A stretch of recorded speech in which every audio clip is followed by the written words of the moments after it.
You're right. We have to see the unity for ourselves. I know this has been a lot for everyone to take in, but we finally have answers. Let's make the best of them. Not to make a sharp turn in a grand tale, but I got the eye fixed up. Bruised, but still blinking. Let me know when you're ready to follow up on what it's seen.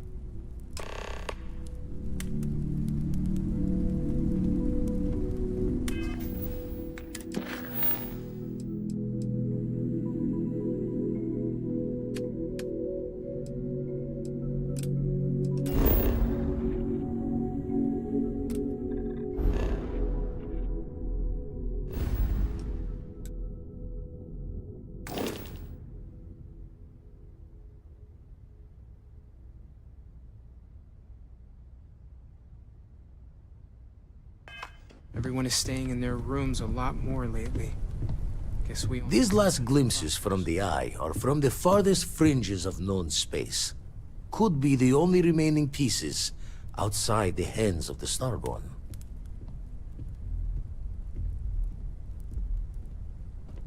Catch a smile out there.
Constellation has suffered losses before, Constellation is no although stranger to loss. none quite Our so own founder violently. left on an expedition and never returned. It is easy to talk about the glory and excitement of breaching into the unknown, of lighting the darkness. But it is harder to stare into the face of the cost. That all of our progress is built on top of the lives of those who dared. And that we owe them the courage to continue our work in their memory. Thank you, Sarah. If anyone else would like to say a few words.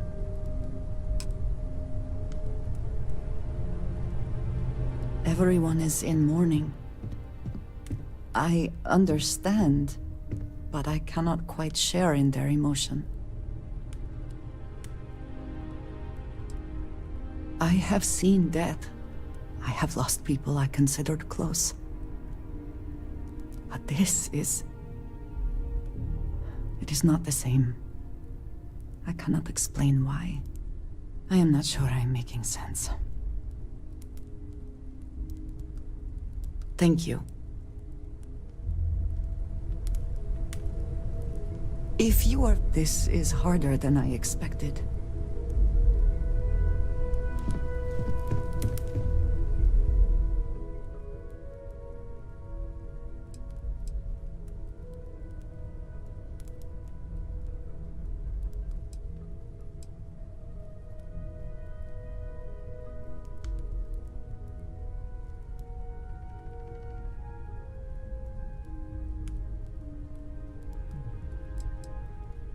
Thank you. If anyone else wants to say something. Hey, how are you holding up?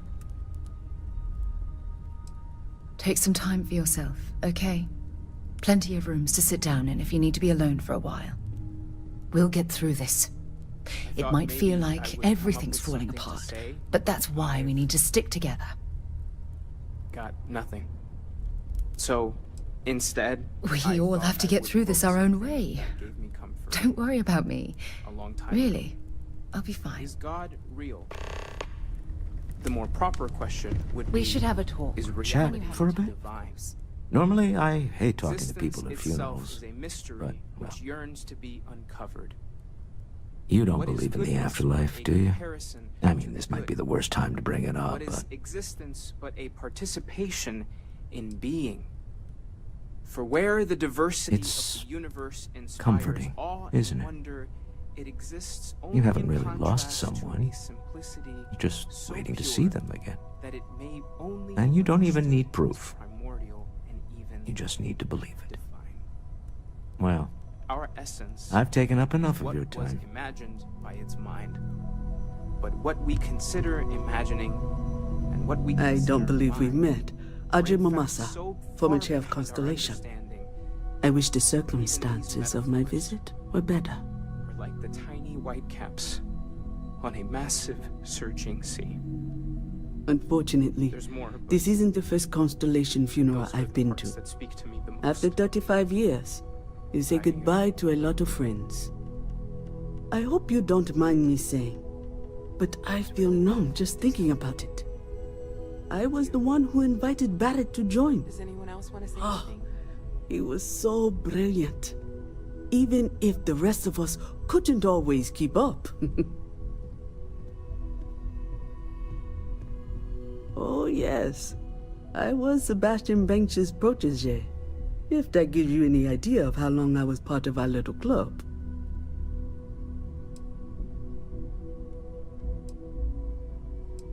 Knew him, argued with him, tried to carry on his memory when he vanished. Sebastian will be back tomorrow, we always used to say. It reminded us that he was still here, in the bones of this old building. Ah, yes. I officiated his wedding. Ah, young Irvin. I told him he was signing up for a lot with Barrett, but he didn't care. I bet relationships in Constellation are still messy, aren't they? We're more of a family than an organization. All the former lines bleed together. It makes the losses sting harder. But I hope it means the time you had together was all the more important. That's how I like to think of it, anyway.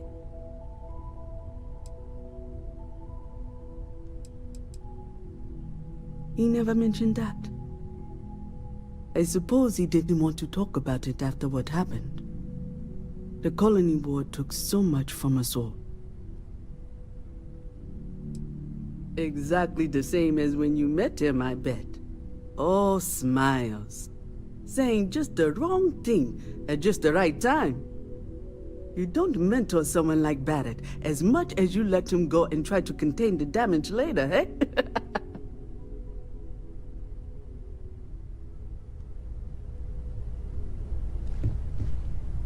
I hope this is all okay.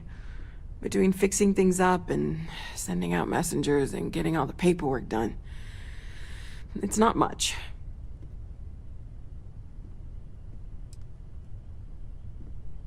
No, it's fine. Sorry, if I talk any longer, I'm gonna start crying. Could you excuse me? I don't often speak about what I believe in. It seems so redundant with how I live. But death is one of those occasions where it's hard not to look inward. Our friend is gone. There's no afterlife, or second meetings. No God in heaven that is curating a perfect ending for him. So it's up to us. We are what lives on. If the pain of loss inspires us. It almost feels action, then that wrong to be grieving. is the good. selfish. No amount of tears will bring the dead back. Humanity. It's just easier to feel guilty, if you'll excuse me. We are the ones that judge things to be good or joyful. I am told these types of gatherings are a sad vacation. That assumption appears to be correct. I appreciate you verifying my analysis, although I am certain my thanks will do little to improve your current psychological trauma. If you would like, though, I can add some consoling language to my programming. It will take some time to adapt, but it will be okay. How was that? I will note that feedback for later.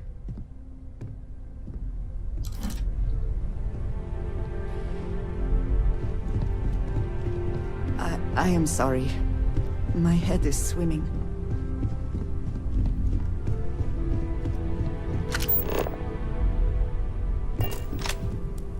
Hi.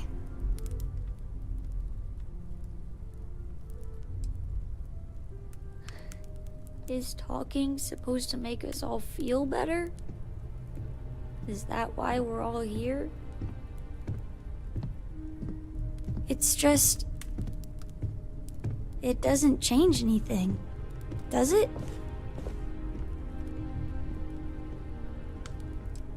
Every day is going to be worse now.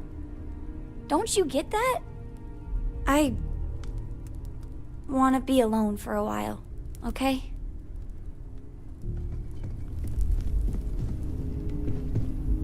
Is it quieter in the lodge, or is it just me?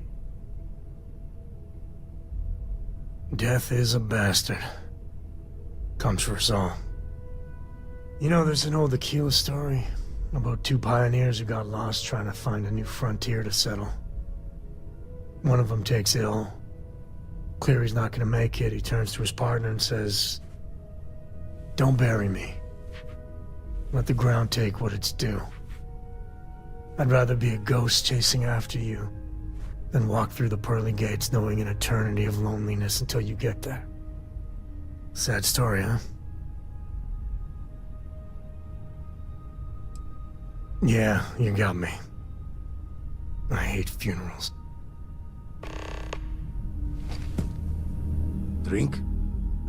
Pour one out to the blackest I'd sea? appreciate a chat. Two old friends. May their ghosts go past the edges of space, to the great beyond. I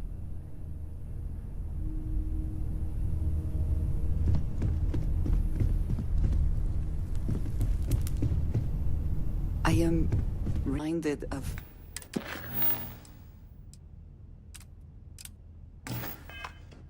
how different Constellation works. Compared to what I used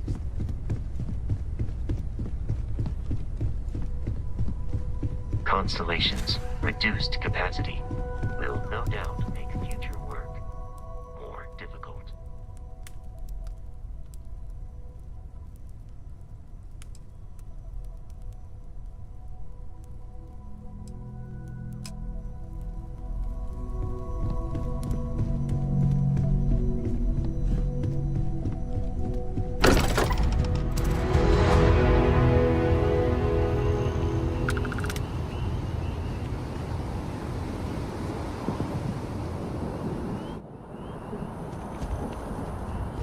Captain, do you require my assistance? Something you need?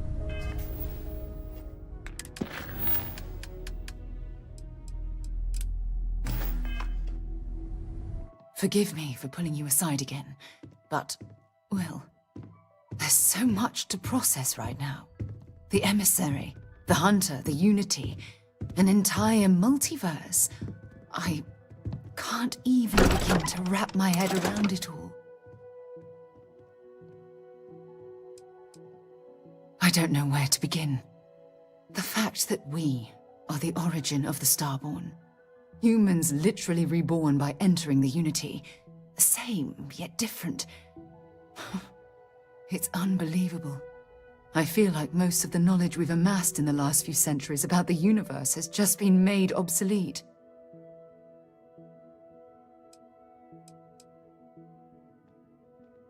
Oh goodness, almost every facet of science. Astrophysics, physiology, evolutionism, grav theory, the list goes on and on. There are areas of study that will need to change, and some basic rules of science that will need to be completely blown up and reinvented. Perhaps I'm overreacting, but you can't deny there will be more than a few textbook chapters that need to be rewritten.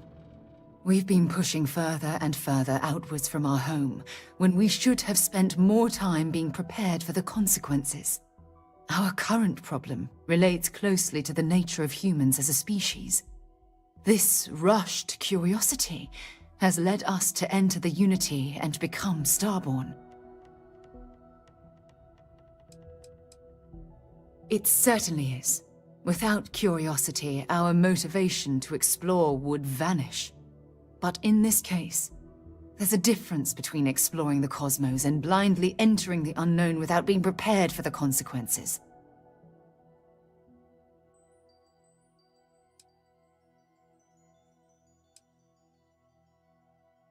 But it has made a difference.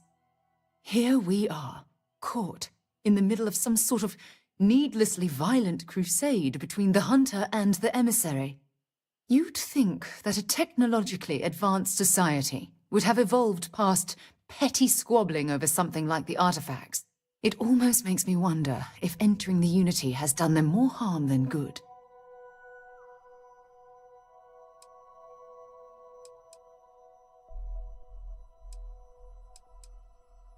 No, that's not it at all. When you pass into whatever lies beyond, we don't know what will become of you. Will you remember your life as you knew it? Will the hunger to collect the artifacts consume your life like it's clearly consumed the Starborn?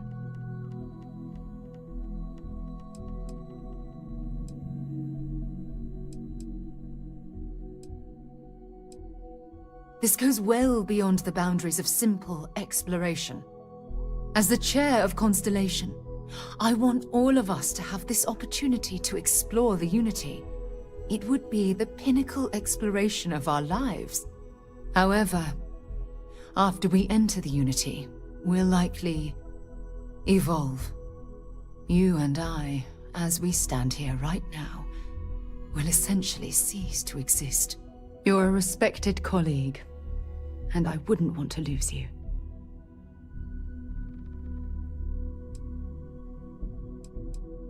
I'm not sure. I'm guessing based on what we've learned. Even if I accompany you into the Unity, the question still remains. Would we know each other anymore? Even if we did, would we care? Part of what I do as chair of Constellation is weigh the costs of our expeditions. And this one, the cost is extremely high.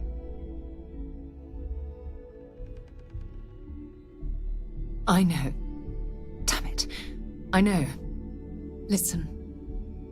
I realize nothing that I say is ever going to change your mind or diminish the enticement of this incredible opportunity. All I ask is that you research the facts before you blindly stumble off into the unknown.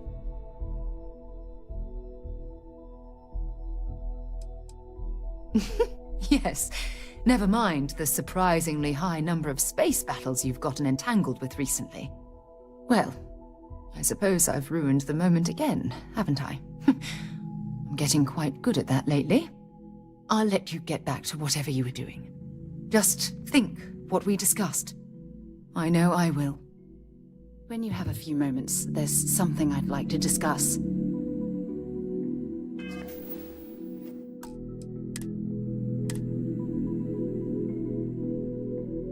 Thanks for giving me a moment of your time. I promise this won't take long.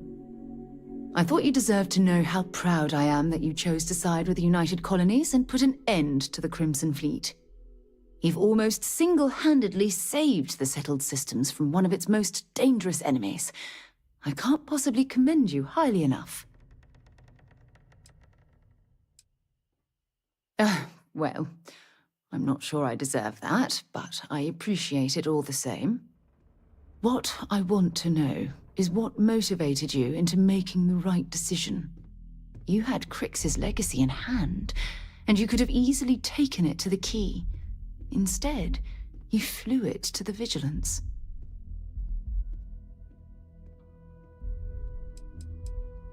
Oh, well, I'm flattered that I have such a profound impact on your life choices, and you seem to know me quite well. So, no regrets betraying Delgado, then? I imagine you and he formed quite a partnership right up until the end.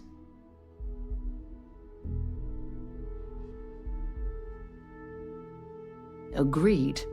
With Delgado safely tucked away in a UC prison, things will certainly be quieter in the spaceways for a while. I suppose my final concern is how long this newfound peace will last.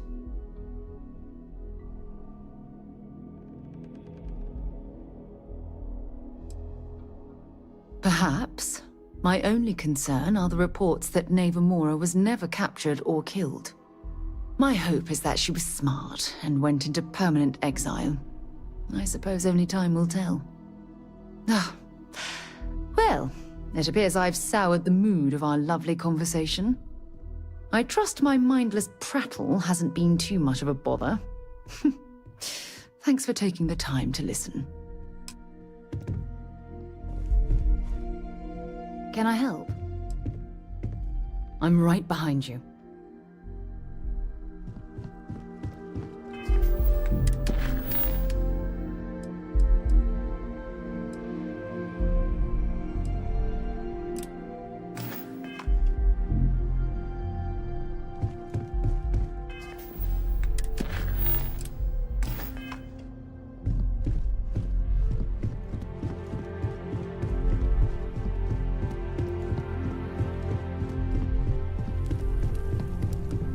You need something? You are straight out of one of those film noir novels. Working undercover and thwarting the bad guys. Just walking around the Key makes my skin crawl. How'd you pull it off?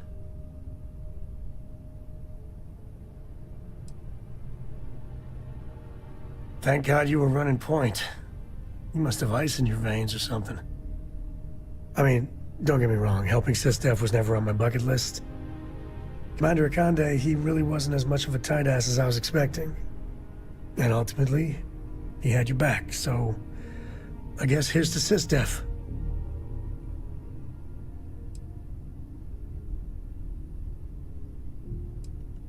You are a different breed than I, then.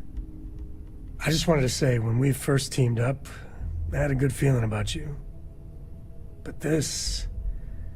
you really helped people. Helped everyone.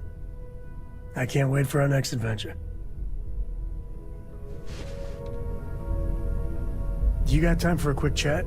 I'd appreciate it when you're able. So we know the answer. Who are the Starborn? Well, we are. We're some cracked mirror version of ourselves. The whole thing seems unreal.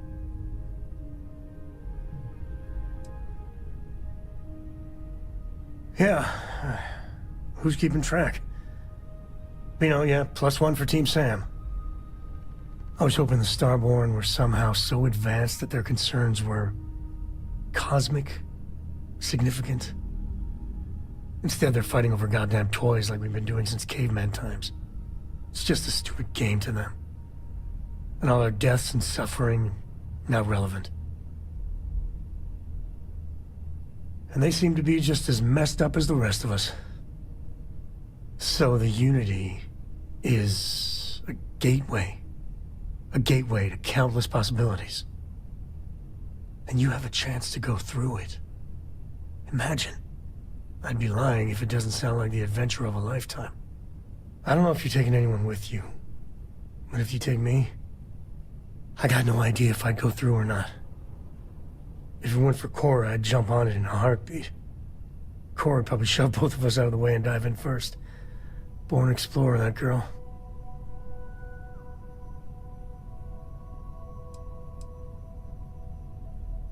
Exactly, right? I know it's your decision who to work with, but you gotta remember that the Hunter murdered our friend. Sure, the emissary may be a version of Barrett, but he's not our Barrett. But that doesn't make what the Hunter did right. Not by a long shot. If the Starborn are party crashers from different universes, I'd side with the one that's not willing to murder innocents to win.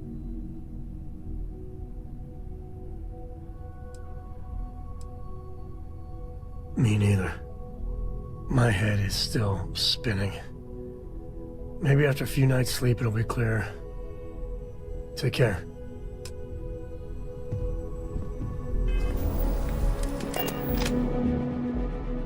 Good to be back on board.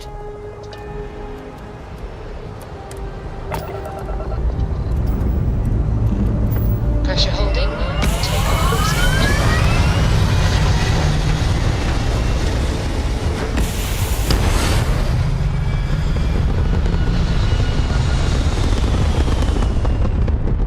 Retros firing. Orbit stabilized.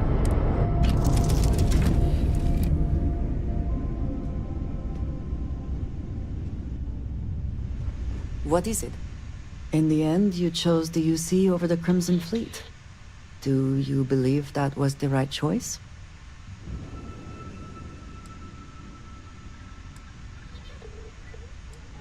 I wondered if that might be the case. I certainly dislike the idea of aiding the United Colonies. Did getting that close to Delgado and the fleet make it difficult at all? It can be harder to act against someone once you get to know them.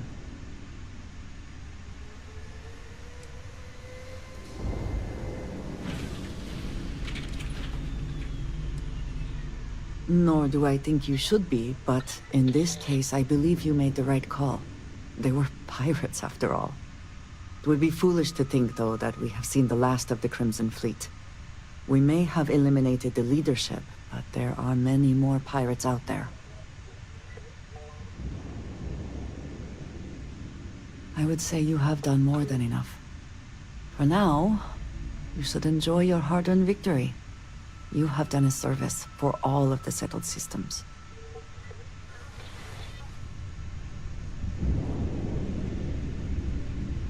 I have things I wish to discuss with you, when you have time. So, we finally have all the answers.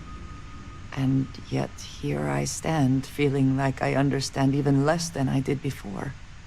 This talk of the unity of a multiverse? Dead friends appearing again? It is all simply too much. Does it? Perhaps you find all this satisfactory, but I am afraid I do not. We must take the word of a murderer and follow him into the Unity? What if it does nothing the Starborn have claimed?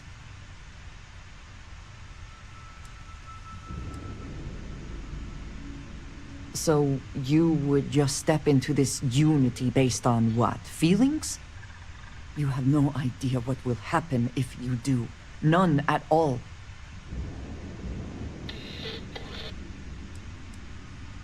When we started this mission, we had no idea where it would lead. That we would lose people along the way. If we had known, would we still have been so keen to get here? Even if everything the Starborn have said is true. If you pass into this Unity and come out in some other universe, look at who they are. And what they have become. They have the faces and voices of people you know, but are nothing like them. Are you not at all worried that the same fate would befall you? That you would become someone unrecognizable to the rest of us?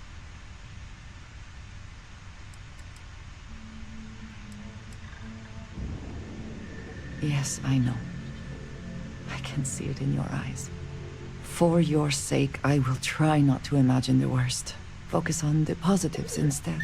But you must understand that I do not find this easy. We should get back to it. Now that we know what to work towards, there's no time to waste.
Of this bird on the ground.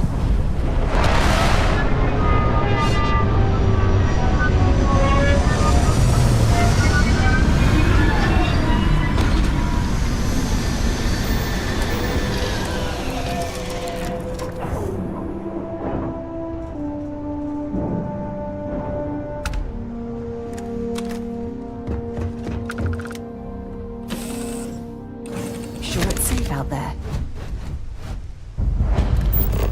Good day, Captain.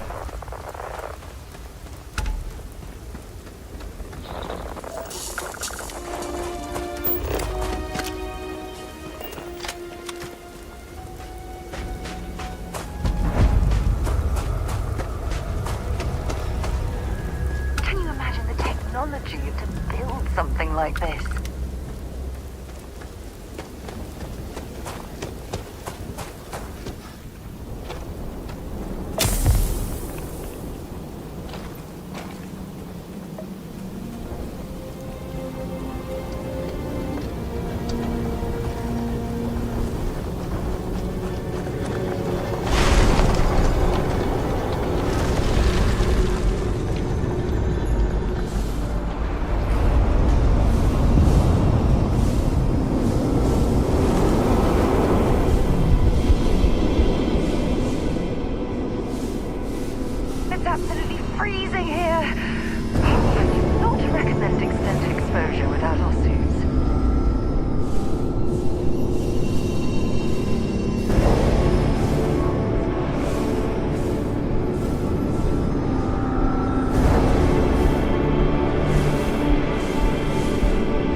I have things for you.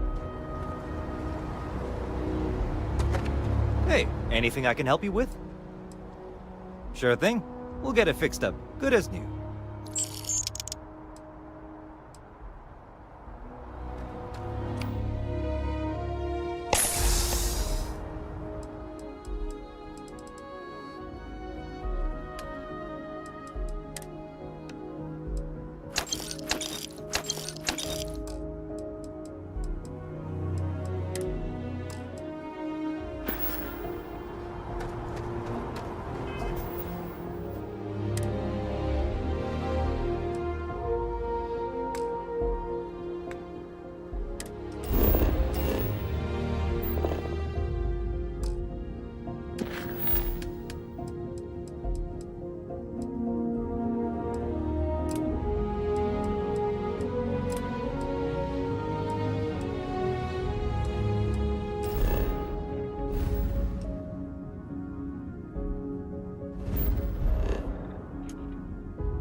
Please disregard. I attempted an informal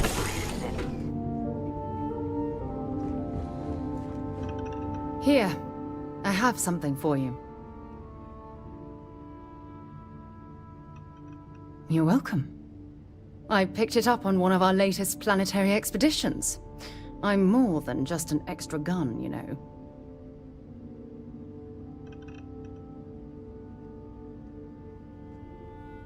I'm just pleased I get to utilize some of my old field collecting skills. It's been a while. Check back with me from time to time after we return from our planetary jaunts. If I pick anything up, it's all yours.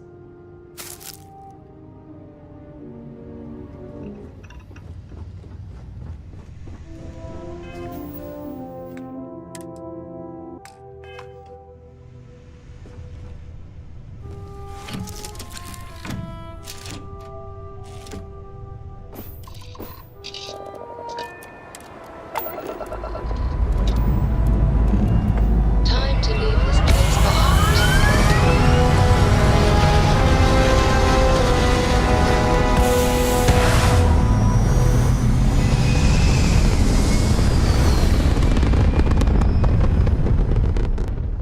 Looks peaceful from up here, doesn't it?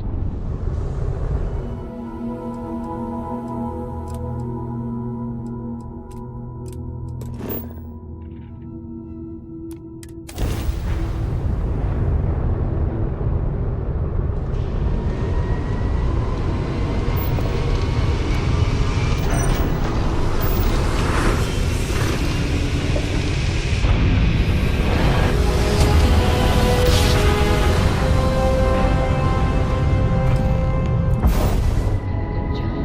We're still in one piece.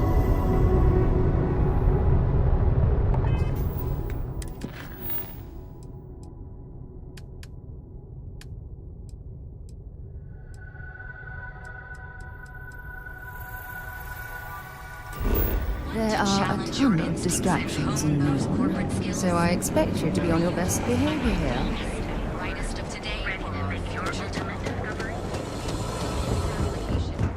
If it's too hot to...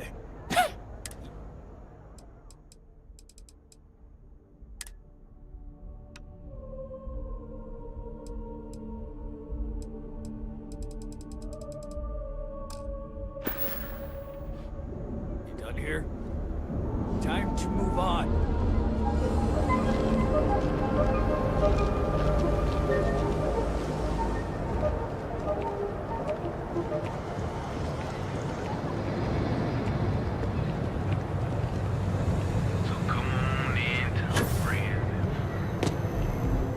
We're fully stocked and hey there. Welcome to best deals in town.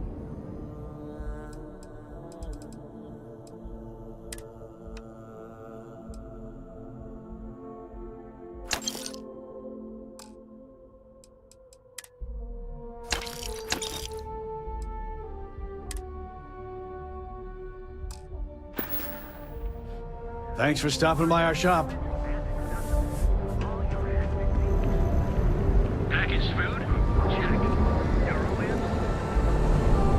James Newell better watch his back. He's causing problems. No percentage in causing problems in the end.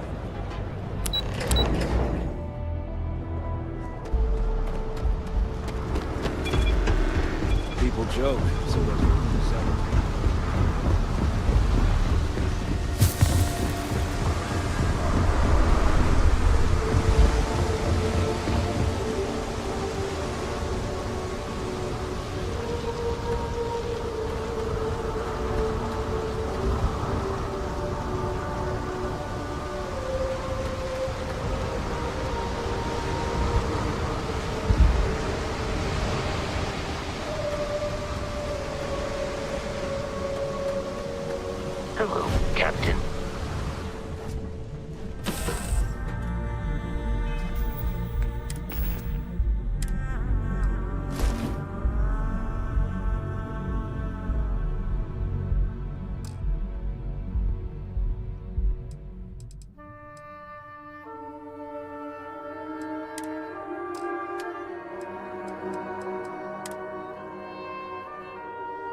Thanks, Captain.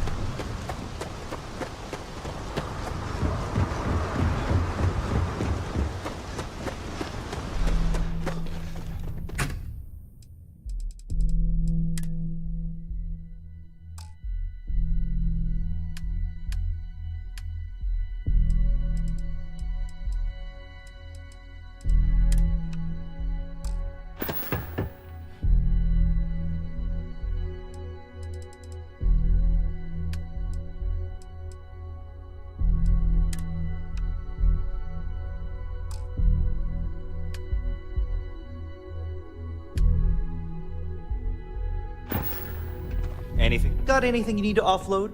Trade Authority is always by. I'm sure you can find something you like.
You should inspect your ship for...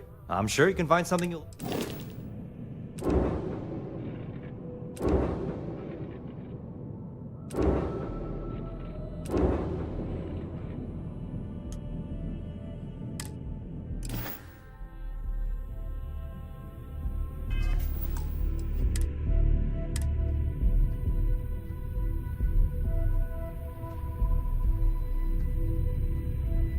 Need some work done? I'm sure you can find something you like.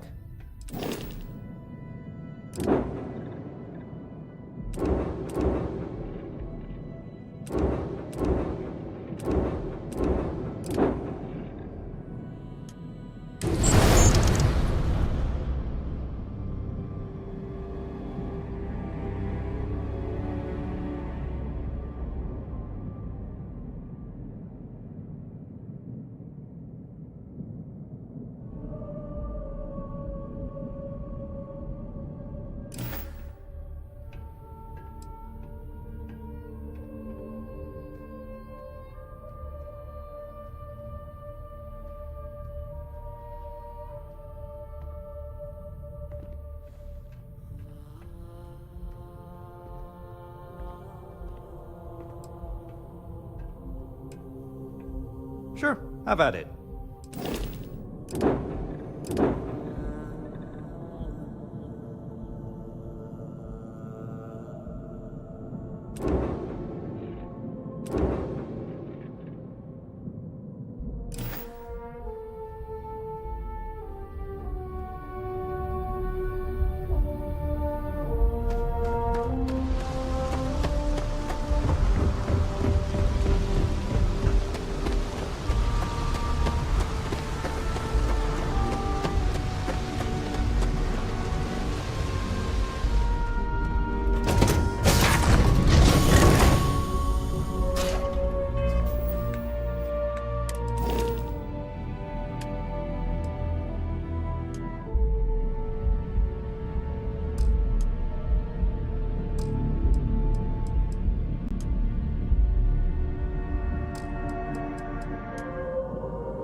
Hello. I am... Good day, Captain.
It's just as we left it.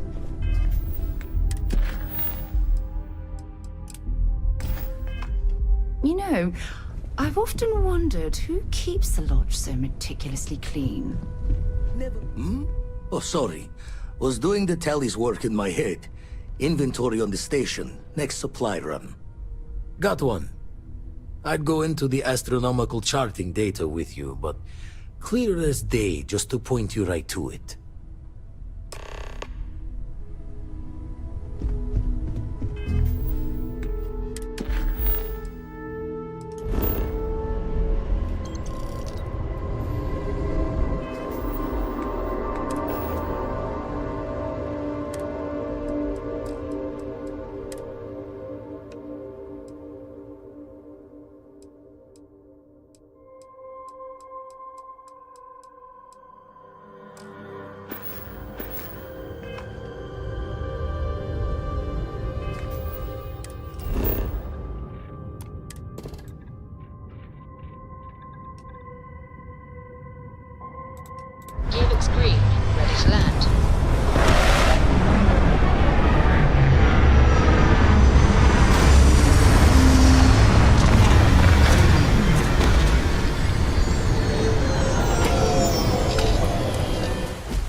have an important personal decision to make, but I need to discuss something with you first.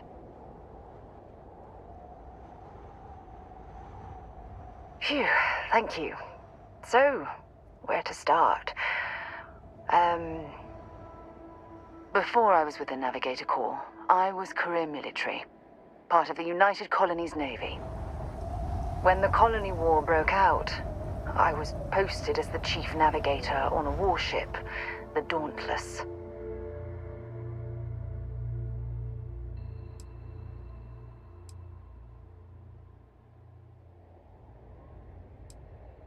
In my case, I was third in command, which has a lot to do with the story. There was a particularly bloody battle. We were fighting over a world in the Eta Cassiopeia system.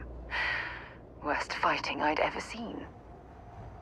We lost 12 ships that day. 12. Including my own.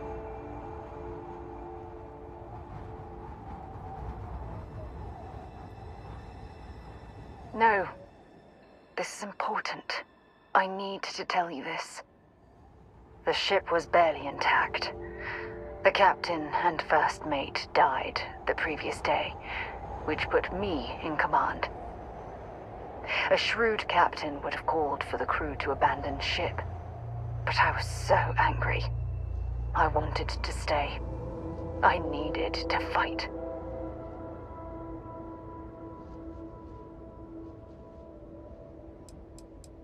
The Dauntless was a tough little ship. No shields and the hull was breached, but it still had power. And weapons. That's why I remained in the battle. Huge mistake. Well, I didn't have the luxury of indecision. I had to act. We fought for hours, but the damage was fatal. I gave the order to abandon ship and the crew piled into the escape shuttle. As the shuttle launched, I could see it was damaged.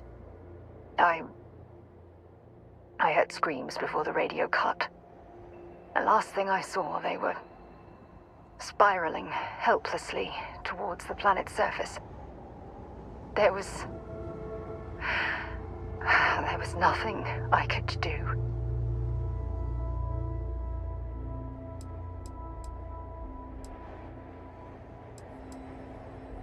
You're sorry. For me? If I hadn't been so stubborn, so eager to prove that I could handle command, my crew would have had more time to escape.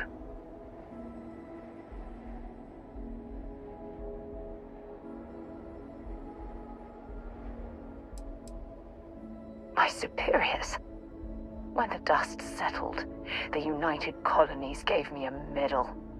Can you believe that? A damn medal. I never even had a chance to find the shuttle wreckage and give my crew a proper burial.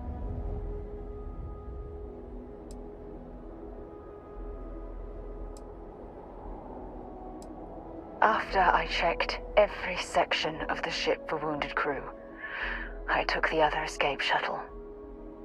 If I hadn't, I would have died. The Dauntless came apart minutes after I escaped.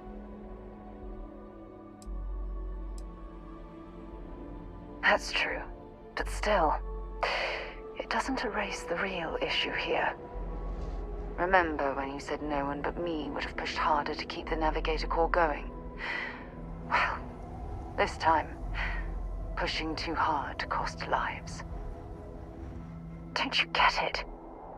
Everything I do, everything I touch, somehow falls apart.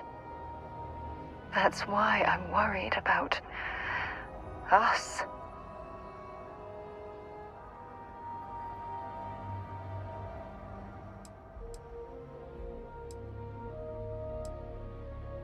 You still have faith in me. I don't even know what to say. I never realized how much you cared about me.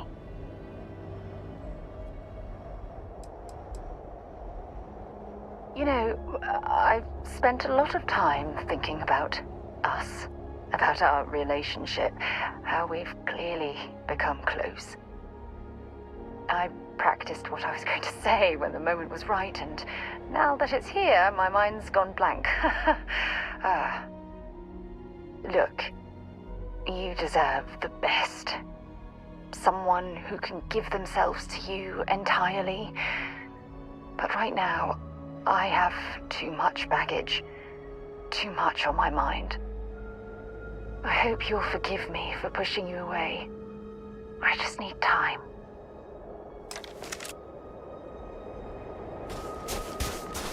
All these ruins have certainly stood the test of time.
Archaeologists back in New Atlantis that would give their left arm to be here right now.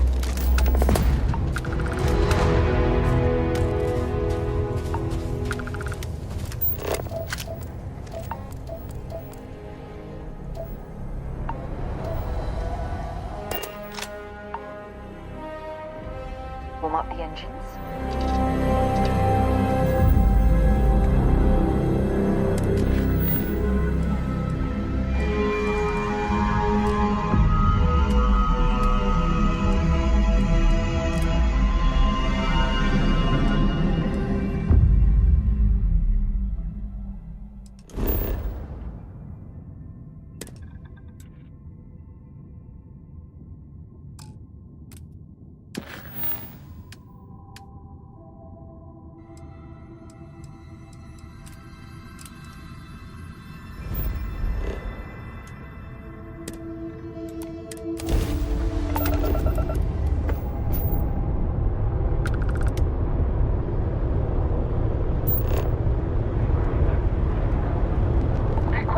Emergency assistance.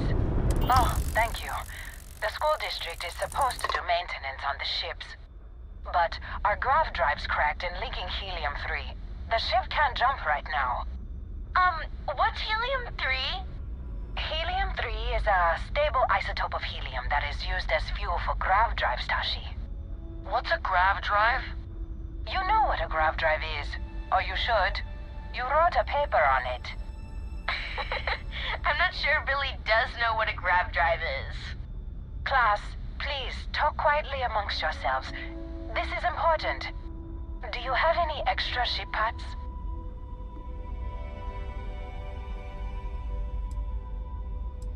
Let me see. Mrs. Whitmore, who are you talking to? Is it a pirate? Pirates? There are pirates? What? No. No pirates. Everyone is safe.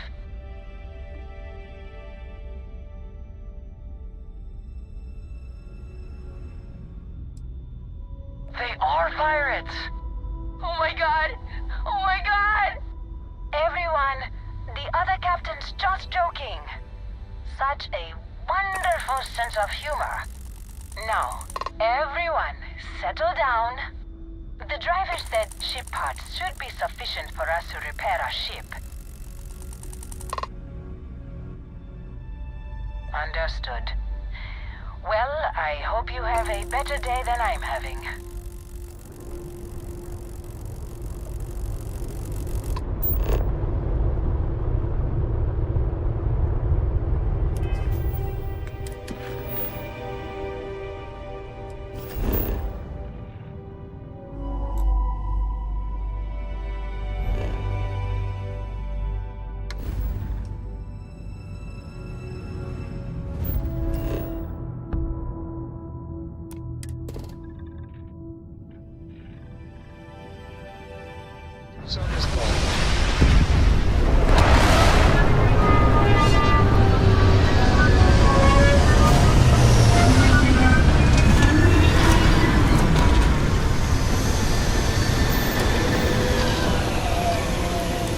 Inhospitable worlds like these that I've visited.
require my assistance.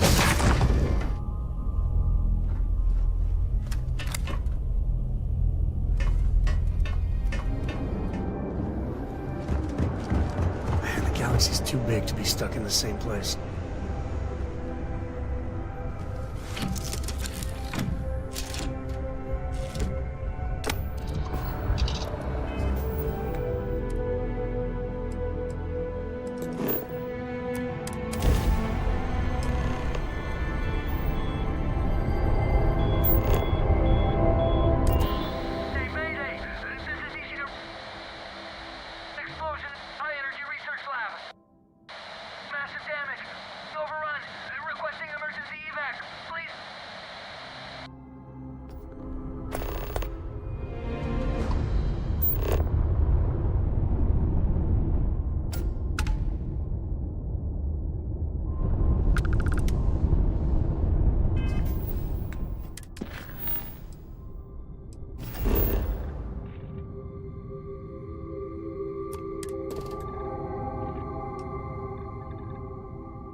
Let's set it down.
Research station.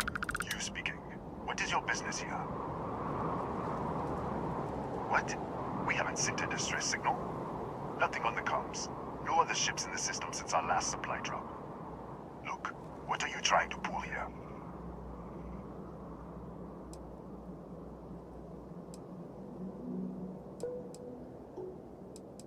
Out here? We're the only ones on this planet. If someone had sent a distress signal, we'd have picked it up. Really? The High Energy Research Lab? Alright. I don't know what's going on here, but you should talk with the director.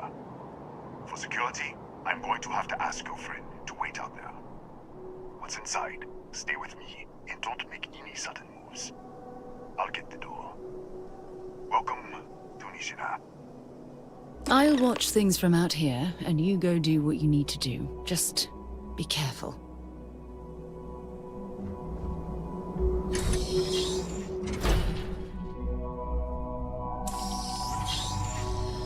Step forward. Scan is clear. One moment.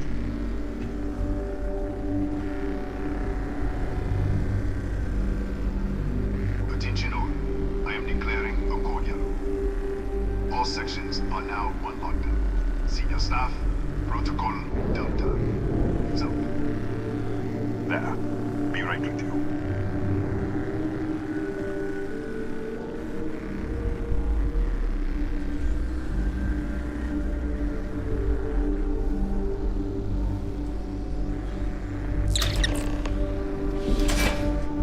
Ethan Hughes, Chief of Security. If you'll follow me, I'll show you to the director. We're a small research station in the middle of nowhere. Pirates eat places like these for lunch. It is my job to make sure that we are not on the menu. Kaya Patel, our administrator and research director. 28 years in quantum particle physics, or so I'm told. It's beyond me. We'll take the back way up.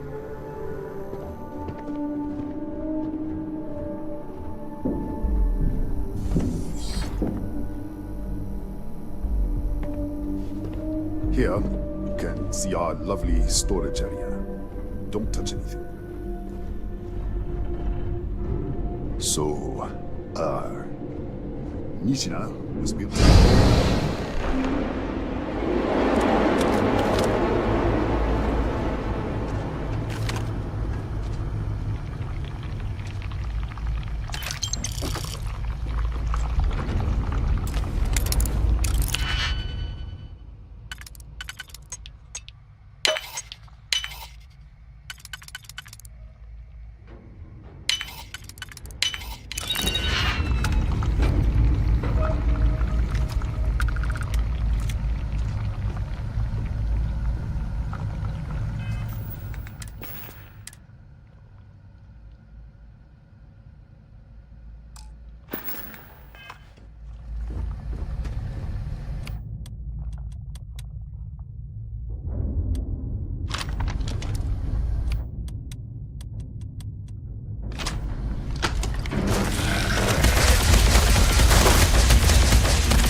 What the?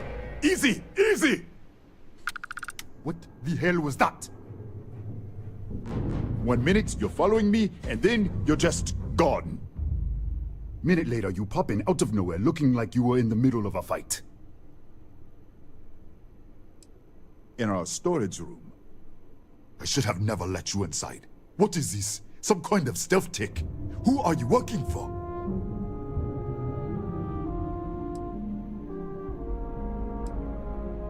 Look, I don't know what's going on. Let's get you to the director. Maybe she can figure this out. Come on, this way.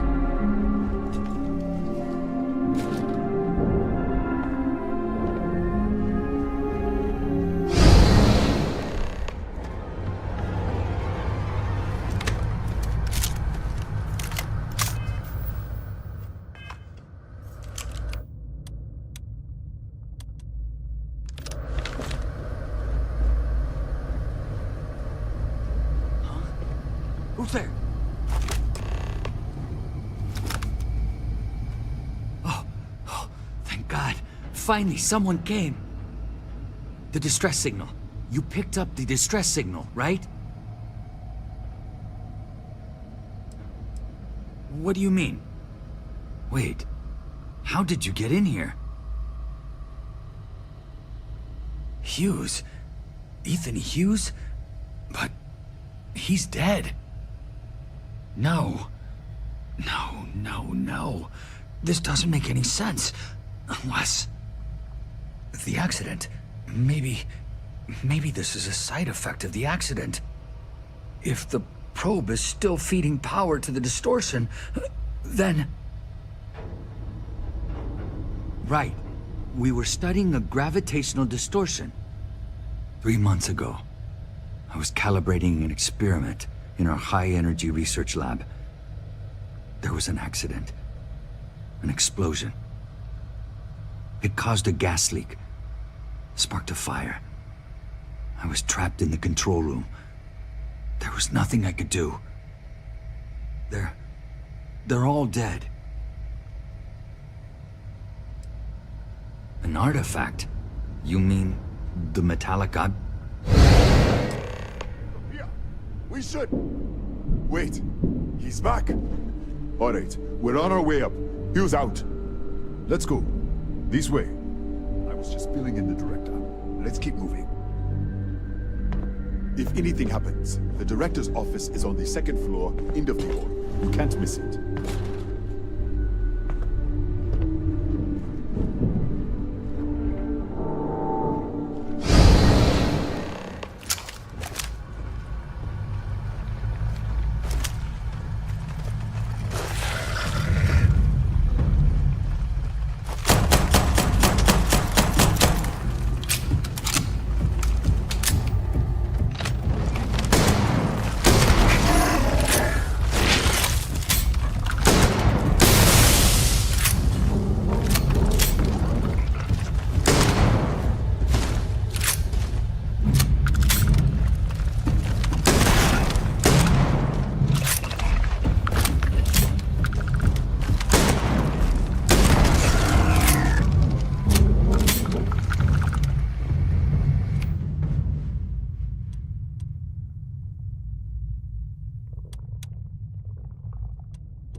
This way.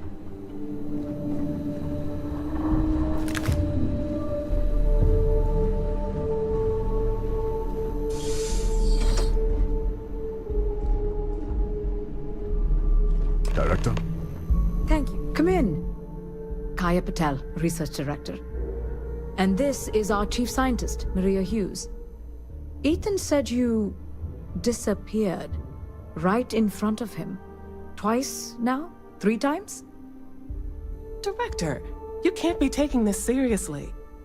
Look, I don't know who you are or what you're doing here, but there has to be a rational explanation for all of this.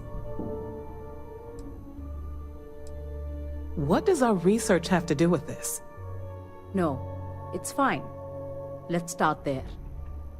This facility and the research level 2 kilometers beneath us were built to study a gravitational distortion. 3 months ago, our chief engineer was calibrating an experimental probe when something went wrong. We still don't know what happened. There was a series of explosions, and somehow it's still running. That would make sense. That's why the field strength keeps increasing.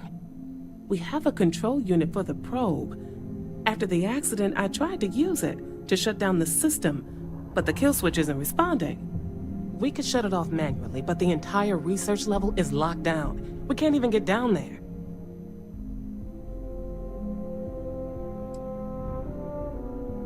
An artifact? Really? That's all you're gonna say? No, fair enough. You have a prior connection with them then. Maybe that's why this is only affecting you. That is quite a claim. What makes you think that? Tell us about this other universe.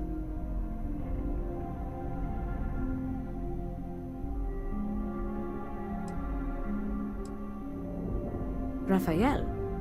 Raphael died in the accident. He... Wait, burned out? The leak? Director, there was a hydrogen leak right after the accident. It was contained in a minute or 2. But if it hadn't been, it could well have caused an explosion. Another universe, though. That's a lot to swallow. Presumed dead. As Maria said, the research level is still locked down, so we don't know exactly what happened. If he survived, he could have ended the lockdown, but... You mean this other Raphael? No. How could we possibly do that?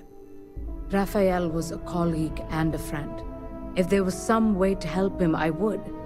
But it does seem unlikely. We're not sure.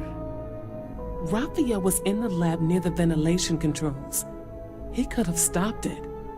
Maybe he did. Or died trying. How? I told you the research level's locked down. We can't even use the damn elevator. What? Clever. In this other universe, Raphael survived. He made it back from the lab. So clearly his elevator works. Take it, and you might be able to shut down the experiment. This is crazy. But first, we have to do something about your shifting.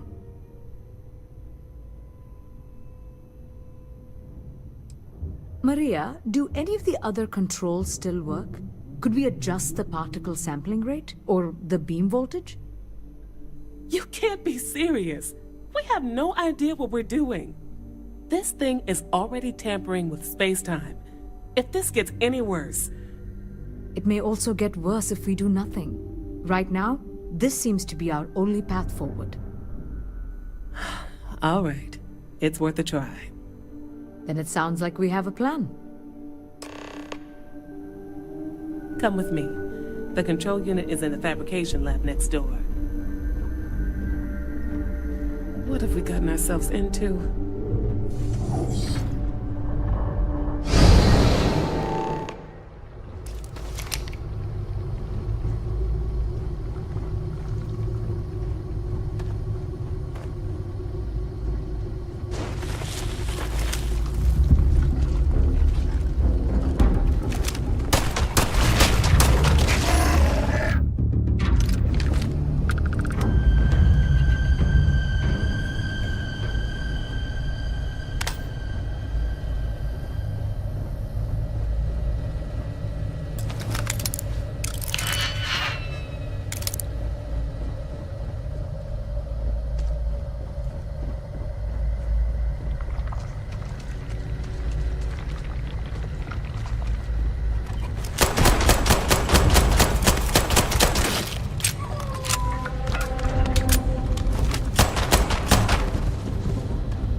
it's you. What happened? You disappeared, and the ceiling caved in, and... I thought I'd finally lost it.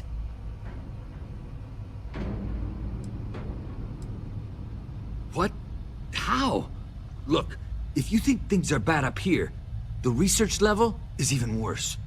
I barely made it out, and that was months ago. I don't understand any of this. If I hadn't seen you disappear with my own eyes, I wouldn't have believed it. Okay. You're my ticket out of here. We'll do this your way. We can get out through the pantry. Here's the key. I'll back you up, I guess.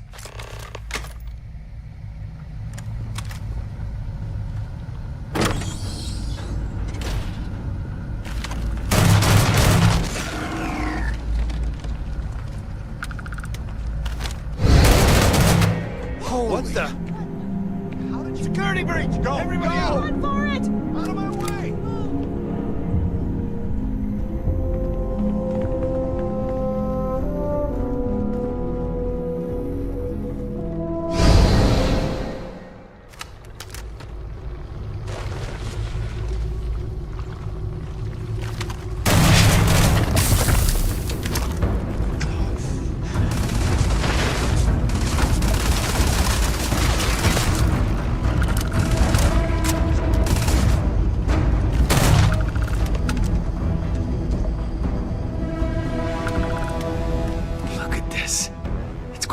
Hours to clear this out, assuming the rest of the building doesn't come down on top of us. I was in the lab, working on the frequency calibration for the probe. I was walking out of the control room when it happened. I heard the tanks rupture. The alarm sound. I only had a second to react. I jumped back into the control room. The doors sealed. I was safe. From the gas, the fire, everything. But I was trapped. There was nothing I could do to stop it. If I had gone the other way, maybe I could have made it to the ventilation controls. Killed the system. Even if it killed me. I don't know. I don't want to think about it. They're a native species. We had an electric pulse field to keep them out. The fire took out the generators. Damaged the foundation. They just keep coming.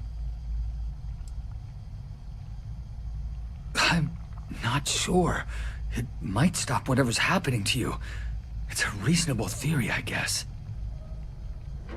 How should I know? You're the one who keeps winking in and out of existence. I just want to get out of here. Go do whatever you're going to do. I'll see if I can clear a path to the door.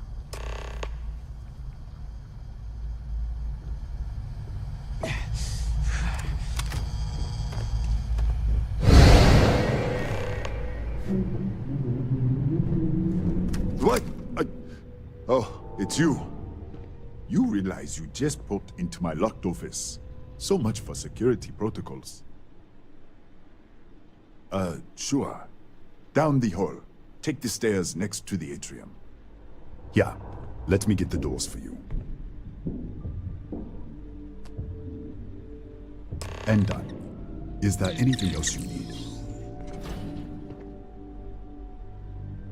Yes, Kataxi. Nasty things.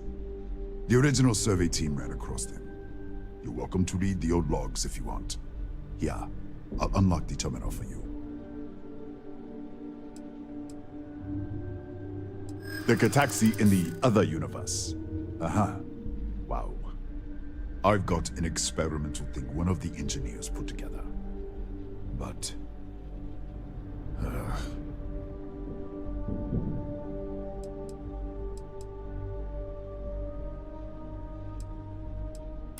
Easy. We are just talking, right? I'm glad you understand the position I'm in here. All right. Yeah. It's never been field tested, but all yours.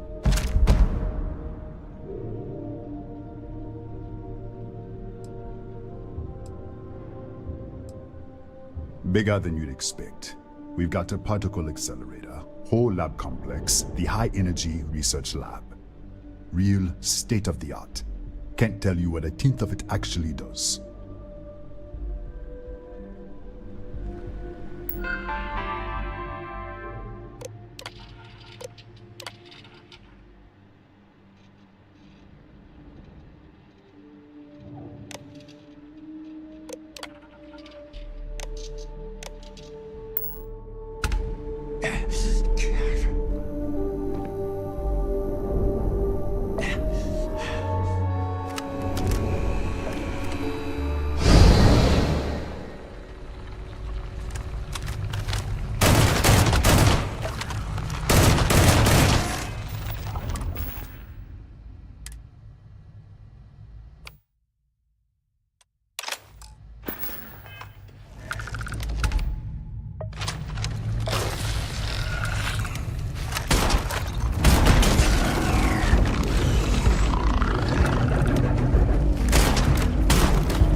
What, did you get lost in the hallway?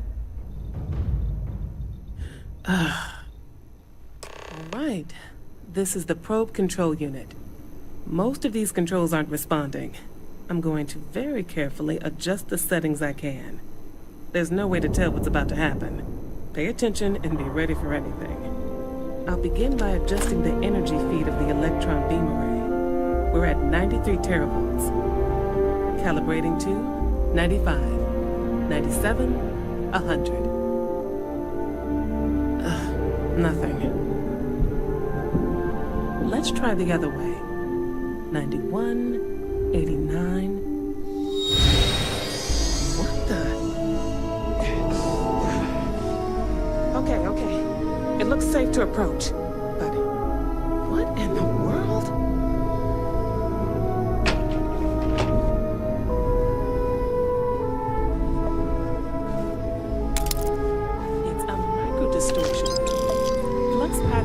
The distortion in the lab. The setting is just exposing it somehow. Step into the distortion, please.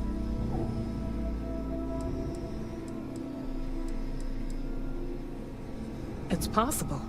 That's what I want to test. If that is what's happening, what does that mean? How many of these distortions are there? All around us, all this time, and we've never noticed.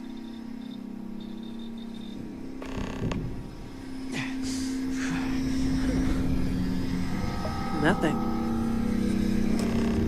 No, hold on. There's a slight pattern change. Some kind of resonance. All right, stay there. Let me turn the beat back up for a moment. Calibrating to 90, 91.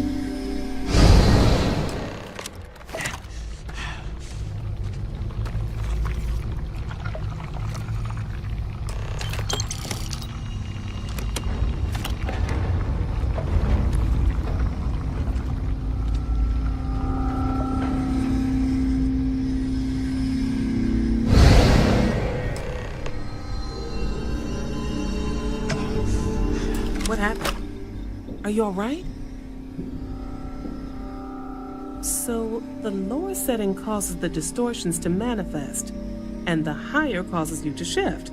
That seems promising. Keep it on the lower setting until you want to shift, and you should be able to avoid any more accidents. I'd give you my control unit, but it looks like you already have one from the other universe. Love to take a look at that when this is all over.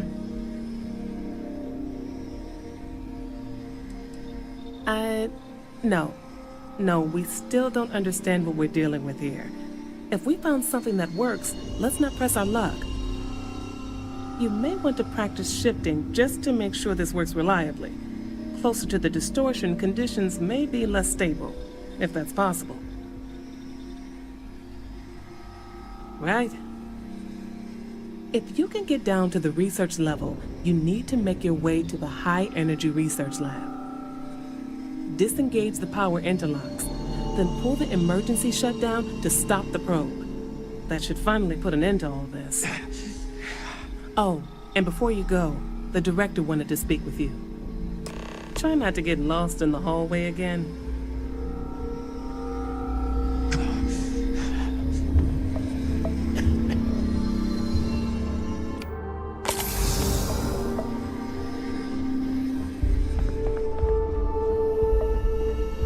Well then, all set? If you need supplies, I've asked Dr. Barakova to take care of you. It's the least I can do after everything we've put you through. Before you go, there is one other thing we should discuss. If this experiment is the cause of your shifting, when you shut it down, the shifting will stop. What happens then? To you and to us.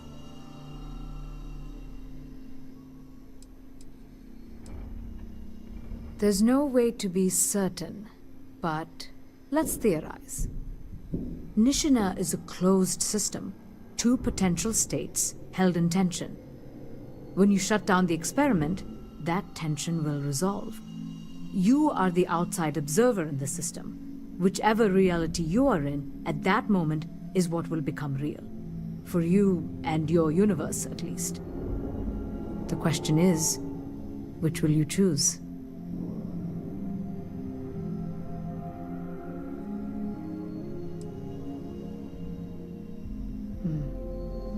If this were a choice between my life and Raphael's, I would ask you to save him. But as the director of the station, I am responsible for the lives of my staff. 30 people. People with families, careers, futures ahead of them. In this universe. It's not an easy decision, but I am grateful. Thank you. Now, it's time you are going. With the network offline, we can't shut down the security system on the research level, so you can expect some resistance. Be careful. Ethan, unlock the elevator lobby, please.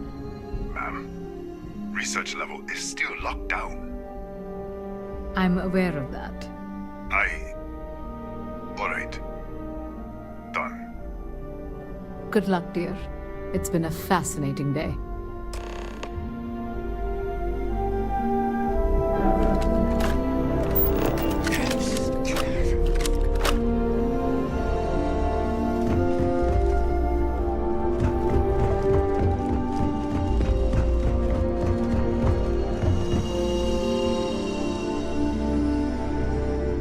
Tatiana Barakova, station's doctor. This is not a public medical facility, but the director has ordered me to assist you nonetheless. I can spare a few med packs.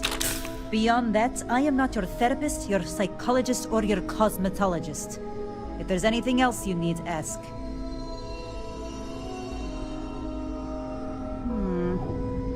I would have thought you were tougher than that.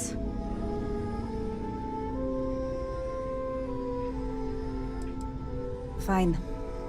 Have a seat. Let's get this over with. Right. Now, if there is nothing else, you can show yourself out. I think I still have a few things I could spare.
Don't touch anything.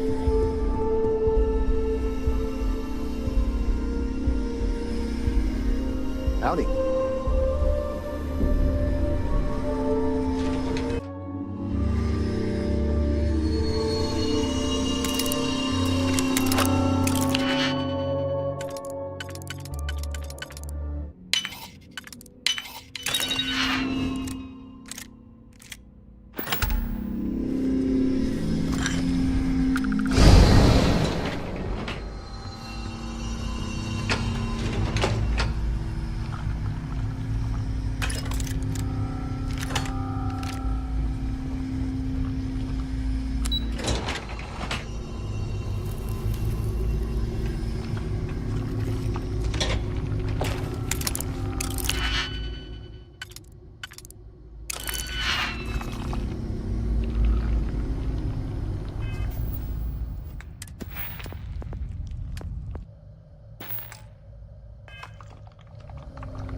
Security lockdown is active. Emergency override controls are available on designated security terminals.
security lockdown is active.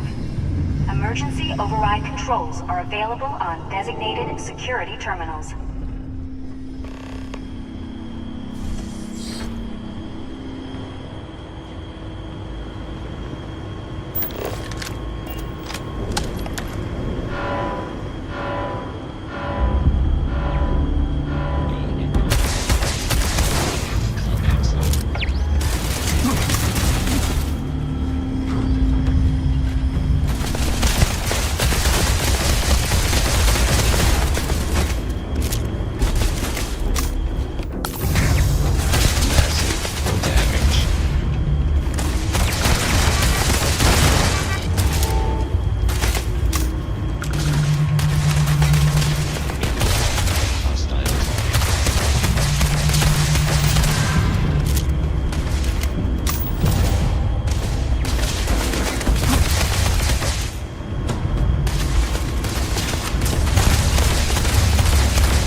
controls are available on designated security terminal.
Catastrophic damage.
The security lockdown has been terminated.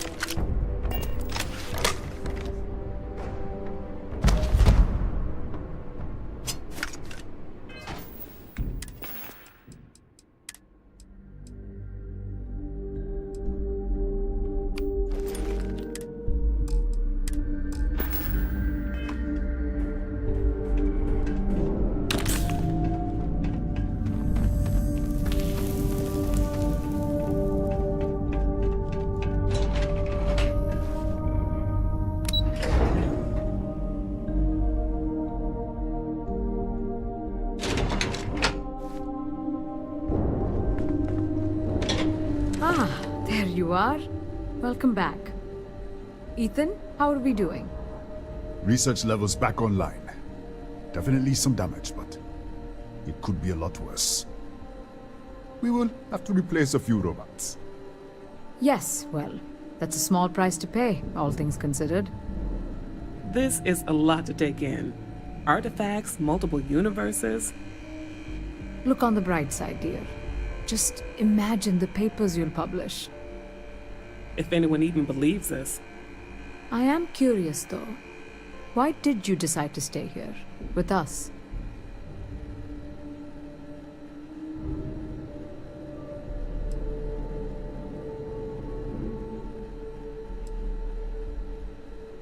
Maybe so.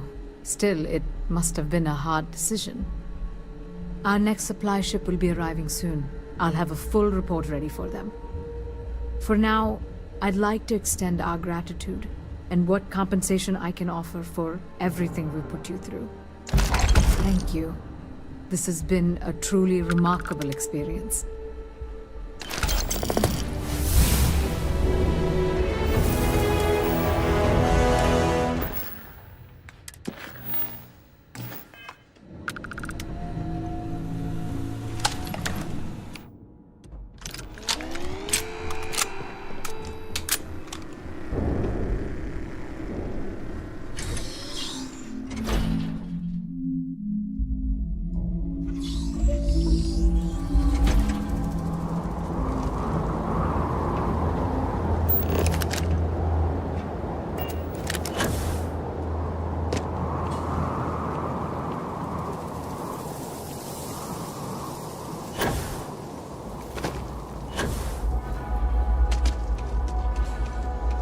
Ever since we talked about the Battle of Cassiopeia, I can't get what happened out of my mind. Was it that obvious? I thought I could handle these memories, but until I return to Cassiopeia, I'll never be able to put this to rest.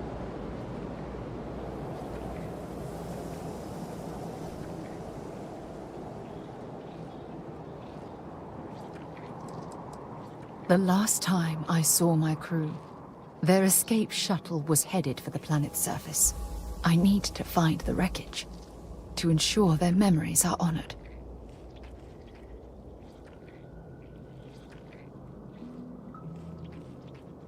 I would like that. Actually, I need that. One problem, though. Pinpointing the crew's shuttle wreckage is going to be like trying to find a grain of salt in a sandbox. I think we need to start by locating my old campsite on Cassiopeia 1.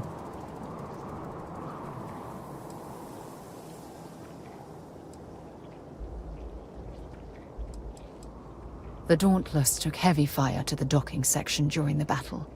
We had 3 shuttles. One was destroyed, and the other 2 were damaged. There was no other way off the ship.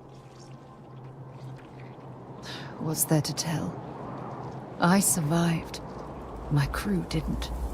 Still, I'll never forget my finger hovering over that launch button. Would I launch safely, or explode into a fireball? It turned out that my shuttle had just enough power to allow an emergency landing on the planet's surface. I wouldn't call what I did a soft landing, but thank you all the same.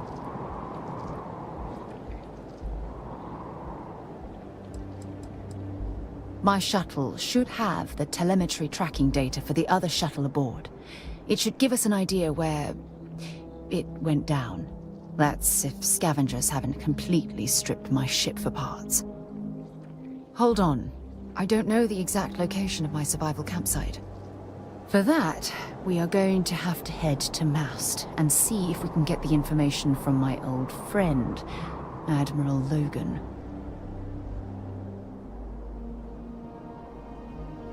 Your instincts are right on target. Logan and I butted heads more than once during my time with the Navigator Corps. We've never seen eye to eye. Look, I hope this isn't asking too much. Last thing I want to do is drag you into some kind of personal crusade. That's why I'm desperate for your help. Truth is, I'm scared. When I set foot on Cassiopeia, I don't know if I'll be able to handle what I find. If I begin to fall apart, I need someone I can trust to hold me together. I know you will. You've always been there when I've needed your help. Why you continue to support me, I'll never understand. I don't know what to say. I've been so busy searching the stars for answers. I've overlooked what's been in front of me all this time. True love. Something I've seriously considered sharing with you for a long time.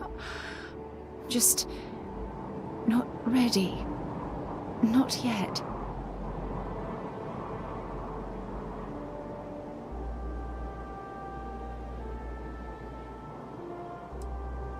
You're right. I have.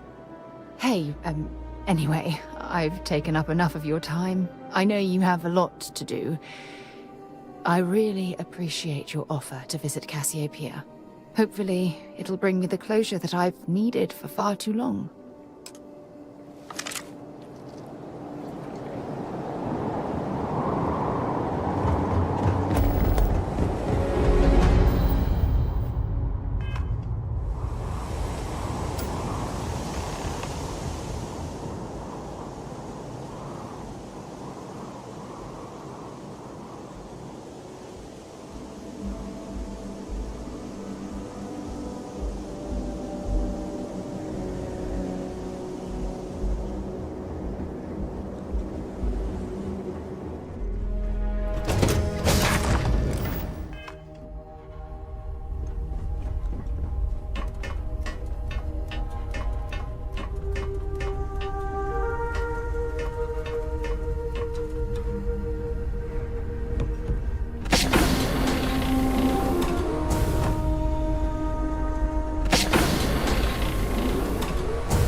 Any day I'm up for a little adventure. I wouldn't say no to a... Next time.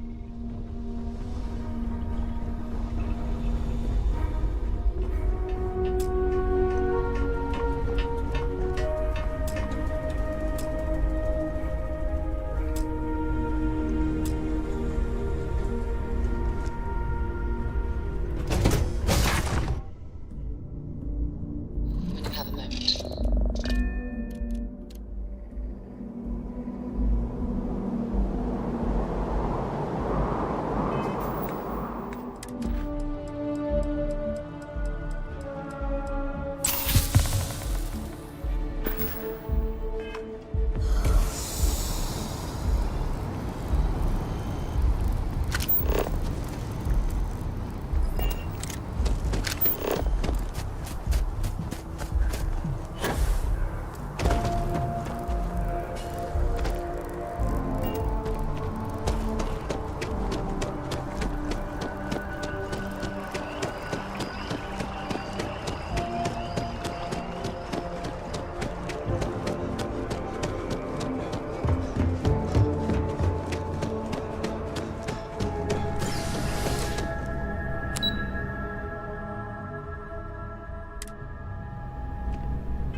Welcome to Mast.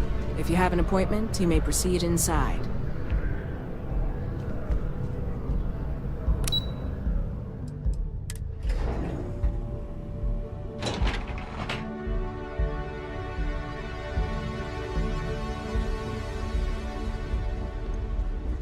Okay. Hello. Yes?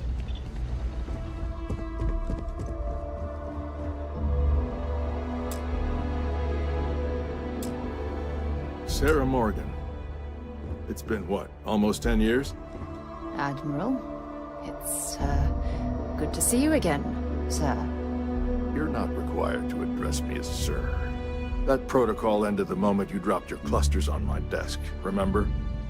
Look, Admiral, I'm not here to open old wounds. Old wounds is an interesting turn of phrase, given our past. Listen to me, Commander. I'm not sure why you're here, but whatever it is, why don't you just get to it? I'm here because I need your help, Admiral. You need my help. That's interesting. The last time we spoke, you made it quite clear that you were turning your back on the Navy. That was a decade ago. Things change. People change. Admiral, please. I didn't come here to argue. I'm here to come to terms with my past. Your past is sitting in a closed file in the archives. That's where you left it when you walked out on the United Colonies. And what about you? Just who in the blazes are you anyway?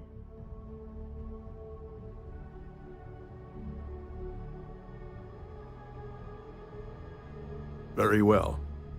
Then, as a good friend, perhaps you could kindly explain to me why I shouldn't have the both of you escorted from the building. With all due respect, Admiral, this is ridiculous. If you have a problem with me, then there's no need to berate my colleague. I don't have a problem with you, Commander. I'm simply trying to determine why you deserve the Navy's help.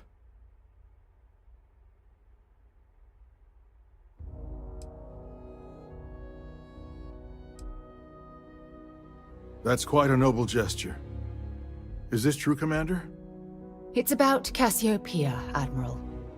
I'm heading back there to find out what happened to the crew of the Dauntless, and hopefully, to bring their legacy home. That sounds like a dangerous operation. Are you certain it's worth the risk? I don't know.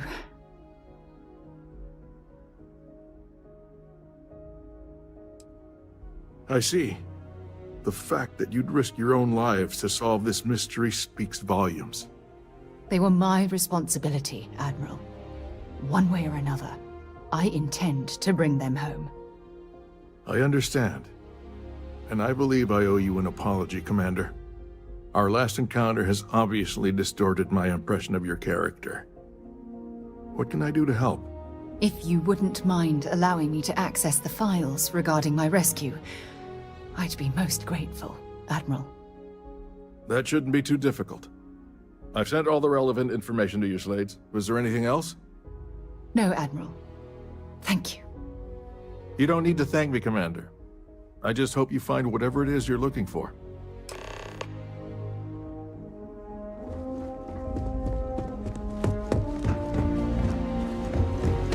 Excuse me.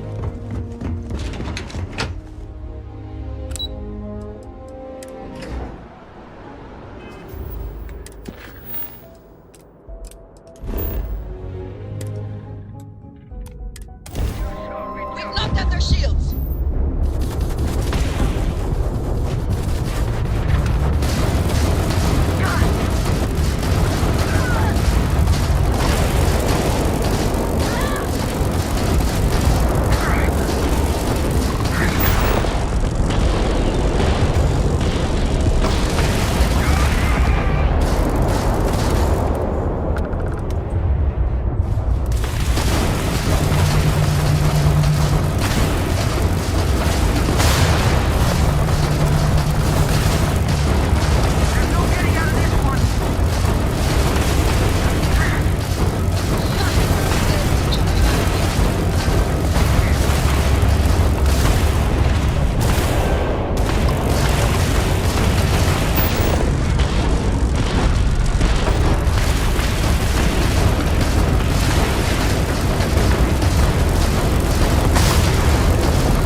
out and left us with this mess. But you? Total class act. Any way we can repay you?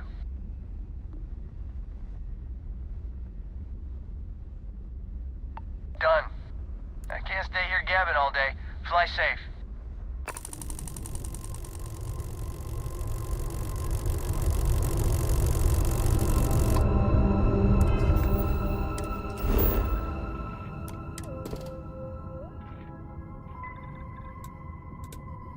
We're locked in and landing.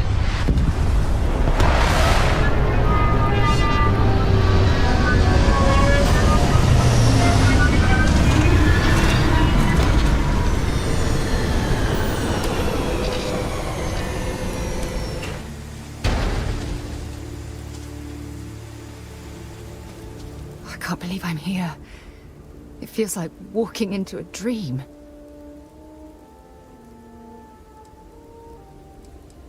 Oh, it's been nearly 20 years, but it feels like a lifetime. Strangely, this place looks exactly the same as I remember it. But that isn't possible, right? Just like a dream. I'm okay. It's just so surreal. Phew. Okay, so let me get my bearings for a moment. Yes, this looks correct. Those rock formations nearby look familiar. My old campsite shouldn't be far.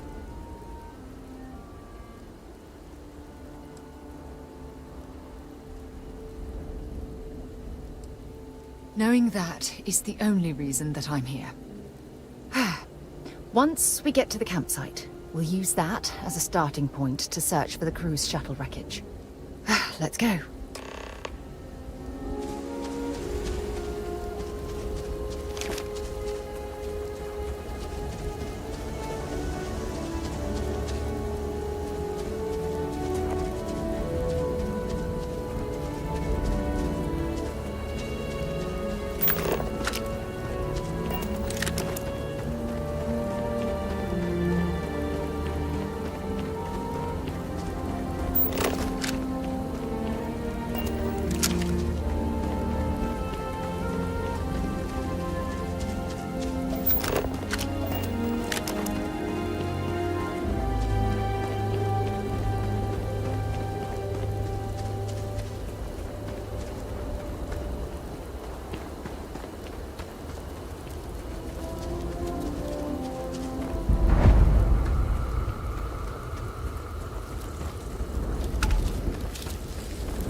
This is it. This is the spot where I spent close to a year waiting for rescue. Not exactly Paradiso, is it?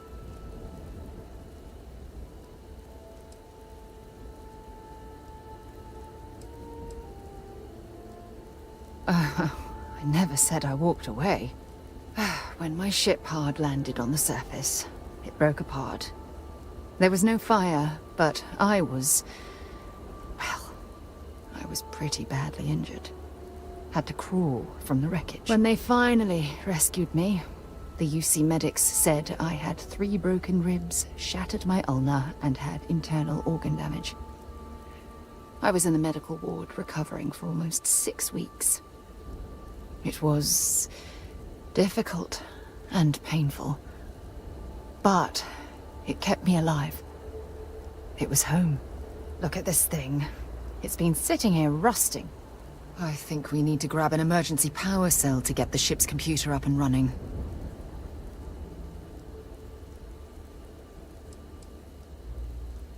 Sure, we have plenty of power cells on the ship, but they're not UC military grade. They won't work. I'm afraid we'll have to do some scrounging. Sure, if we're lucky. When I was stranded, I set up a distress beacon powered by emergency power cells. The beacon was up there on the plateau. I guess it's time to start climbing.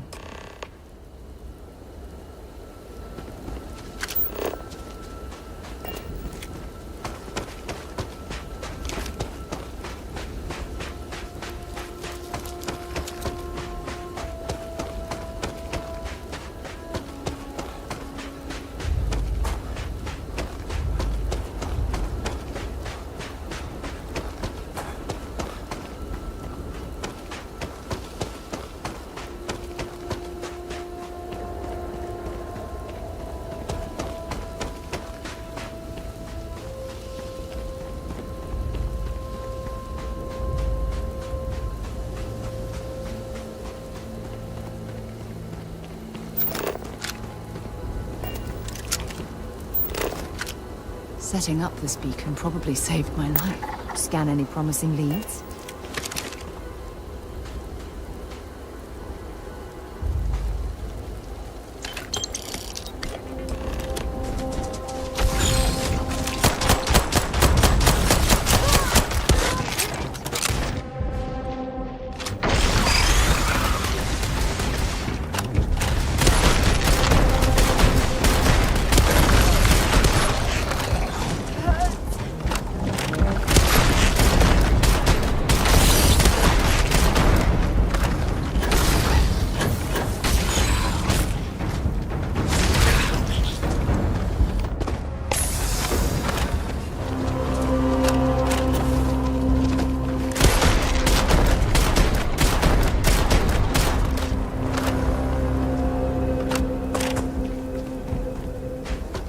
No problem.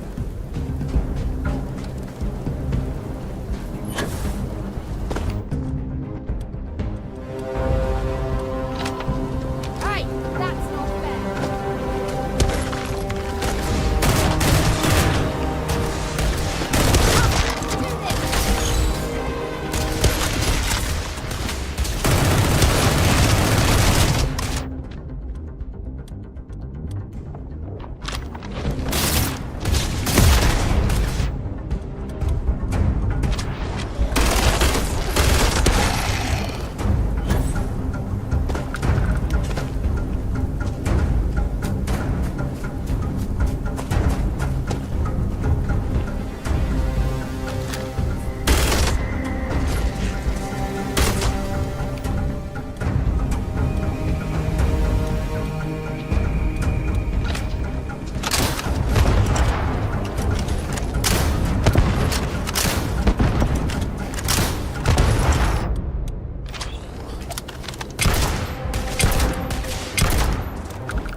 Okay.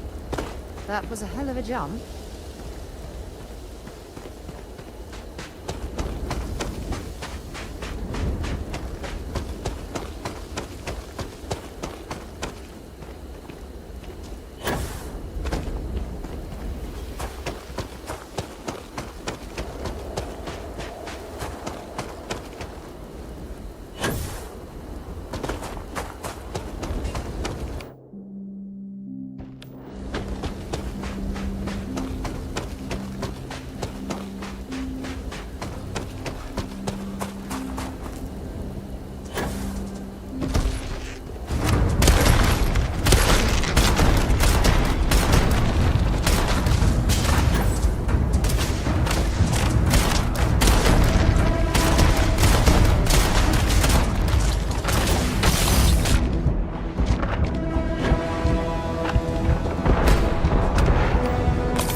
We've located where the other shuttle went down. I can't believe our plan worked.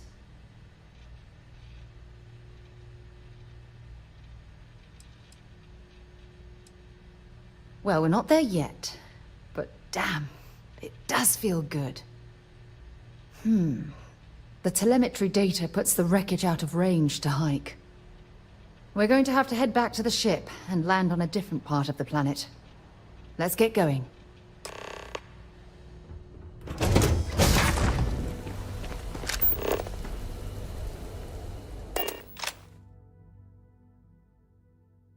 Crew accounted for. We're ready to depart.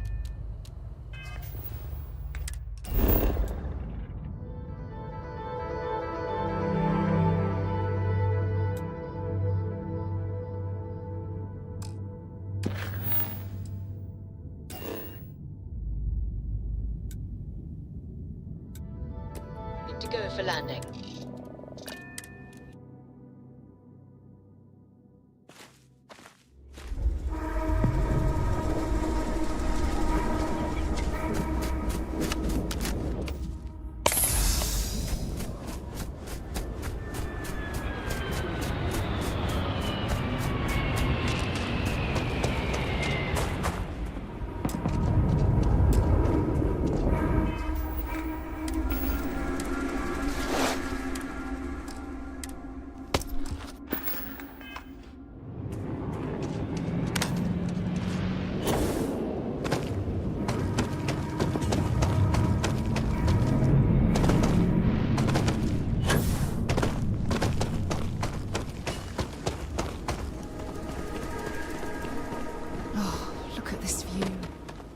Had I been on this planet under more pleasant circumstances, I might have had more time to appreciate the beauty it has to offer.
Judging from this debris, the crew's shuttle sustained far more damage than my own.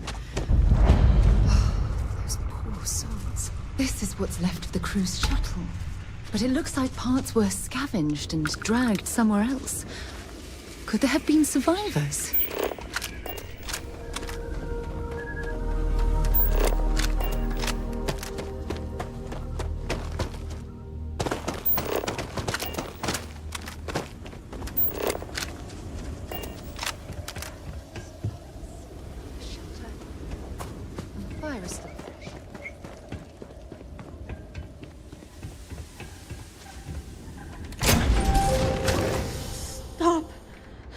I'll shoot if I have to. Just turn around and leave. I know how to use this thing, and I will. Oh my God. Who are you? I'm nobody. Just go away. I'm not going to let anyone take my stuff again. No way. Both of you, just go!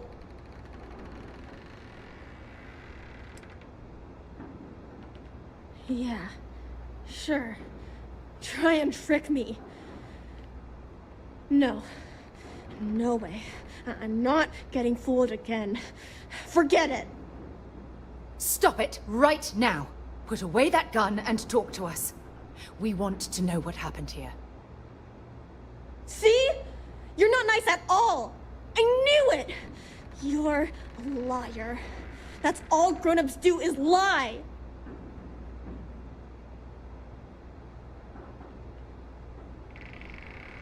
Sorry. I was wrong to get so angry. We are here to help you, and we promise to tell the truth. I don't know. You're kind of scaring me. Why should I listen to you?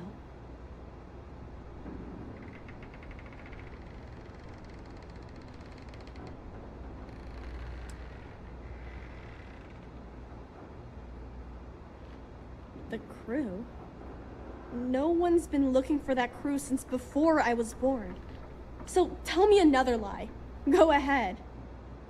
You were born here? Hold on. Oh my god. Your parents, your mum and your dad, what were their names? Jenna and Elias.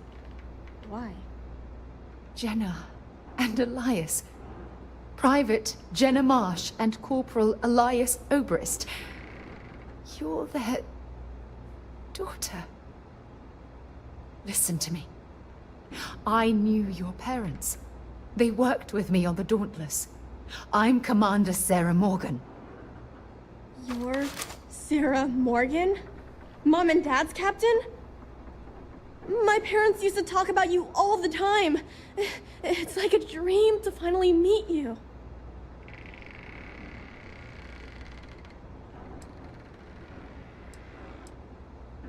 I know this is Cassiopeia. I've been here since I was born. I know my mother and father were from Gemsun or something like that. I bet it's like 1,000 miles away.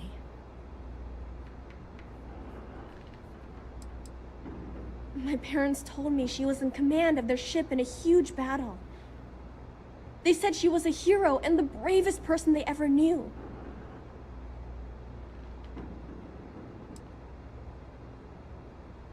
Yeah? Well, I wish you wouldn't have taken so long.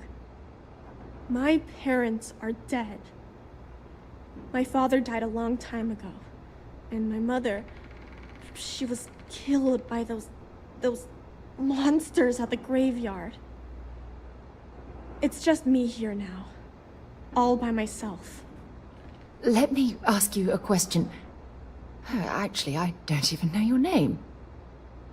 Oh, yeah. My name's Sona. Sona. What a lovely name. Sona, you mentioned a graveyard. Is that where the crew is, you know? Buried? Yeah. It's a bunch of stones with those necklaces like the ones my mom and dad had hanging on them. Thank you, Sona. I'm going to talk to my friend here a minute, okay?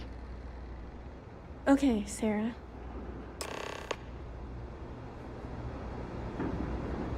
Phew. I don't even know where to begin.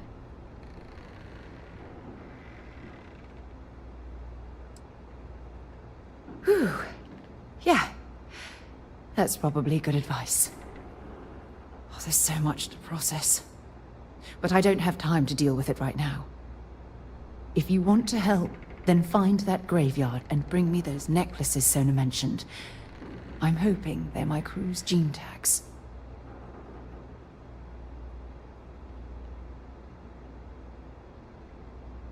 Good. Just be careful. Sona's monsters are undoubtedly hostile life forms that have claimed the graveyard as their territory.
Sona, calm down and listen to me. It's much too dangerous to stay here all by yourself, darling. I don't care. This is my home. You can't make me leave. We can't leave her here. It's not safe. She has to come back with us to Jemison. Oh, I don't know what to do. Can you talk to her?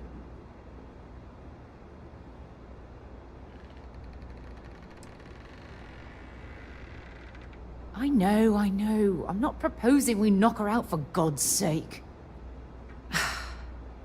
Look, maybe you can talk some sense into her. Help her make a decision. I'm sorry, I can't do this right now. I can hear you talking about me. And I don't care what either of you say. I'm not going anywhere. Look, I'm clearly out of my element here and not in the right state of mind. Could you just talk to her, please?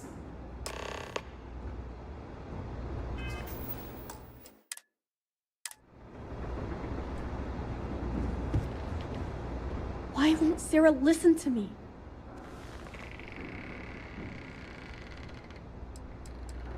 I mean, kinda. I just met her. The only reason I'm trusting you at all is because my mom and dad said Sarah was a good person. I know she probably wants to help me out, but I really wish she'd listen to my part of the story. That doesn't make a lot of sense. She's only known about me for a little while. That still doesn't mean I should leave the only home I ever had, does it? Mom and Dad told me there was a whole universe out there, with thousands of planets. They showed me the maps and the star charts. That does sound pretty cool, but well, it's also kind of scary. It would be hard to leave the only home I've ever known.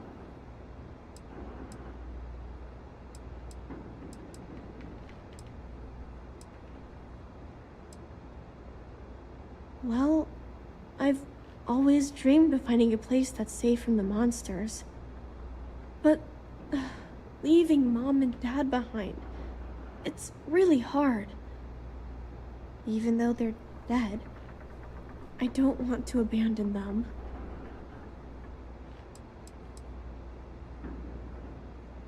I am safe. Those monsters can't catch me. They've tried, but I learned how to trick them. They're pretty dumb. And if bad people visit here, I know how to hide. I was even watching you when you landed. I bet you didn't even see me. This planet doesn't bother me. That's why I'm not sure I need to abandon my mom and dad.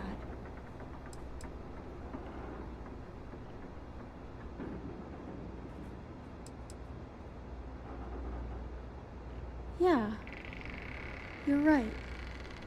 I never thought of it that way. I'm sorry I yelled at everybody. I know you and Sarah are just trying to help. I'm going to go get my stuff and then I'll board your ship. Don't worry, I'll stay out of the way until we get, well, wherever we're going.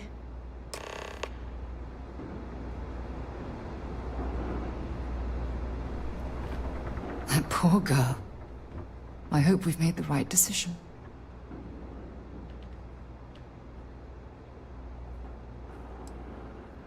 I realize that, but there's still cause for concern. We're ripping Sona from the only home she's ever known and casting her back into society. It's going to be difficult for her to adjust to the changes. Wherever she ends up, just promise me we'll check on her from time to time, please.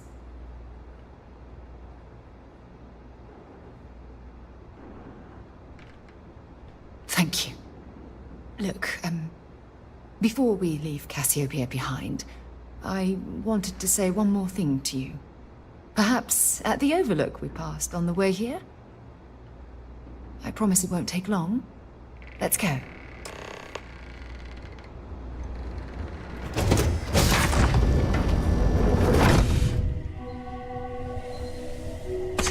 death wish or something?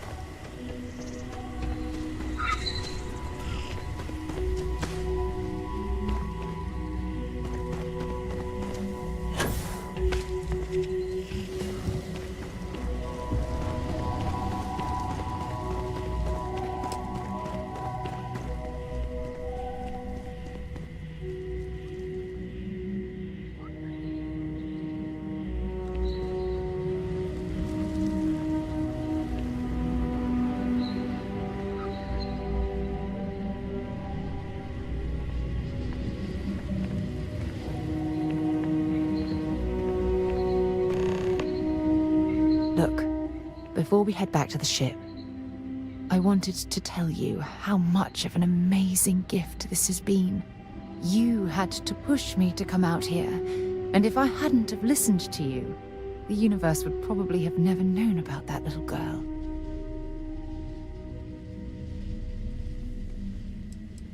And I intend to repay you for that, even if it takes the rest of my life. You know, this is the second time I've been on this world, and until this very moment I never stopped to reflect at just how magnificent it was. Oh, look at this place. This is the reason I'm out here, exploring the stars. Worlds upon worlds, just waiting to have their beauty discovered. Shedding this burden of my past has finally allowed me to open my eyes, wider than they've ever been opened before. And it's all because of you. Perhaps. I suppose we'll both have to think about that for a while now, won't we? Well, I suppose it's time to bid goodbye to Cassiopeia once again. This time, under much happier circumstances. Now, let's head back to Jemison. I want to give those gene tags you gathered to Admiral Logan, and figure out what we're going to do with Sona.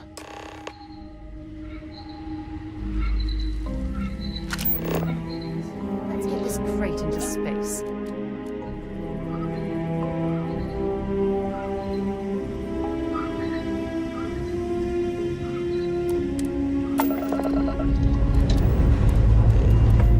Time to greet the stars.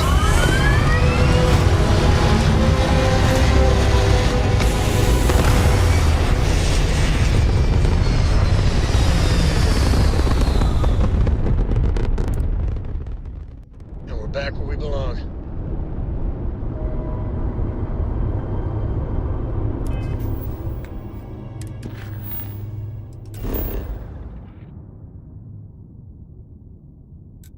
I have things for you.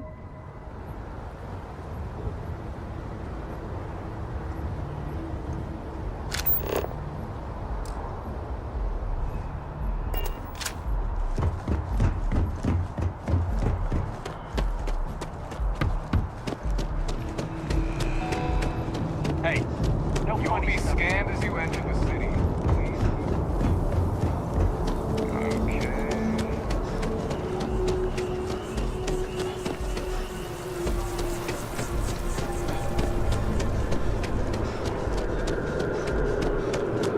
Been up there, huh? Space?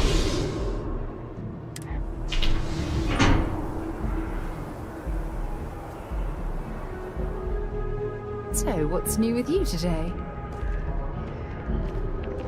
I have a feeling today's going to be a great day. Don't you agree?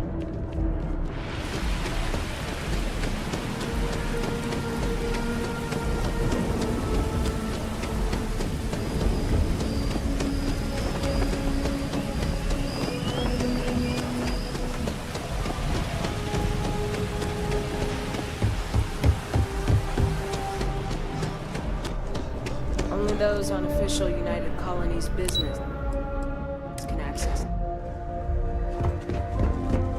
Pardon. Hey. Welcome back. Did you find your answers?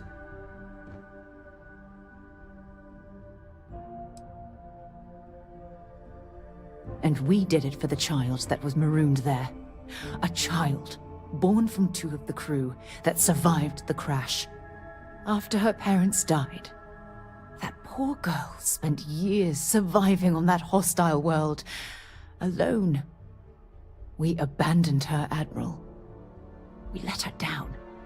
I'm sorry. I had no idea. How could we have possibly known?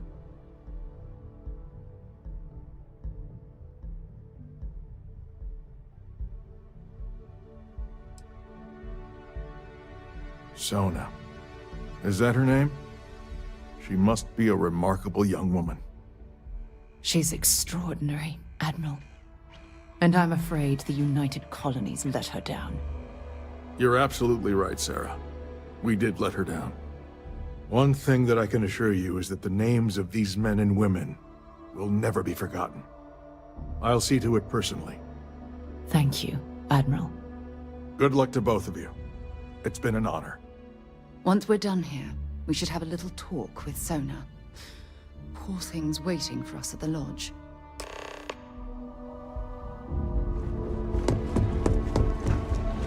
Yes. What?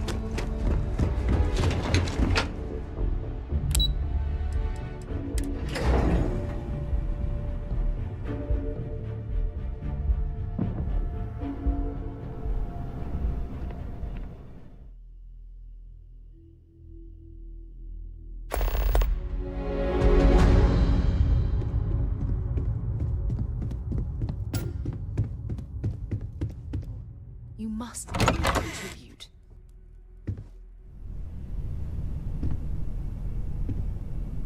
We should probably talk. There you are. I was wondering when you'd come and say hi to me. Hello, Sona. I see you found your way to the lodge without any trouble. Yeah, it was kind of hard though.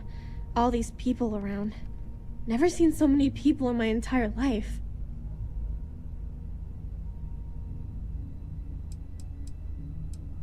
I think I like it. I don't know yet, but it's all really new to me. You'll fit in just fine. You're one of the smartest people I've ever met. So, what do you think? Do you like it here, Sona? At the lodge? Yeah, this place is huge. I mean, I've never seen anything like it. You must be like a bazillionaire, Sarah. Oh, don't I wish? This place isn't mine alone. It belongs to everyone who's a part of Constellation. And I think it should belong to you too, Sona. I want you to stay here and make this your home. Whoa. Does that mean I get to go exploring with both of you? Or wait, do I get my own ship?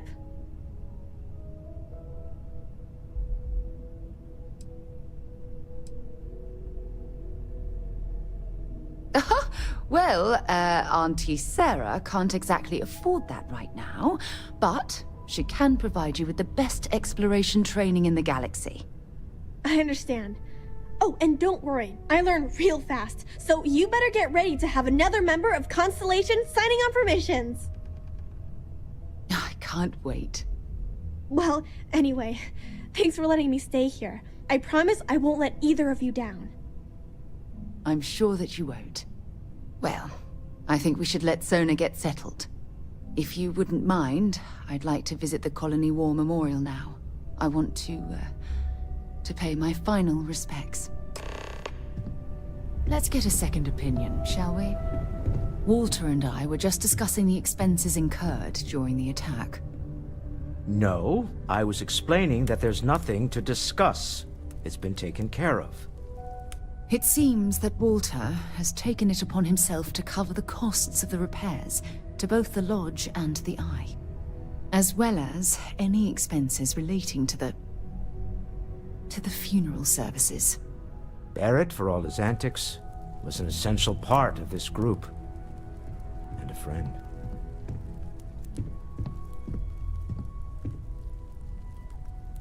Well, it's not about looking for thanks. It needed to be done, that's all.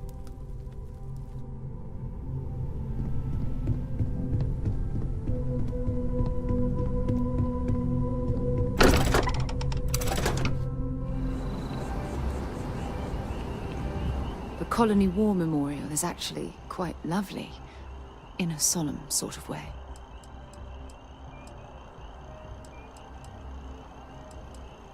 Actually, yes, I do. Here you are. If you think it will help, then feel free. It had to be blind luck. The shuttle had almost zero propulsion and no defensive shielding. It would have taken a hell of a pilot to land the ship without it breaking into a million pieces. I've been giving that a lot of thought. I'm going to suggest she stay at the lodge, but I don't want her to think that I'm forcing her to follow in my footsteps. At the very least, it should give her a safe place from which she can adjust to her new way of life. If you'll just bear with me, I promise I'll explain everything.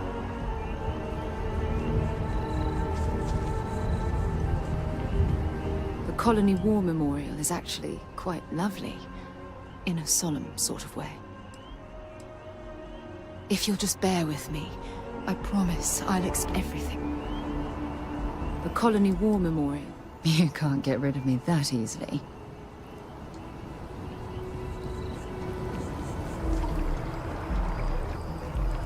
It's amazing to think that this tree predates New Atlantis.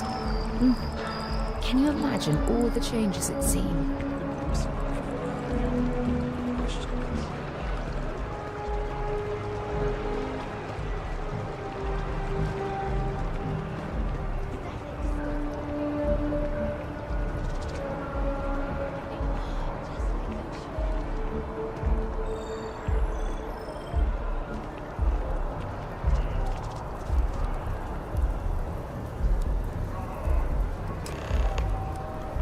Look at this.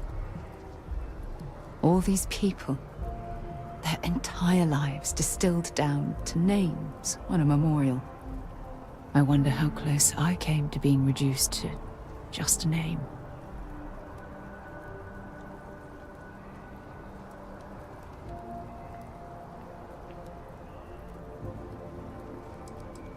These people laid down their lives for what they believed in, and it cost them dearly.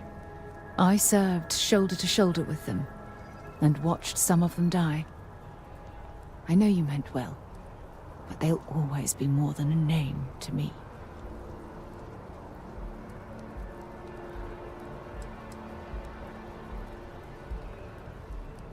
And I care about you too. There's obviously some kind of a connection between us that I think we need to discuss. Just let me have another moment here, and then we can head over to the waterfall, so we can talk in private.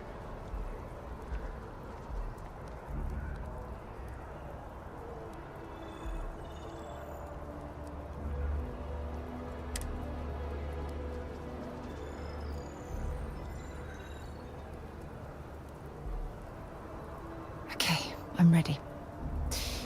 Let's go.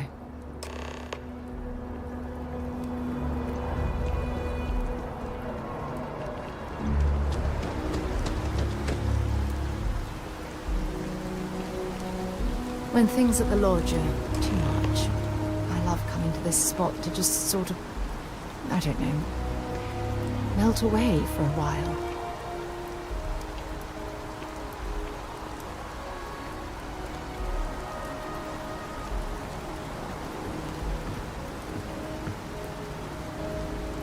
It's lovely here, isn't it? I've been from one end of the settled systems to the other. But this place, this exact spot, there's nowhere else like it in the galaxy.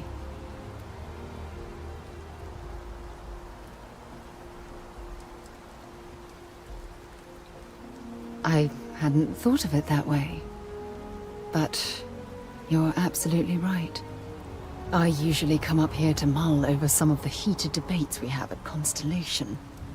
You'd be surprised how many decisions I've made on this very spot.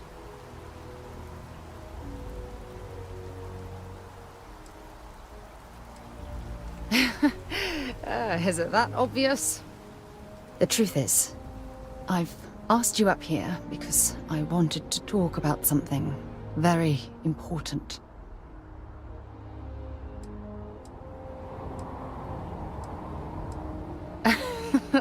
No, nothing like that at all. I just have a lot on my mind, and I am terrible at getting right to the point.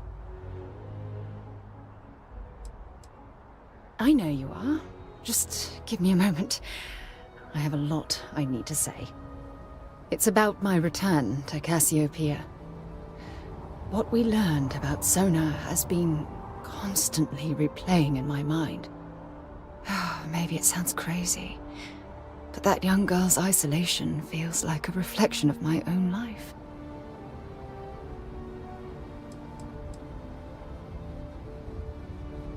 In all honesty, I don't. She simply reminds me of my own isolation. Maybe not in the literal sense of the word, but I certainly relate to some of her loneliness. Am I? I've spent my life surrounded by all sorts of people. Constellation, the Navigator Corps. Hell, even the UC military. Despite that, no matter how hard I've tried to make them a part of my life, they tend to drift away and disappear.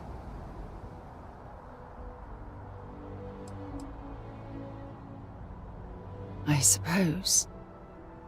Well, if that's true, this challenge is wearing me down.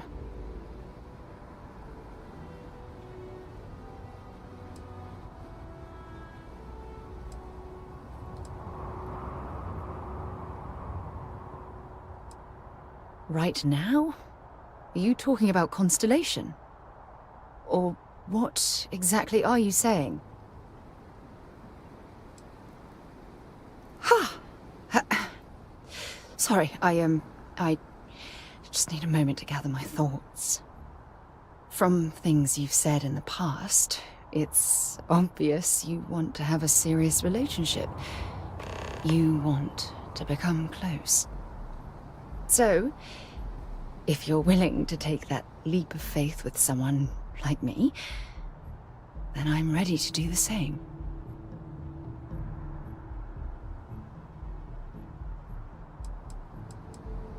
You're something truly special. You know that? You've helped me conquer my self-doubt, my confidence, hell, everything. For the first time in my life, I feel complete.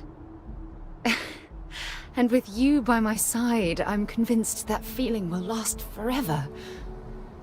You're the best thing that's happened to me in my life. I love you. Always. When you have a moment, I'd like to speak to you.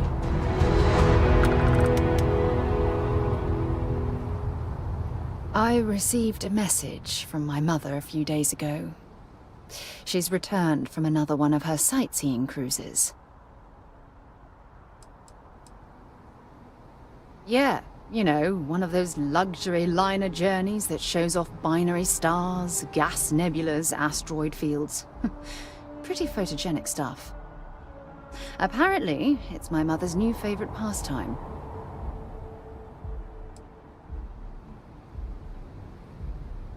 Ah, that's right. I haven't really spoken about her to you, have I? My mother lives in a fairly remote location, so we rarely speak. Tends to keep her out of my mind.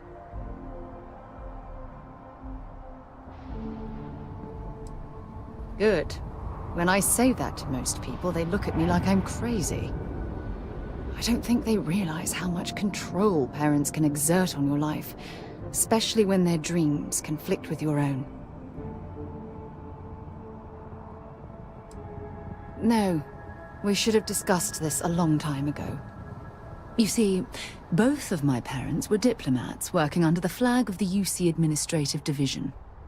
After I completed my basic education, they signed me up for a one-year apprenticeship in their department, without bothering to ask.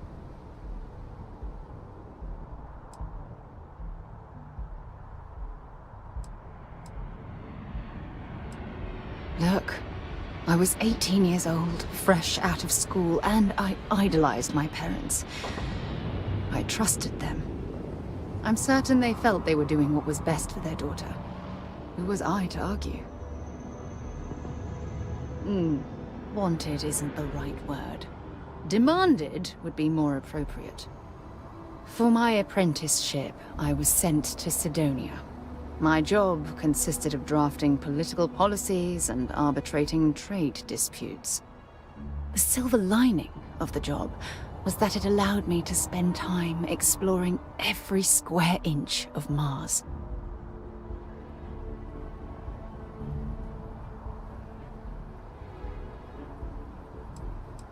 I was swallowed by it. Months before the apprenticeship ended, I dumped my diplomatic certification and joined the UC Navy. Of course, my parents didn't approve. We had a huge argument that resulted in all ties being severed between us. Well, that wasn't the worst of it. You see, my father was killed during the opening shots of the Colony War. I returned to Jemison for the funeral and reunited with my mother. After that, we vowed to stay in touch.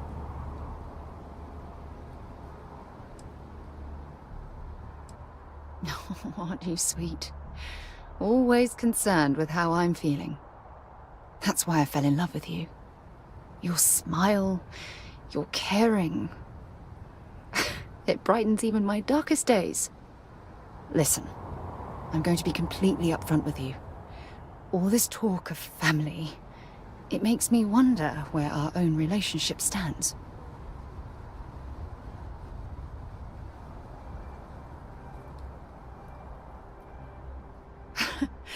You mean that? You'd do that? For me? I've been dreaming about this moment and still, I don't know what to say.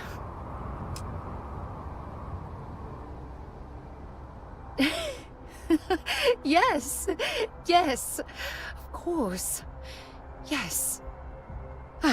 I just need a little time to think about the ceremony. I have some thoughts about how we should move forward. You know, I used to dream about finding the love of my life, and here you are. All I ever needed was you, right here beside me.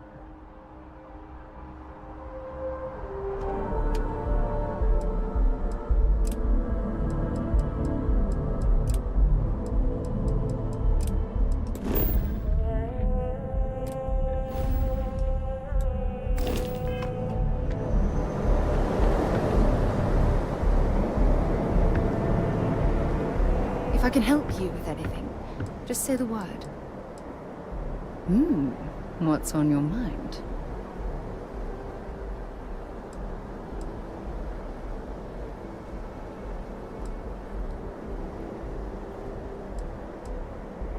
I will never love another person as much as I love you.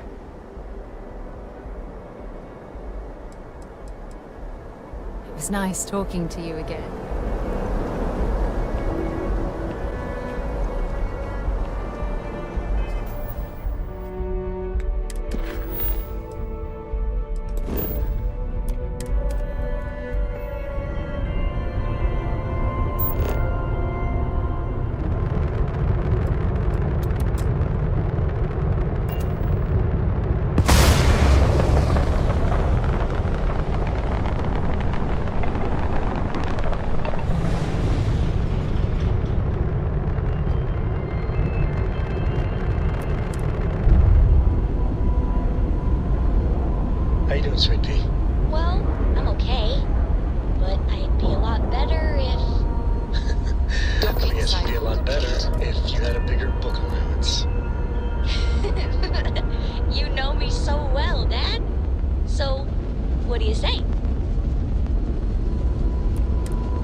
sorry.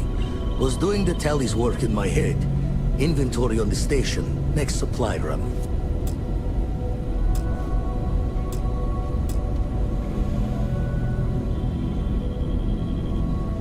Forgot to check the math on a few equations. Been poring over the charts, looking for another match. Think this one might just be it.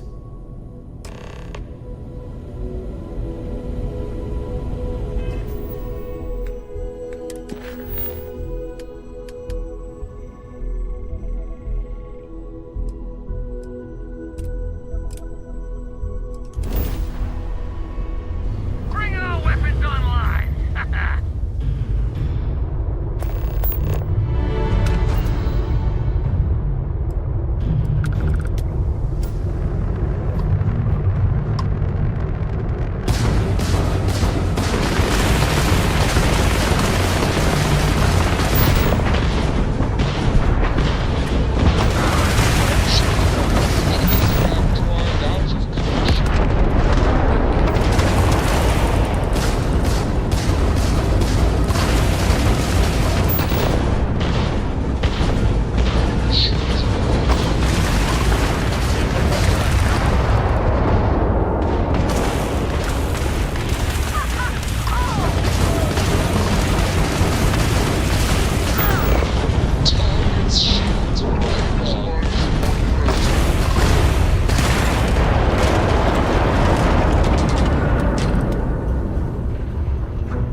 Starting landing procedure.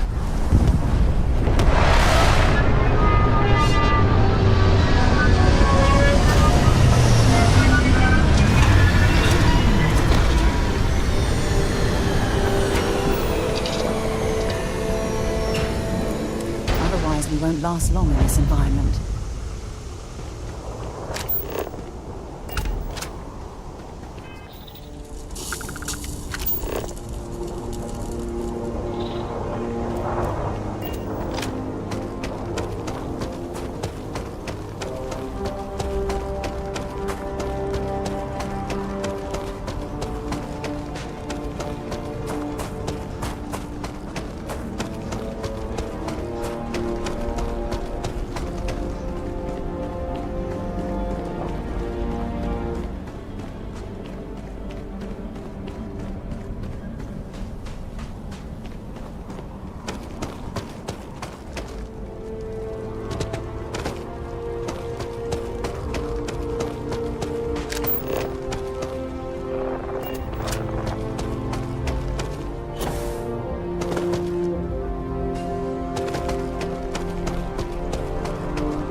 survive at this low of a temperature.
Archaeologists back in New Atlantis that would give their left arm to be here right now.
Time to greet the stars.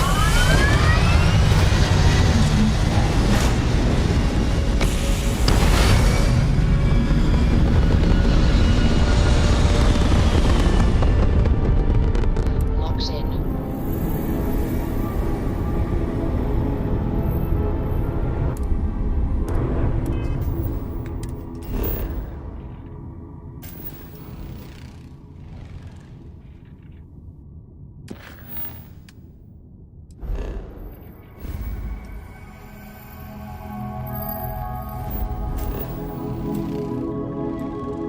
We're locked in and landing.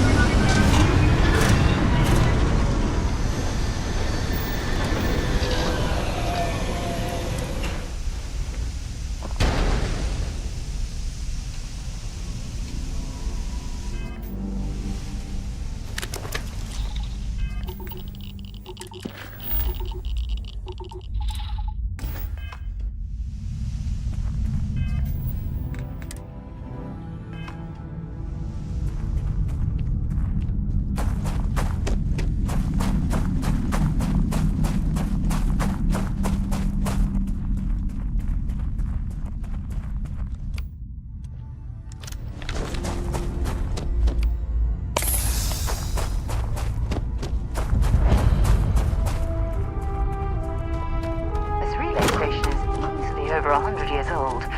Original Nova Galactic construction is my guess. Built to stand the test of time.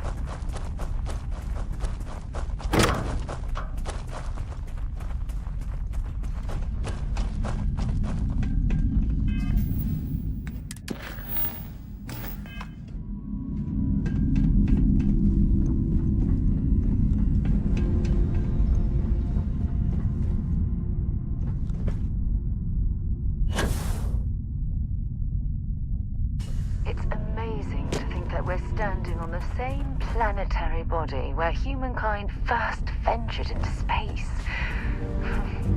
We've come a long way since then.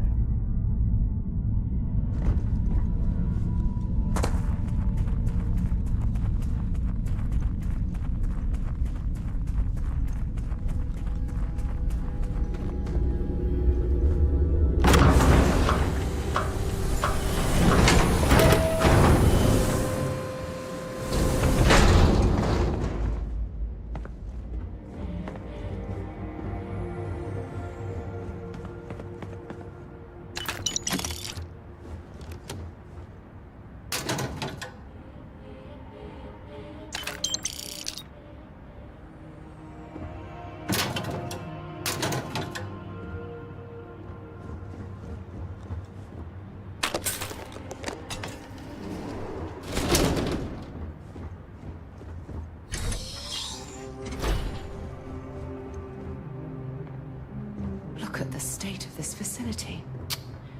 I wonder why this place was abandoned in such haste.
Okay, that's it.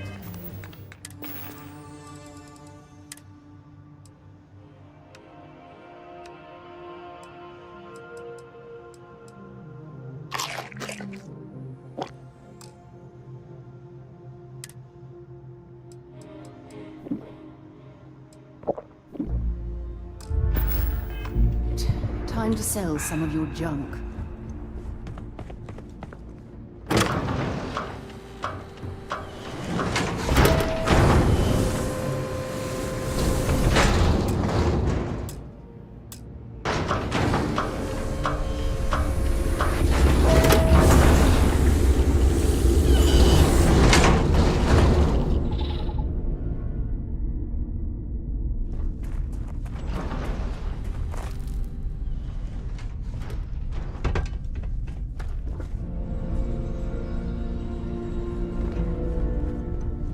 Engine spin-up time almost complete. Total time 5 minutes 22 seconds. Right on schedule. How are the helium-3 valves holding, Nova? We double-checked the leakage concerns this morning before the launch. All signs green. Any changes to the calculation sequence from Voltaire? No changes since we uploaded the last figures yesterday. It's a clean shot from here to Jupiter. One day the computer will be on board the spaceship. Just imagine that. One miracle of science at a time, Canaveral. Counting down in 5, 4, 3, 2, 1.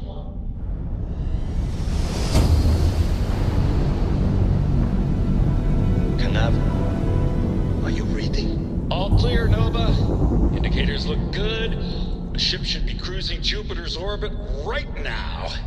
Visual confirmation will be possible in 32 minutes. Afraid the speed of light is on the slow side these days. How does it feel to break the laws of physics, Canaveral? We're all pretty excited down here in NASA, I won't lie. Excited enough to tell me where you got the original data? Not in a million years, Nova.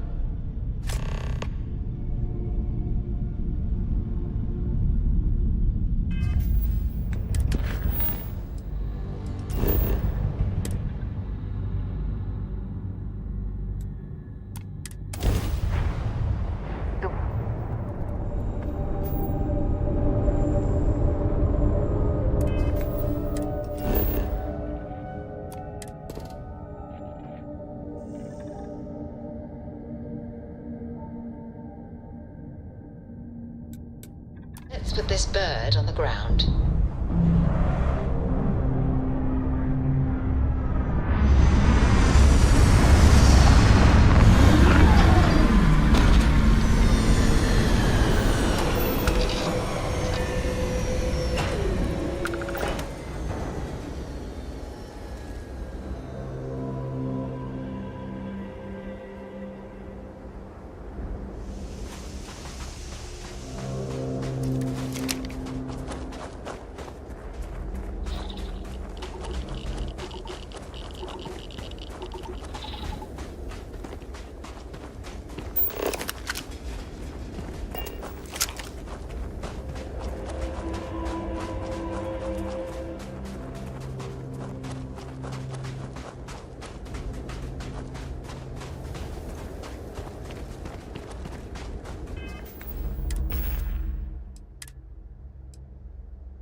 Unless I'm mistaken, that's one of the launch towers used during the evacuation of the Earth.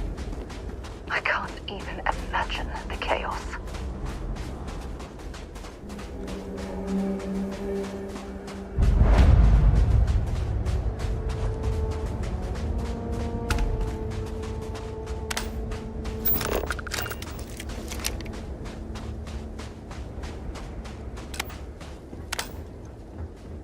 The most likely way into the NASA facility would be via an elevator shaft taking us straight down.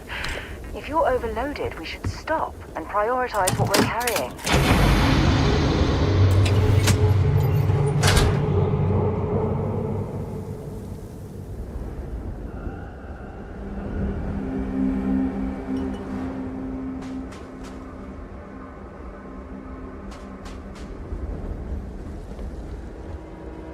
Important or not, let's see what you've got.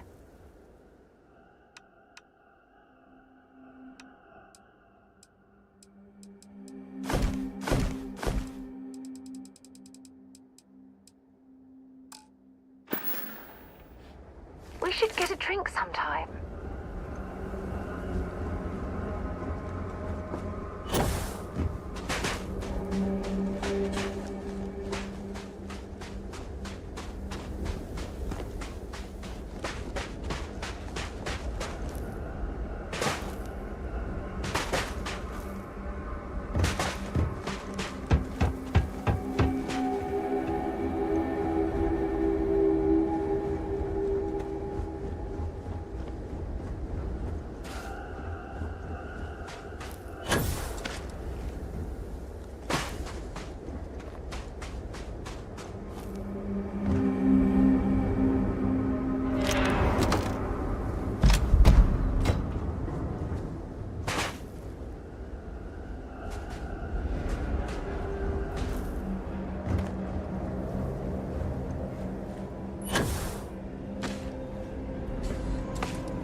The gantry was in loading position. I wonder what prevented this particular colony ship from lifting off. The lift system seems to be completely offline. We should search for a way to restore the power and get it back into operation.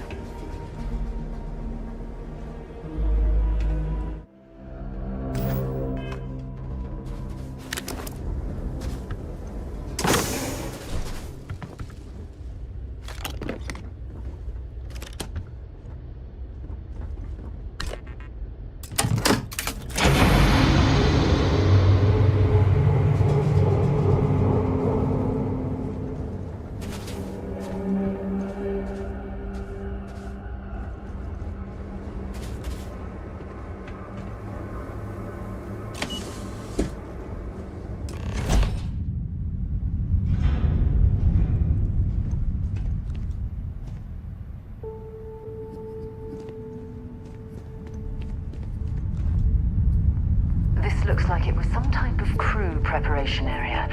Probably the last step before boarding. It's definitely seen better days.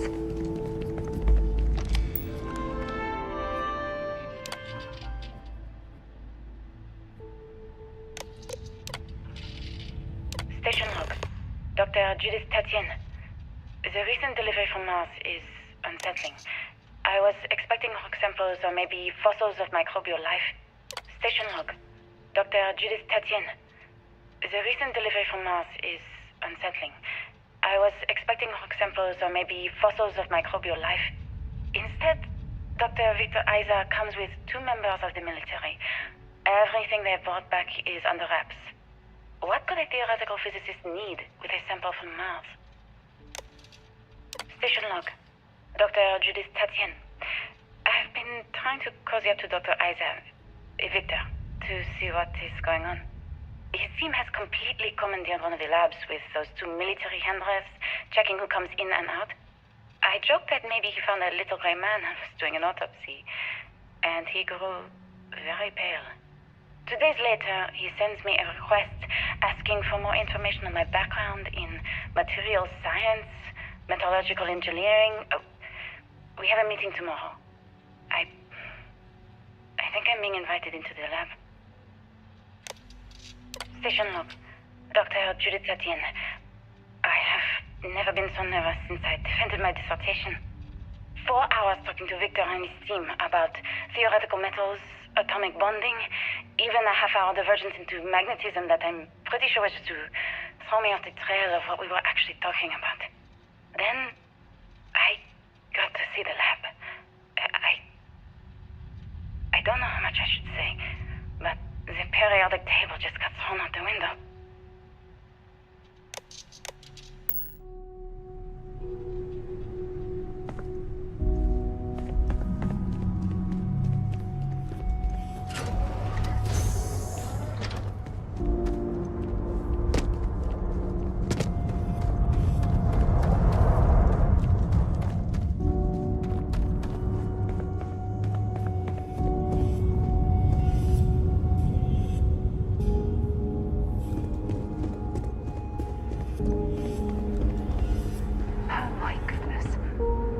Artifacts here are from the earliest years of NASA. Oh, what a shame all of this was left behind to deteriorate.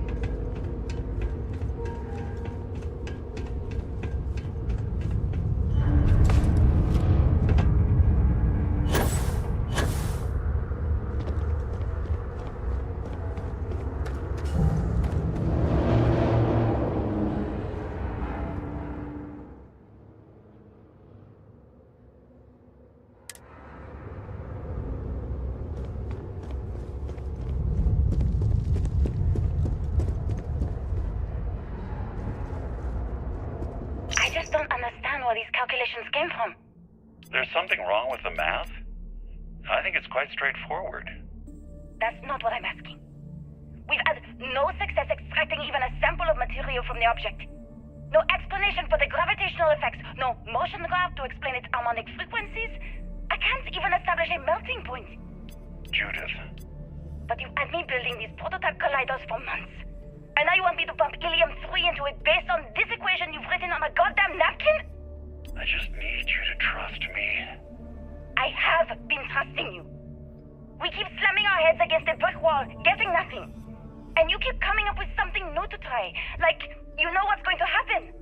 Where are you getting your information, Victor? I'm sorry, Judith. Look, not here, okay? Somewhere off base. I'll tell you everything. But I'm not lying, okay? We're going to discover something important here. I promise.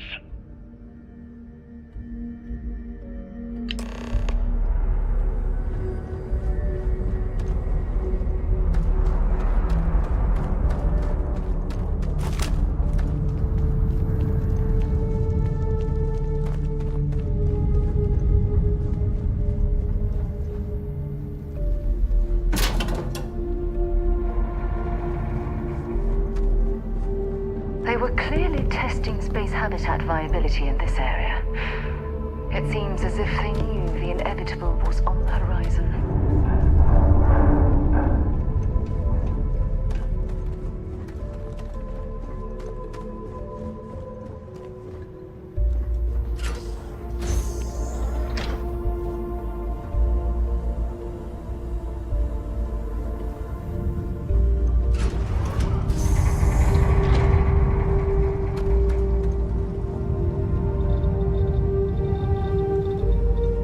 Left of this geology laboratory. Ironically, the surrounding rock appears to have sealed the fate of this part of the facility.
I'm sure he'll be thrilled to find out.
quite an impressive facility.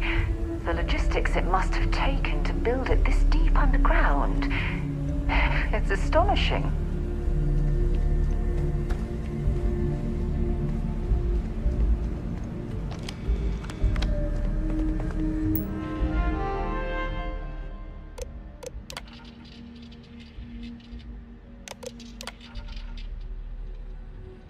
Project Log. Dr. Victor Isa. We turned on the prototype today. The gravitational field around it began to fold as we long suspected. Complete reversal of gravitational pull was observed on dozens of loose objects around the lab. I'm setting up a meeting with the directors to propose a larger test. The prototype proves we don't need the original anymore, but further work is going to have to take place in space. Somewhere with abundant helium-3 and with a civilian partner. Someone with access to large-scale manufacturing resources and computational equipment. Engineering gravitational folds pulling the far side of the solar system closer to us? It's all going to be possible.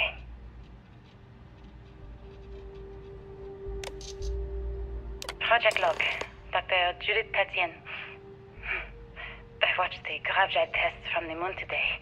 It was the first time we were able to talk to the team at Nova Galactic directly. So many things were under wraps before, but now everyone wants all the publicity they can get.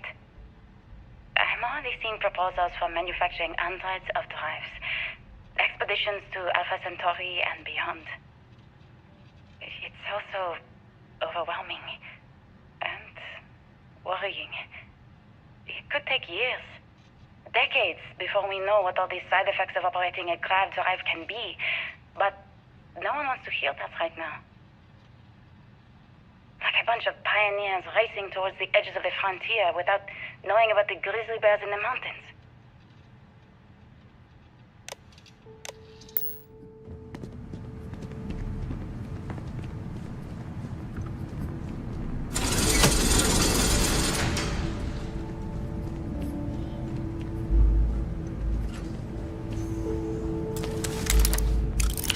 If there's a way to access the deeper sections of this storage area, I'm certain we'll find it.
I never actually got to visit your labs back when we were working on the grav drive projects.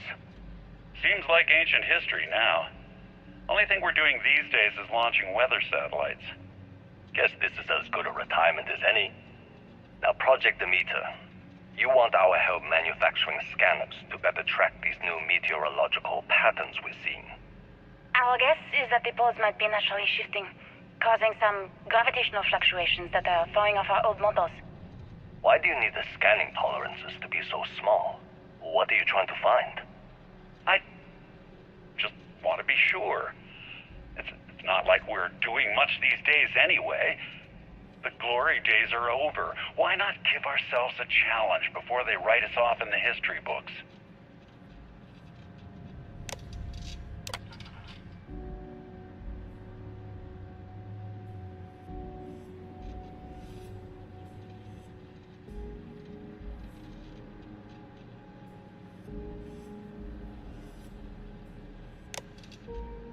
I know seeing, Victor.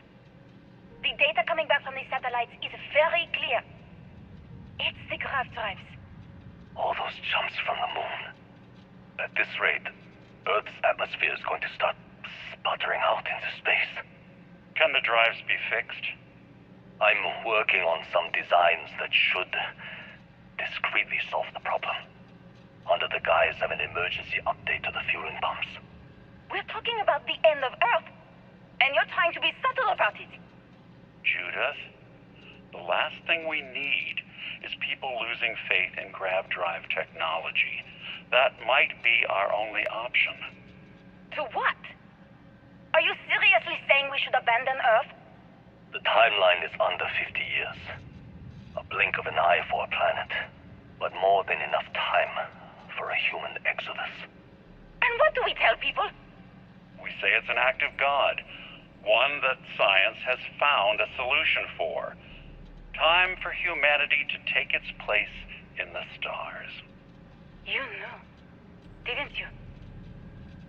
You lied to me. All this time, I dedicated my life to this discovery, Victor. And you knew we were going to kill off our planet? You haven't seen the future I've seen. There's an infinite expanse of promise out there. A meteor could hit Earth, a plague, another world war. Colonizing other galaxies secures humanity's future for all coming generations, across all time. At the expense of our home. Stop it, both of you. All that matters is building enough ships to get everyone off this planet. And we need to start now. I'll draft up a statement. We'll need to address the entire international community. I'm sorry, Judith. There isn't a planet in this universe that will be far enough away from you, Victor. We are never speaking again after this is over.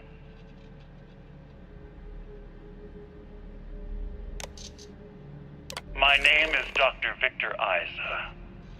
And if you're listening to this, then you probably already know the truth. I was young when I first headed the retrieval team of an odd gravitational anomaly on Mars. But I kept what really happened that day hidden from everyone except one other person. Even she didn't believe me at first. But I have no reason to lie to anyone now, so I hope you'll accept this confession, whoever you are. When I touched the anomaly, I experienced 12 days of lost time. I met myself. He told me everything that has since come true. The grav drive equations, the tests on the moon, Earth's atmosphere sputtering away because of what we had done. But he also told me about a city thriving on a planet orbiting a distant star. Human culture, art, music, lifestyles evolving and shining brightly across all of space. What price would I be willing to pay for that future? Maybe you don't believe me. Maybe Judith was right and I'm just a coward who wants to believe his mistakes were justified. But everyone has forgotten about the real origins of the grav drive, this artifact from Mars. I hope you make better use of it than I did.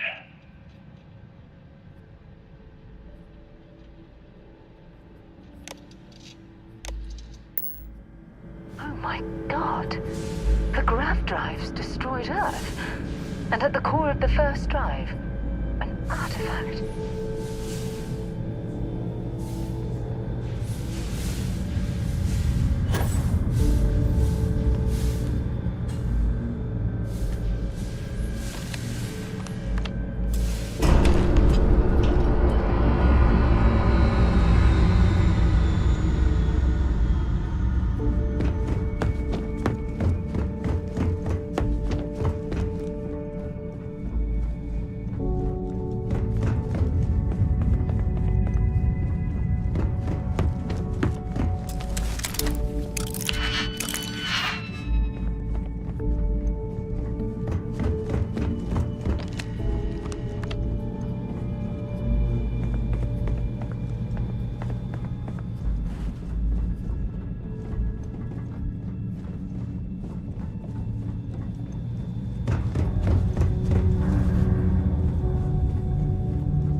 you understand now why I asked you to come here?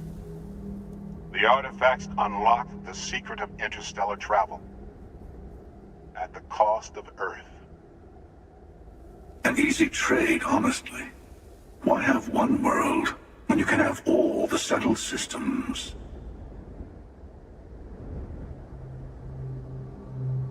Assuming we weren't going to lose it anyway. War, disease, famine, all the classics. Don't you see? The power of the artifacts forced humanity to the stars. They didn't get to make a choice. How many would have chosen Earth? And what gave Victor Isa the right to choose for them? You see the hypocrisy in what the emissary is saying, right? They don't want to rob people of their free will, but then they steal the artifacts for themselves. In the wrong hands, the power of the artifacts can make anyone a tyrant. That's why we watch over them. The only thing you're watching out for is yourself.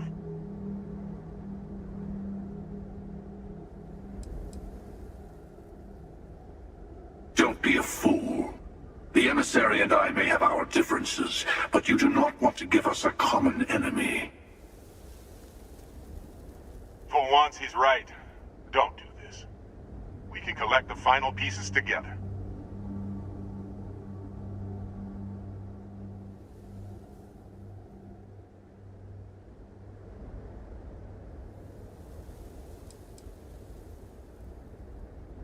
Well, look at that. The emissary just became my new best friend. You've made your choice. When you're ready, the Hunter and I will be at the buried temple.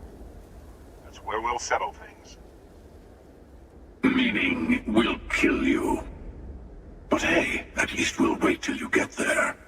Everyone deserves a shot at the final artifact.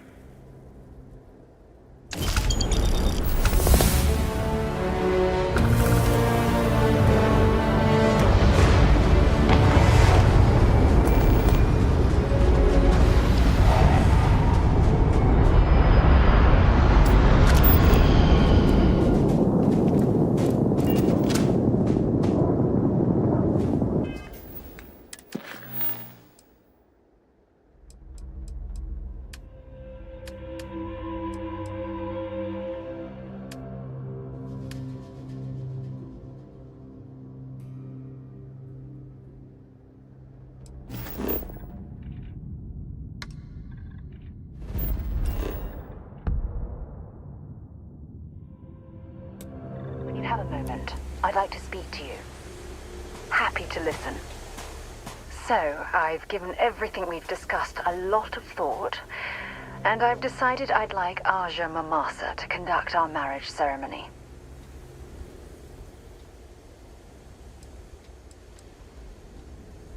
I remember Aja mentioning she presided over a previous commitment ceremony between Barrett and his husband Irvin. Besides, the thought that Aja would be there to officiate this important step in my life is comforting. I hope you don't mind.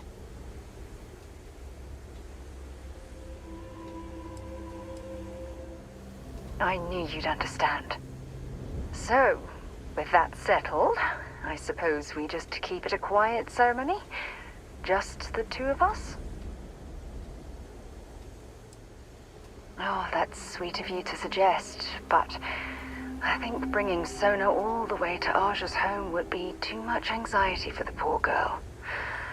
We need to give her some time. If anyone else had suggested that, I'd say no. But hearing it from you, I know in my heart that it's the right thing to do. I'll send her an invite and we'll see if she shows. Anyone else? Or will the three of us with Aja presiding be enough? Honestly, no. I respect everyone at Constellation, but this is part of my personal life. If it's all the same to you, I'd like to keep my personal feelings about us separate from Constellation. All right, it's settled then. I'll send a message to Aja, asking for her to preside over the ceremony. As soon as you're ready, let's head to Paradiso. I can't tell you how much this means to me. I love you.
Touchdown in.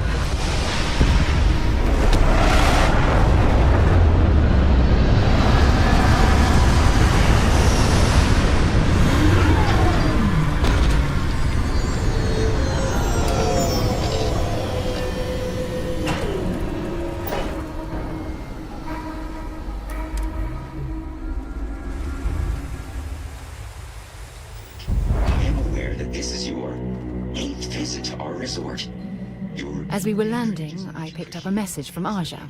She said to meet us at the park, overlooking the ocean. Before we go to the ceremony, I want you to look me in the eyes and tell me this is exactly what you want. But this time, our entries seem to take longer. And we pass by a lot. I just melt when I hear you say things like that to me. I love you. And I'm forever thankful to have someone as amazing as you in my life. Now come on. Aja is waiting for us. But first, we should probably say something to my mother. Once again, we are dreadfully sorry. It's okay, dude.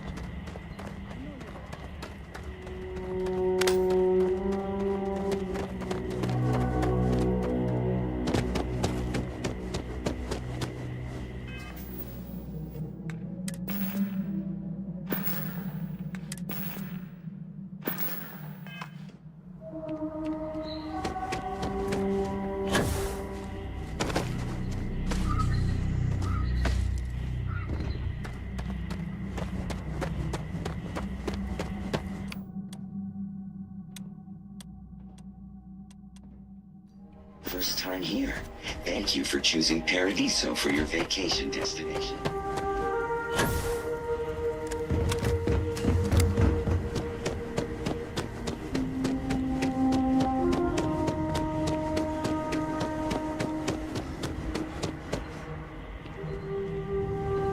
Some of our guests think everything is complicated.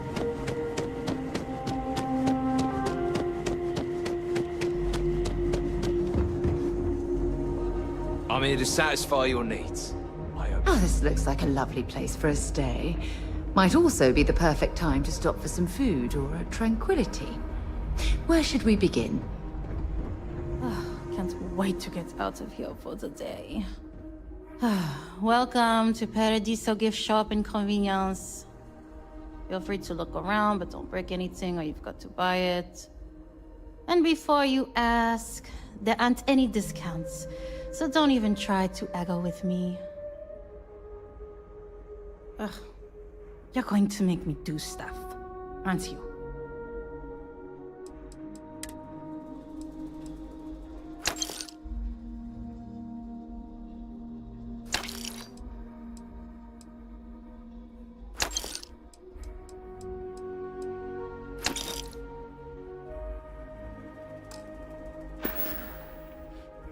Okay. Thanks for shopping.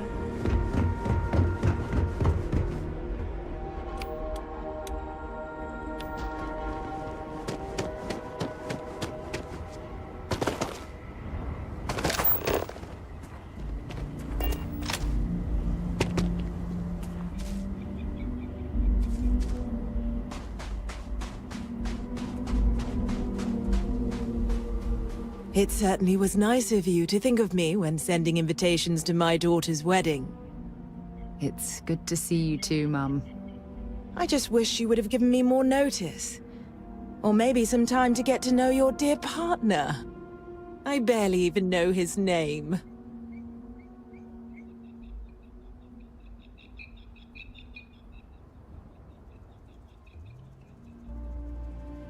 Yes, good to meet you too, my dear. If only my daughter had thought to introduce us sooner. We could have built more of a rapport before this big day. We'll have plenty of time to talk more later, I'm sure, after the ceremony. Anyway, I'm sorry, Mum. I know how this must all seem to you. This was a sudden decision, and we didn't want to waste any more time. We wanted to keep the ceremony small, and involve only the people I care about the most. Sarah, dear. I hope you know that I am delighted to be here, to see you finally get married. It's been a long time coming, and I wouldn't miss it for the world. Thank you for coming, Mum. We'll be sure to talk more in a bit. But for now, let's not keep poor Aja waiting. As soon as everyone is present, we will begin.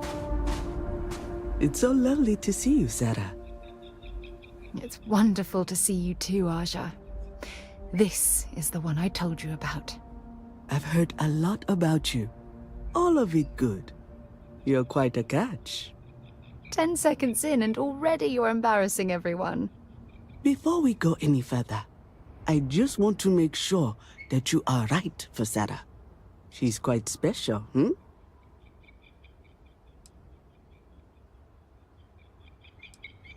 I think I can lower my standards and settle for you. Aren't you two quite the pair? Well, I've seen enough. I can read people the moment I lay eyes on them. And you're going to make Sarah quite happy. Coming from you, Aja, that means a lot. Of course, Sarah. You know I always look out for you. Now, are we ready to begin the ceremony? Very well. If everyone's ready, then I'll begin.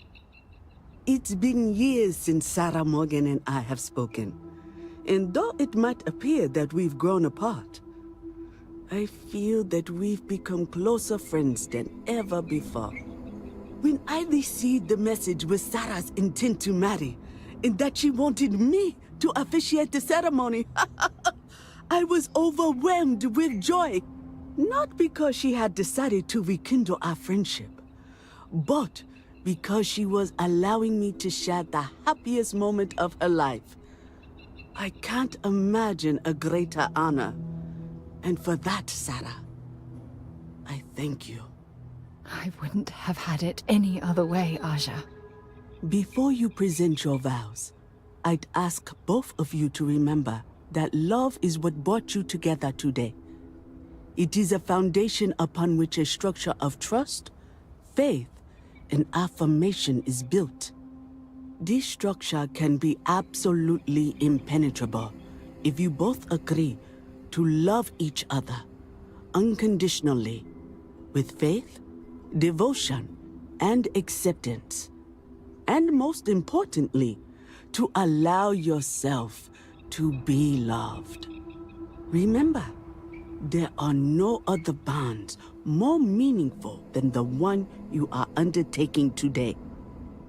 You should cherish this moment and hold it close to your hearts as a reminder of the love you share. If you both are willing to abide by these words, then you can be assured that your lives will be filled with joy and happiness forever. That was beautiful, Aja. Thank you. Did you need a moment, Sarah? No, I'm fine. But I wanted to say something before you continue. When we stood beside that waterfall in New Atlantis, you told me that I needed to forget the past and focus on what I have right now. I swear, with every fiber of my being that the past will no longer be an obstacle in my life. And I will honor your words by focusing my affection on the most important thing in my life. You. This is my solemn pledge to you. From deep within my heart, from deep within my soul, for all eternity. And you? Did you have anything you wanted to say to Sarah?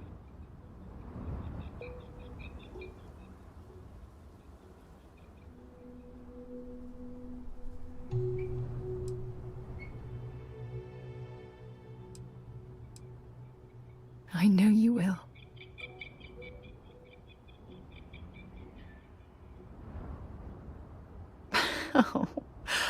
Oh, you're going to make me cry. You had a gift, Sarah? Yes. I wanted you to have this as a token of our love. I'm giving this to you as a symbol of the clean break I've made from my past. Oh, it would have been impossible without your help. And for that, I'll be forever grateful. With these promises of affection and these vows you've exchanged, by the power vested in me by the Articles of Constellation, I happily pronounce you life mates. Congratulations! Aja, I don't know what to say. That was... oh, amazing. I couldn't imagine having the ceremony without you. I'm glad everything worked out for you, Sarah. I'm only sorry that we waited so long to reach out and contact one another.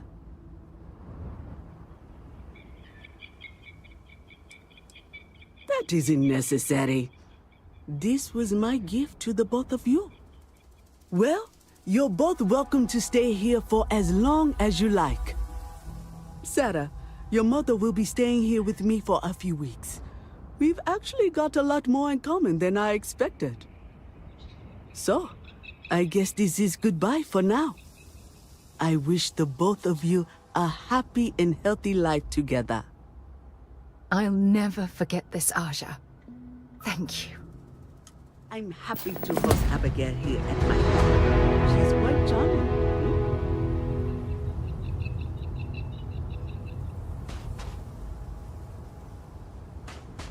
Let me guess. You missed me and you couldn't stay away. I'm loved. You have no idea how wonderful that makes me feel.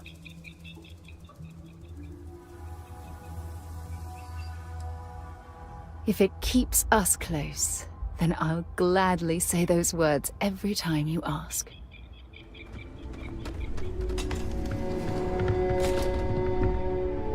Welcome to Paradiso. Jiro Sugiyama at your service.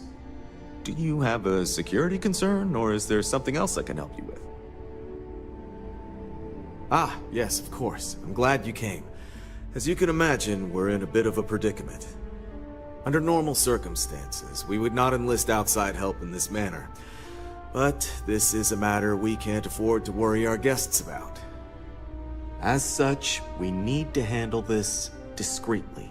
Failure on your part to do so could have severe consequences. So, before we proceed, can you swear not to discuss this with anyone else unless explicitly directed to do so?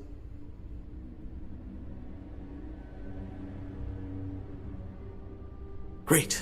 I appreciate it. Not too long ago, a strange and enormous ship appeared in Parima space. It is now locked in orbit around our planet. So far, it doesn't seem to be hostile, but any attempts to communicate with it have been in vain, so we're unsure of the ship's intentions.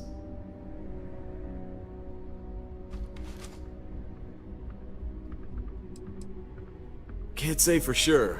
Looks worn, but not cobbled together like a Crimson Fleet junker. Others have been saying it's some new Varun design, a gigantic battleship with hidden armaments preparing for assault, but that doesn't check out either. There's also been talk about non-human sentient life, The comms data we received might support that, but humanity's spread far and wide and no one's ever encountered anything like that. Still, first contact. Could you imagine? It is. Whatever's going on, we need to approach this with care. First, see if you have more luck communicating with them. If not, you may have to try boarding. Whatever you do, it's important to remember to seek diplomacy with who or whatever's on board. As soon as you have any more information, report to Oliver Campbell. He's the CEO of Paradiso. All formal decisions will need to go through him, and he'll have your pay. Good luck.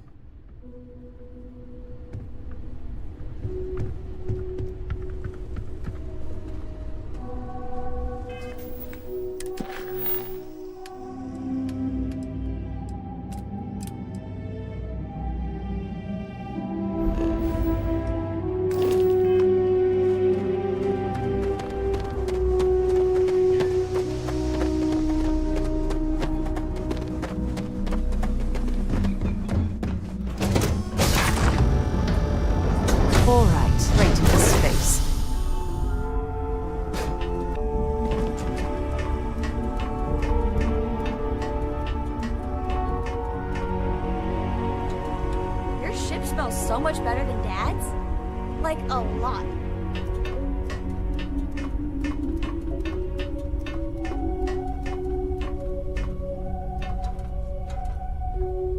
Do you have my attention?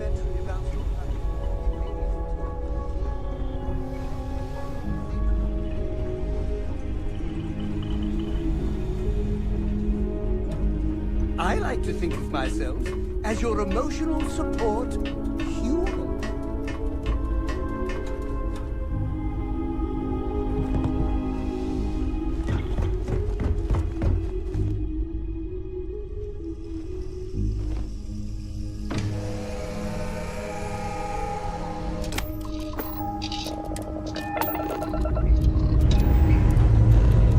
Escape trajectory lost.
You're human.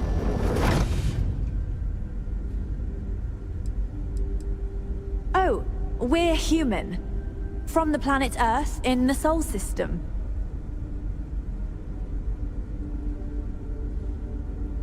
It's just that we weren't expecting to find life, let alone human life out here. We thought we were the only ones to leave Earth. Imagine being cut off from humankind for that long. How terribly frightening that would be. Perhaps we should greet our guests. Of course. Manners. I'm Captain Diana Brackenridge. This is Security Officer Bomani Reader. And this is Dr. Mabuti da Costa, one of our elders. A pleasure to meet you.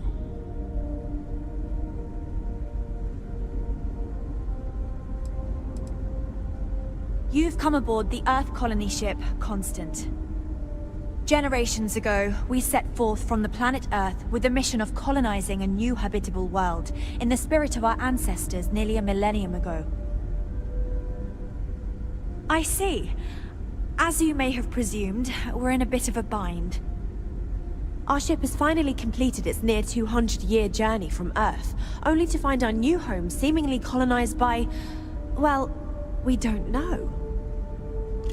Communications haven't been successful, so your arrival is fortuitous. Perhaps you'd be willing to act as a middle person between ourselves and... the others.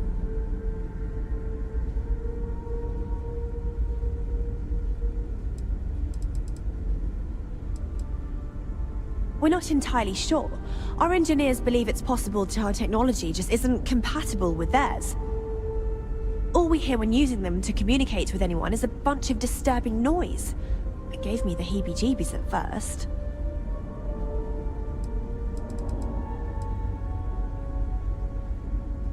Well, the short answer is, we didn't. It's a generation ship, which is to say that most of us lived long, happy lives on board and passed our mission down to our children. It was never intended that the original crew would make it to our destination. The goal was always the preservation of the human race, above all else. Though, it would seem that was perhaps a bit presumptuous. We do. Well, sort of. We saw structures using our surveying equipment. We've also seen the various ships pass us by. Some even seemed to want to communicate, but couldn't. Of course, we had no idea that they were being piloted by other humans.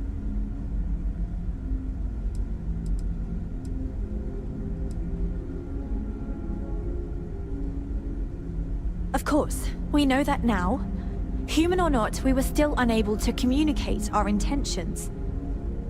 As soon as we discovered them, we fully expected negotiations would be necessary. Now then, please follow me. There's much to discuss first. We'll speak more on the matter once we reach the bridge. Dr. DaCosta, you may return to your quarters if you wish. Thank you, Captain. I will follow you to the bridge, ma'am, for security purposes. I do not believe we have need to fear our guest, but I'll allow it if you insist. Welcome to the Earth colony ship Constant. In the early 2100s, my ancestor, Rupert Brackenridge, researched a number of scientific scenarios: climate change, asteroid impact, nuclear war, global pandemic, and more. Each scenario showed the likelihood of an extinction level event to be within 50 years. He fully believed Earth was destined to be rendered uninhabitable. We've always assumed that's what happened. So, he gathered the best and brightest he could find, built the Constant, and set a course for this planet here. We were told that it was the largest, most advanced ship ever constructed on Earth at the time. If you can believe, entire generations have been born, lived, and died on this ship. It really goes to show that there are no limits to human ingenuity and perseverance.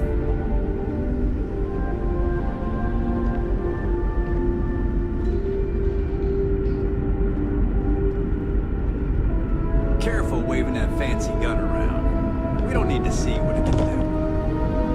Never seen a ship like yours before. Then again, I haven't seen any ships before. So, here we have to say, with technology this outdated, I'm amazed this vessel is able to navigate at all. It's almost like walking through a museum. We didn't believe anyone would be out here, but I'm glad for it. A bit frazzled, as you can imagine. People are anxious about discovering that we're not alone, and also worried about what will come to pass. While we hope we can work out a deal with the people on the surface, they seem reluctant to reach out, so there's no telling what will come of that. I do know that we can't afford to stay here in orbit forever. The ship was built to sustain us for many years with backup provisions just in case, but even that will come to an end eventually. Well, as I mentioned, we've been unsuccessful in communications with anyone up until you arrived, though not for lack of trying. But since you're asking, maybe you'd be willing to be a sort of diplomat between us and them as we attempt to resolve our situation. Does that sound agreeable to you?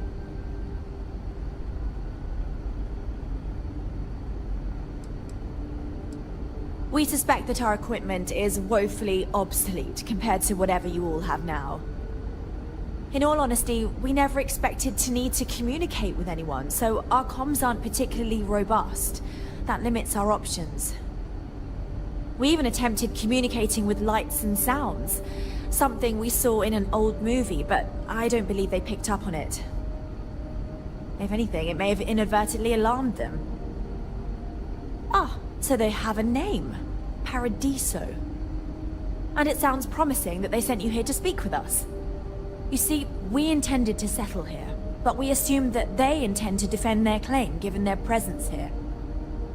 We'd like you to go speak to them on our behalf and help us negotiate a solution, preferably one that favors us.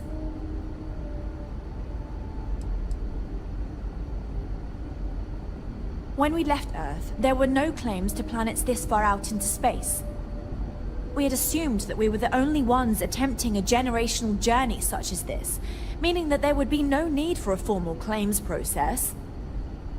Regardless, my ancestor, Rupert Brackenridge, did manage to file a charter for this planet's first colony, to be named New Jamestown. According to his records, no one took it seriously when he filed it, so likely it was either ignored or the records were lost to the ages. Given humanity's lack of interest in colonizing the far reaches of space at the time, it shouldn't have been a problem, but again, here we are now.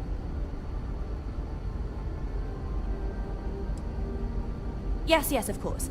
But we need to start from a firm position and state our goal. If need be, we can compromise, work out a mutually beneficial deal or some such.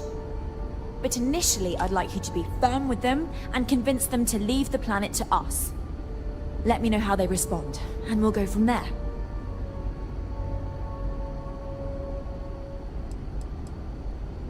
We thought about it, but it simply won't do. I need to think about the distant future of our people. Sure, our first settlement may be small, but our predecessors dreamt of our new civilization spreading across the globe.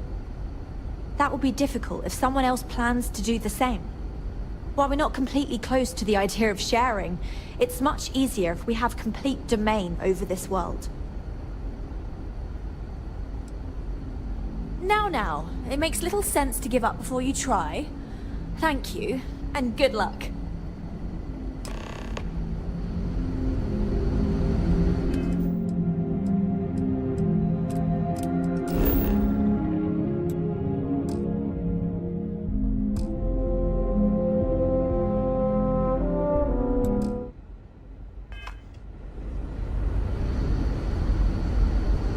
Just because our equipment's old, doesn't mean it won't.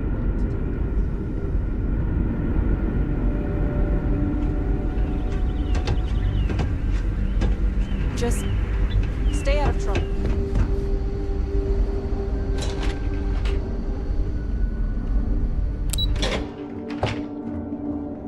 Now that we know what's out there, things are going to be more interesting.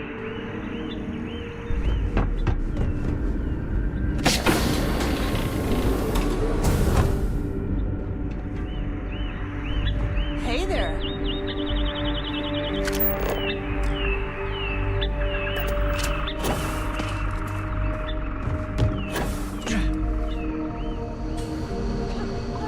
I wonder what else is out there.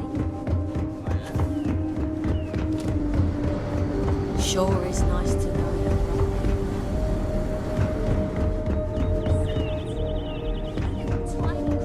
Wonder what it's like out there. Oh. There's so much more to learn about now. We were never trained to address threats coming from outside our ship.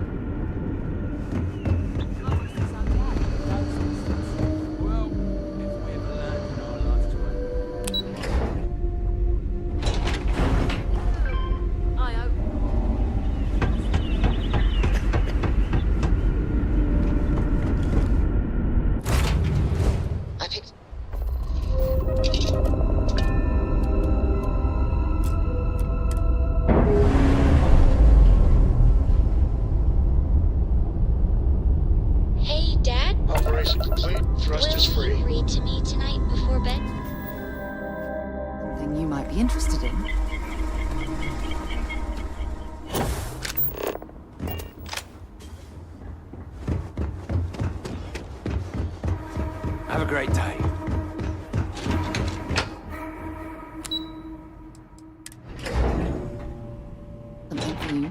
have a moment? Hello there. Excuse me, you can't just waltz in there. Do you have an appointment?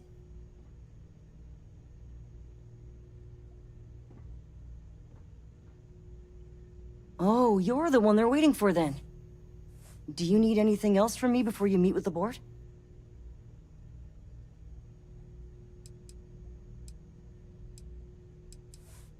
Sure. Have fun in the shark tank. And don't worry, even they call it that.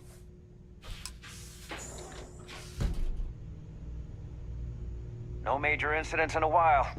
Let's hope it stays that way. I just feel that we should be Hello? focusing on the I natural didn't realize beauty TV of was this letting planet, people in here. not our amenities. I am. And you must be the diplomat Jiro told me about. Welcome, welcome. Normally I'd offer you an all-inclusive stay at our resort before we spoke. But given the circumstances, I'm gonna cut to the chase. We've got our friends, the aliens, up there causing all sorts of problems for our resort. You like that? The marketing team came up with it. The thought is, if we can't get rid of them, it might actually attract more tourism. Come see the aliens!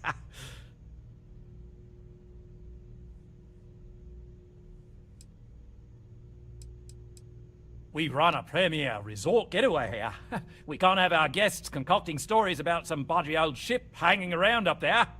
As it is, we've had to reroute our luxury liners around the other side of the planet on entry so no one sees it. It's bad for business. We need to nip this in the bud and take care of it before the tourists catch on and cause a scene. Despicable? Hardly. Just a backup plan in case we can't get them to leave. But you're right, no one's gonna buy aliens. Remind me to fire the marketing team. So, tell me, what's the actual deal with this massive eyesore of a ship, besides scaring people away?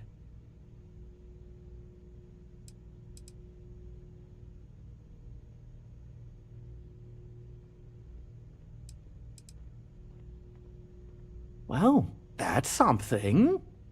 Shame we can't just tell them kindly to bugger off. Something tells me that's not going to work. Now, tell me, what are we going to do about it? Give me some proposals, people. I need something to work with here. We could offer to resettle them here. There's more than enough space. They could stay here, temporarily, but it'll cost them. Quite a bit, too. They'd need to work off all their debts before being allowed to leave. Maybe not. What if we help them get out of here?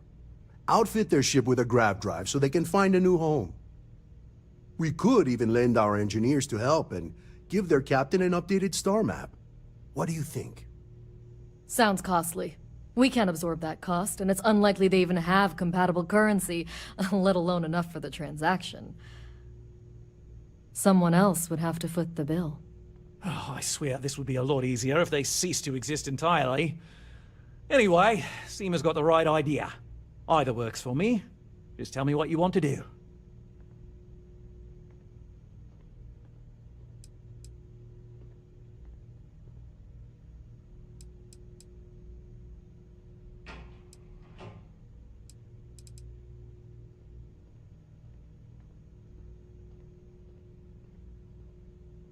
And which proposal will you be taking to the good captain?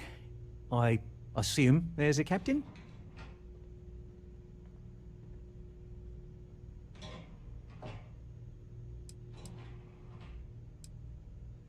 They'd be hard-pressed to defend their claim in any courts. Our charter goes back years. It was registered with both the UC and Free Star Collective, per the Centaurus Proclamation. We may be outside the settled systems, but that charter's official as can be. I'm sorry, but you're going to need to be the one to break the news to them that they need to make a compromise or leave. Ah, good on you. You want to see a man named Benny St. James over at Hope Tech. He's the best in the business. If anyone can retrofit a 200-year-old ship with a modern grav drive, it'd be him. We'll coordinate our engineering team with his when you return, though you may have to help the Constance engineers prepare for it on their end. Good luck. I know this was a difficult decision, but if it's any consolation, I think you've made the right choice. Compared to the destruction of their vessel and relegating them to a life of servitude, I'd say this is the best chance they've got. Right. On behalf of the Paradiso Group, We appreciate your help. There are millions of planets out there. People can go to any one of them.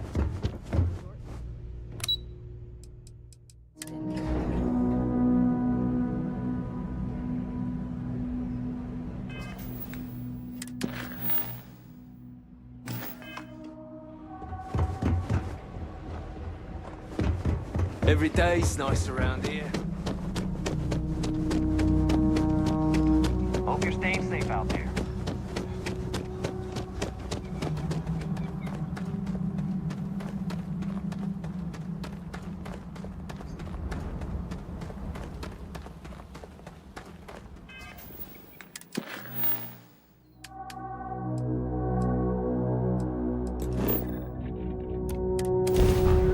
This is Freestar Collective Space.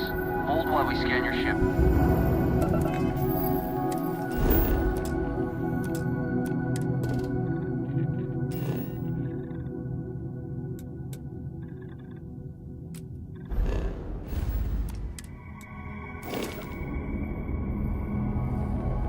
And that's it.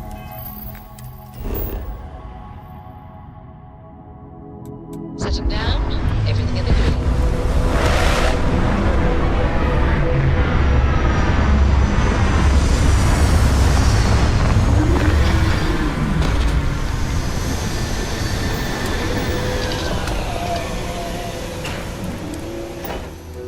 Have things for you.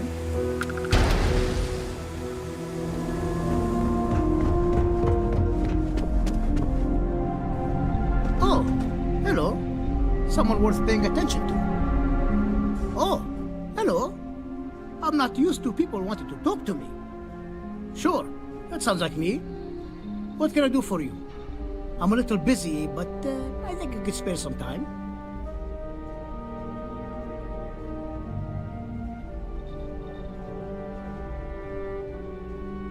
Oh, you should have just said that.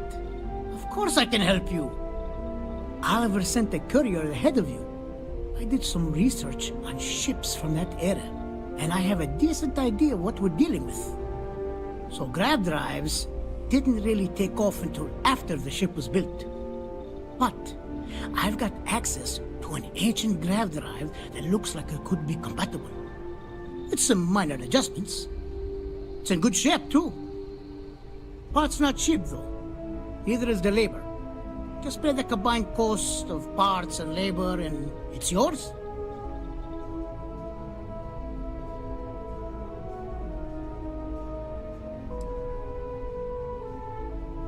It's a pretty big ask, given how rare these old grav drives are.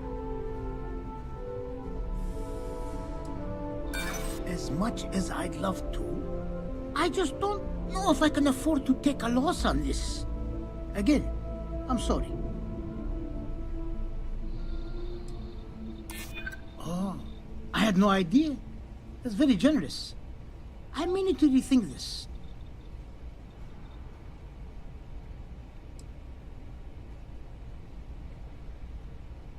True.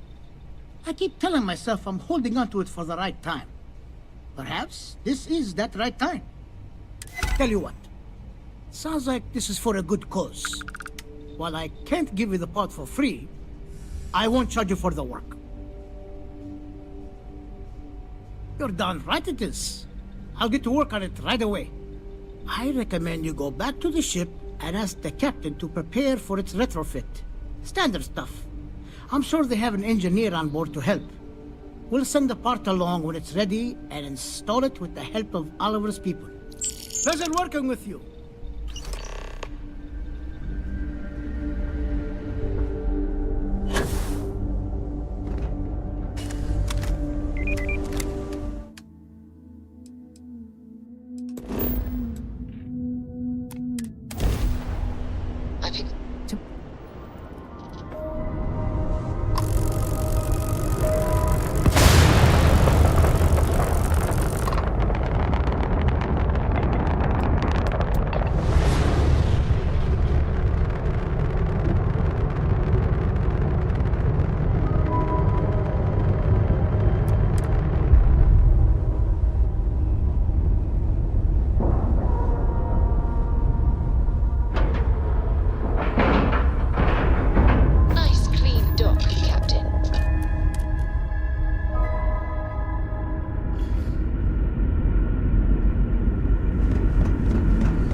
It's high life in the constant. Hi.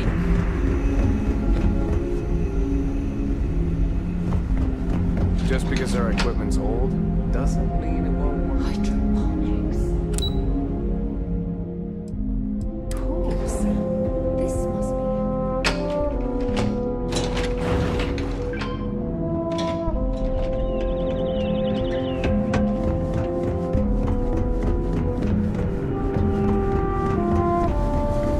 I can't tell you how many times I've had to make do with inelegant solutions to complex technical problems. I was hoping to talk to our visitor from outer space, and here you are! Welcome, welcome! I have a million burning questions, but I won't overwhelm you. There will be plenty of time for that later. Please, indulge me just a couple. How did you do it? Did humanity finally discover faster than light travel and eclipse our poor old ship?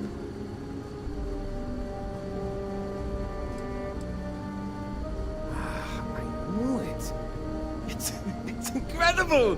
I read about this technology in our archives from Earth, but it was only theoretical back then. Amazing! I'll have to learn more. Oh, I've got so many questions, but I'm being rude. I haven't even given you my name. Chief Engineer Kazemi, but you can call me Amin. And, I might add, I'm one of the reasons we're still floating out here today.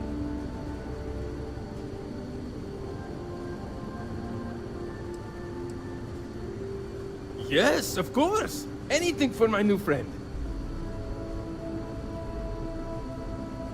What grab drive?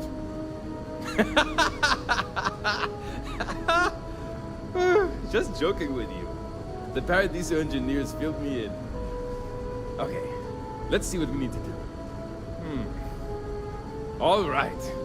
This will be fun. And hopefully there will be no explosions in the process. I have just received word that the drive is here. Ready to get to work? Great, great, great! There are 3 preparations I need you to help me make while I set things up on my end. First thing I need you to do is reroute the power from the port turbo pump to the auxiliary cryogenic radiator. Then, turn the plasma runoff inhibitor function to 5%. Last, you'll need to decouple the magnetic flange pipe enclosures from the auxiliary module assembly. Got it? Let's hop to it!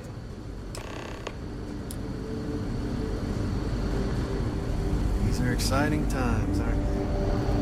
What?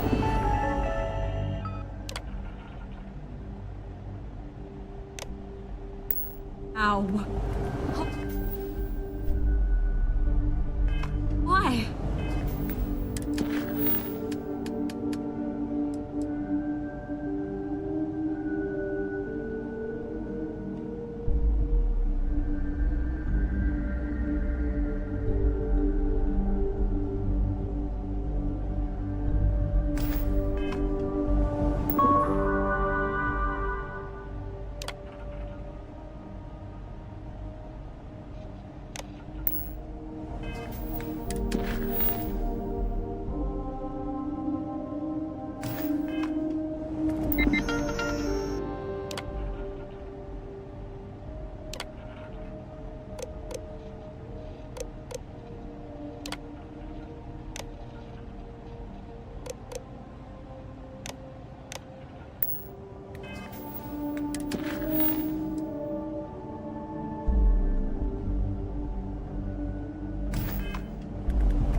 heard about you, but...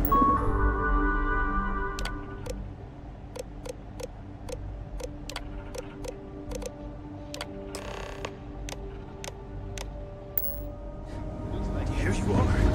Both your end and mine.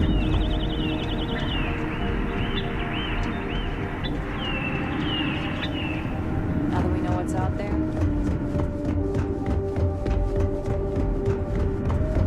constant is Never seen a ship like yours. Now that you're here, I can finally give my crew a chance at a new life. Well, well, it would appear we have the means to go nearly anywhere now, thanks to you. The engineers even upgraded our communications equipment so we can speak with passing ships. Turns out it was a pretty easy fix. Thank you again for all you've done. Without you, we'd most likely be stuck. But you went above and beyond. I'll make sure people tell tales of your generosity for as long as our society lives. I don't know if we can ever fully repay you. Thank you again.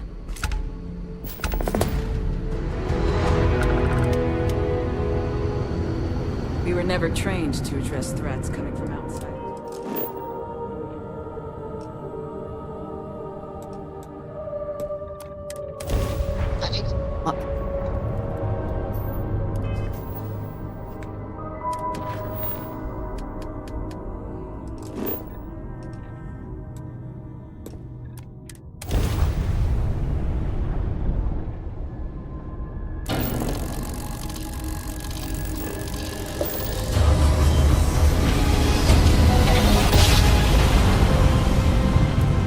Navigational feedback checks out. We're in the right place.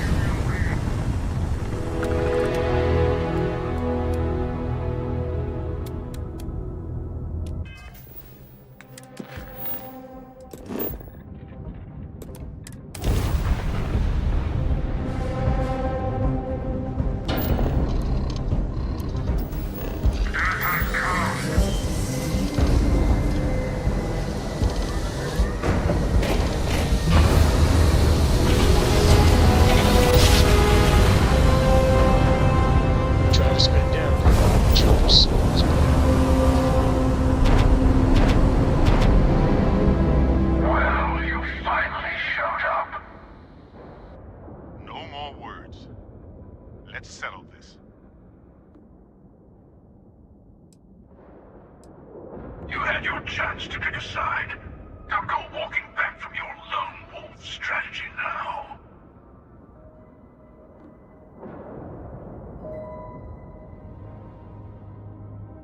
A fight in the heavens themselves. What more could we ask for?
security.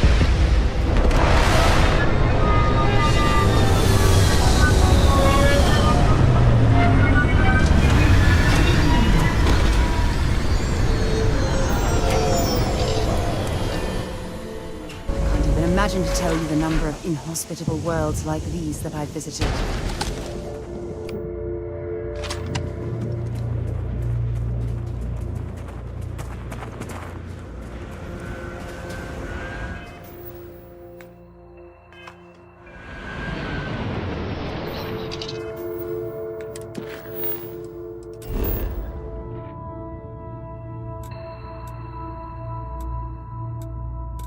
Down, everything in the green.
Find anything useful?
they've got any weapons or ammo.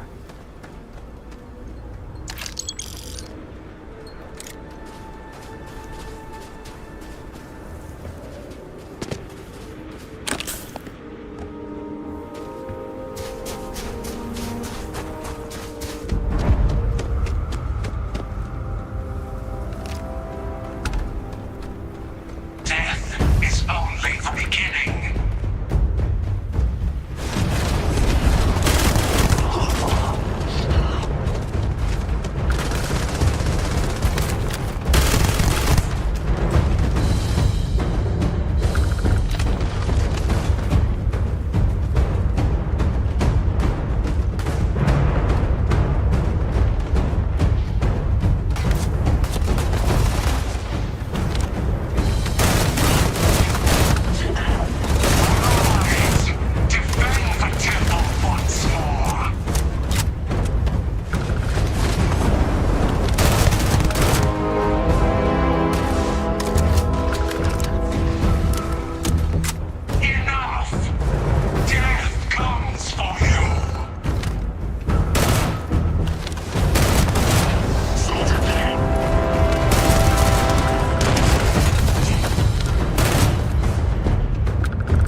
lockpicked that easily since I traveled with Vladimir's sword.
Okay, you're up.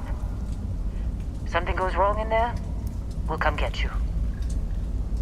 Why would anything go wrong? Shouldn't we... Would you shut up? Both of you do your jobs. Client is on his way.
Wadek, you didn't tell me we have visitors.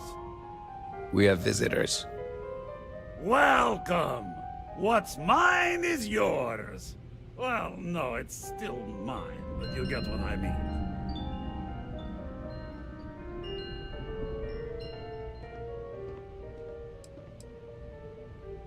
Now, how am I supposed to take a strange comment like that?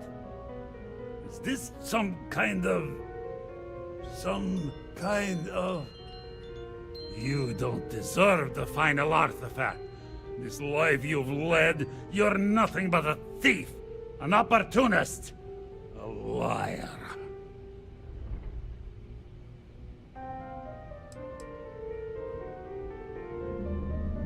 You think you have a right to the infinite? You're nothing! Guards! There's a military for that gun! Keep it up!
Come on, Rook.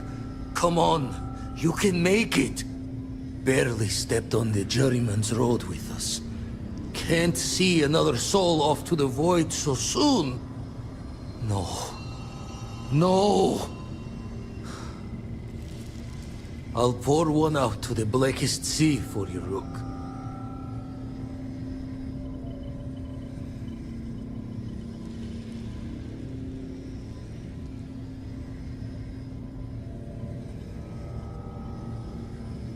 What the? Crix's ghost? What kind of cruelty is this? This some starborn trick? Come to mock me before you twist the blade? What are you then? Some lost soul? No salvation here. Not sure if you're just a reflection of a shattered brain, but okay. I get your meaning. Well, ghost from the other side. I'll keep what you said rolling around in my head for a spell. But for now, wouldn't mind if you gave me a bit. I just lost a friend.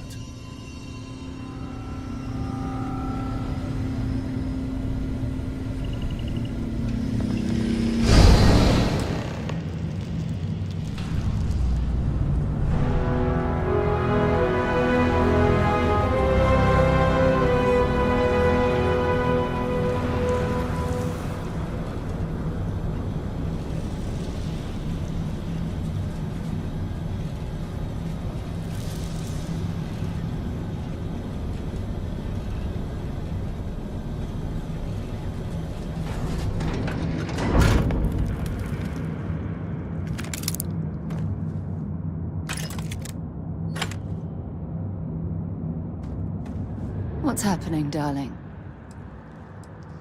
Dropping off a few choice items?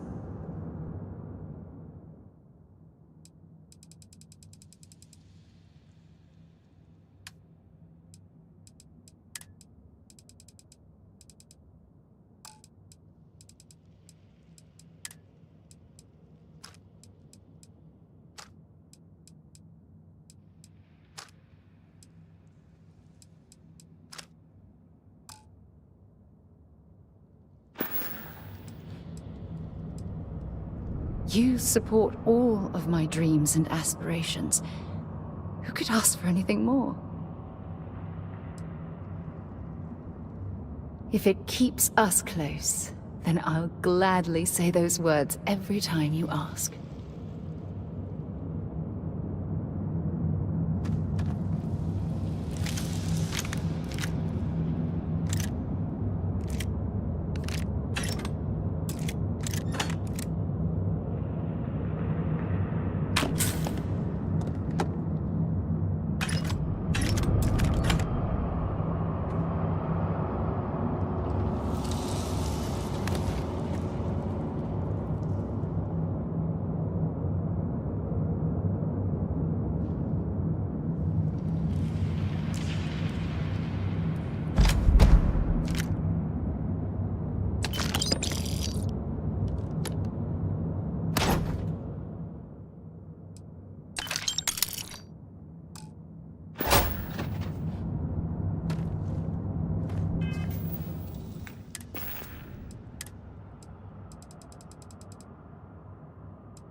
Let me guess. Feel free to drop some stuff into my bag.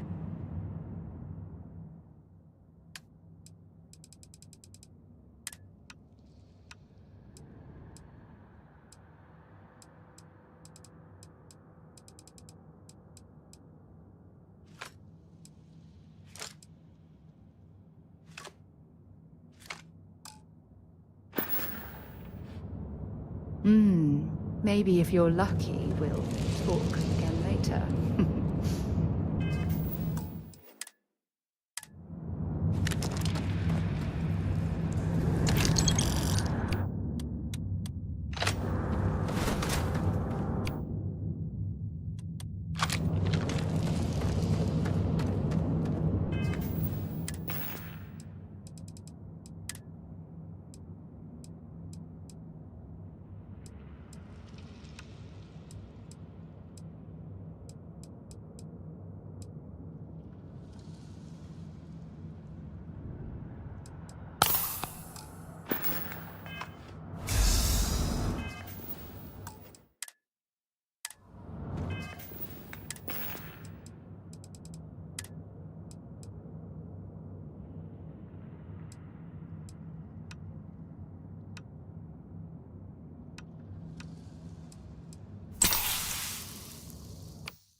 kill each other for the artifacts.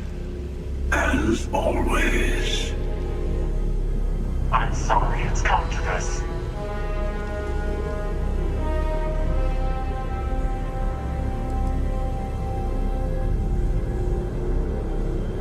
More talking.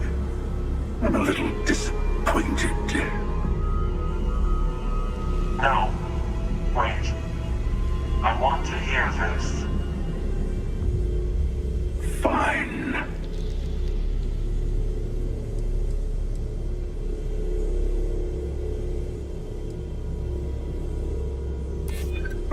Appealing to my nobility. Huh. It's been a while.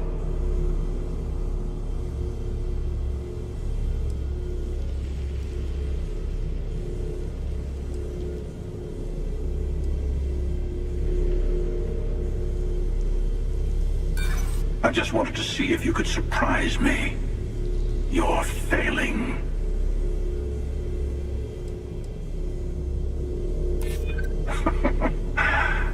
Live and let live. Is that right? Well, I don't know about either of you, but it's been a while since I felt this old. Perhaps it's time to put this all to an end. At least this once. Here.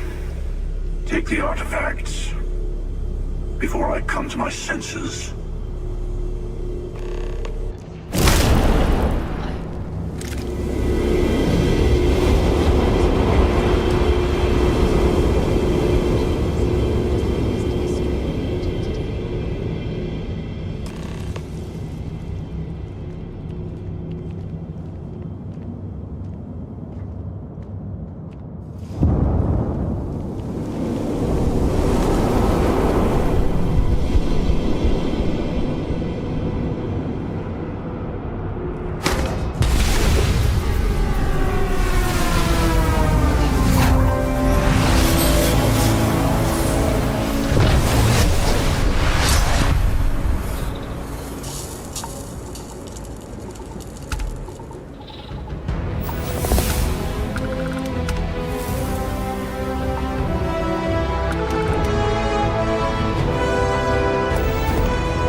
So this is it.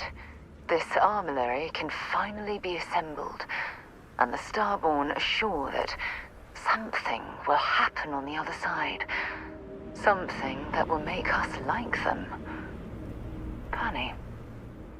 I thought after all this time I'd be screaming in excitement to jump into the unknown, but I feel like I'm hesitating. That's not what I mean, but I love you, too. Say we go to the Unity, become Starborn, enter another universe. Will there even be a constellation there? It won't be ours, even if it is.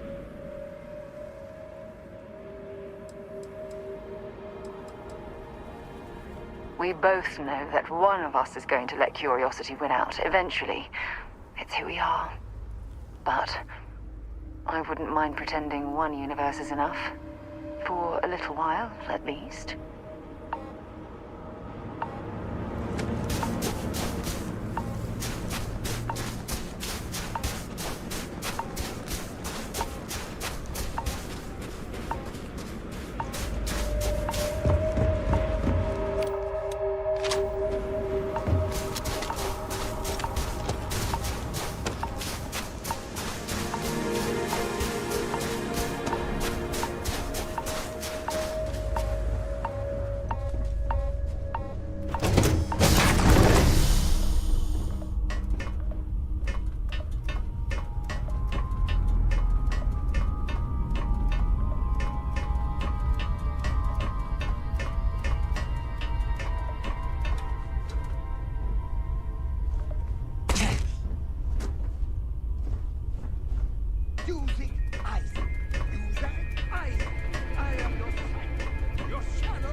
I can't wait to get to the Unity! I've been reading all about parallel universe theory, and I'm so ready to meet another version of me. You think it's okay if I call them Cora too?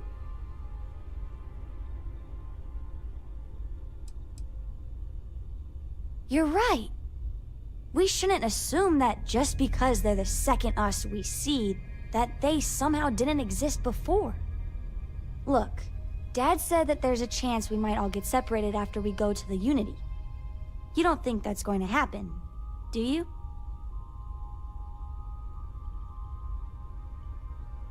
That's what Dad said. I feel kind of bad, you know? That I want to go anyway. I'm sure gonna miss the lodge, but I can't wait to see what happens next.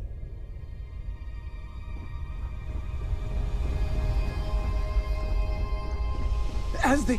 Oh my god! I'm literally following back to work then.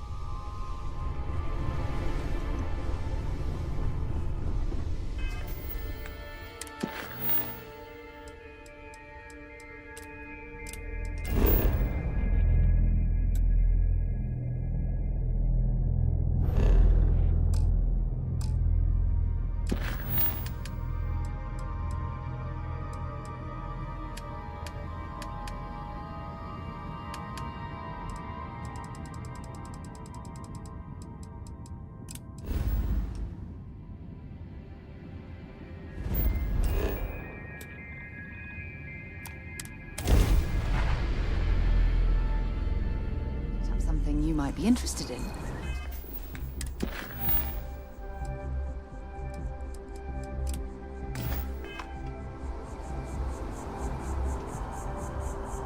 Any troubles you need to share? Fishing for a handout, eh? See you soon, love. Walter spends a fortune to maintain the lodge, but I'd say it's worth every credit. A moment, Captain.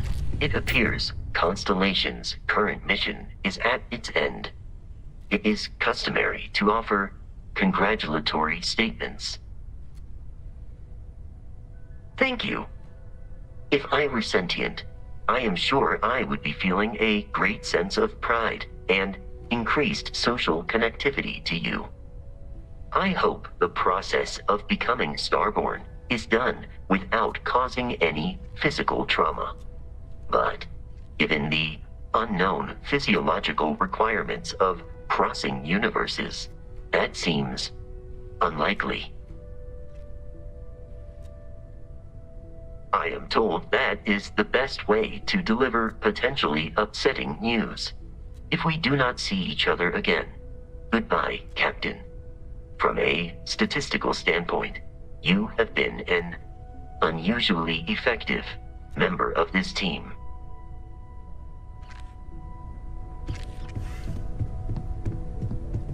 Tip your ear for a moment? It'll be a shame to pack up all the modifications to the Eye for finding the artifacts. But she's earned a break. Gilded our fortunes for sure.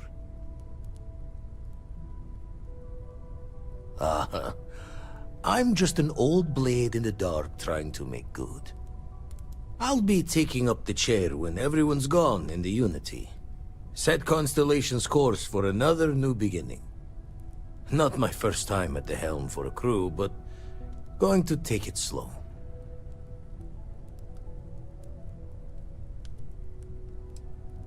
Tell you the secret wise of a retired fleet member. There's a way things end. Have to see that before time and luck catches up. Well, tipped your ear long enough. I'll be smiling as you walk through Eternity's gate. Give the next universe something to talk about, yeah? Do you have a second, friend? I've thought about it, and as much as I would love to see the Unity the way Keeper Aquilus has experienced it, I'm not coming with you.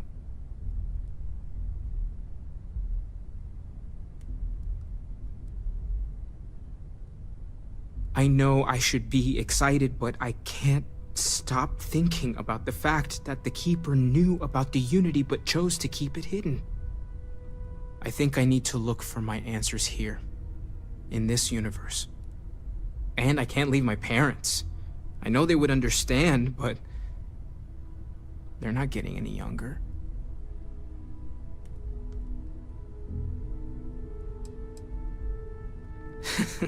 My dad pushing objects around with gravity powers, now that would be something to see.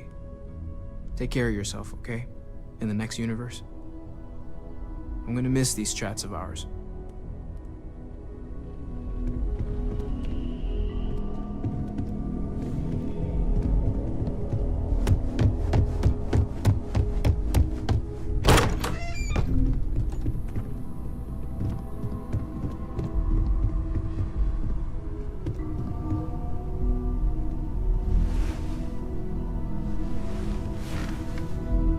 There's nothing like an investment paying off. We've succeeded beyond my wildest dreams. Everyone should feel proud. Oh no. This moment isn't about my corporate holdings, no. Being part of Constellation was just for me. Although there's always opportunities, I'm not above taking advantage of what we learn as a group. Alas, while I would like to take the final jump with everyone, I'm afraid the saying, "you can't take it all with you," has caught up to me. There might not be a Stroud Eklund in the next universe, and certainly not mine. And I would be a poor choice of company if I was, well, poor.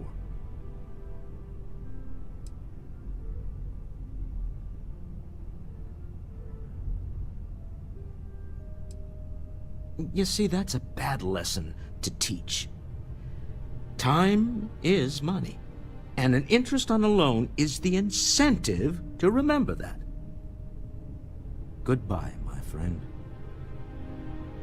If I could borrow a bit from Sebastian Banks, bring light into the darkness of the unknown.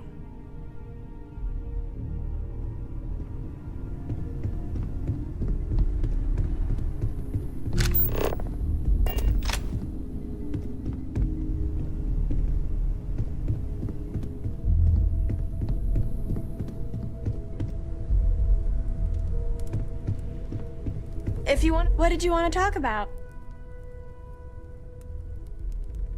Come back soon. I like talking to my friends.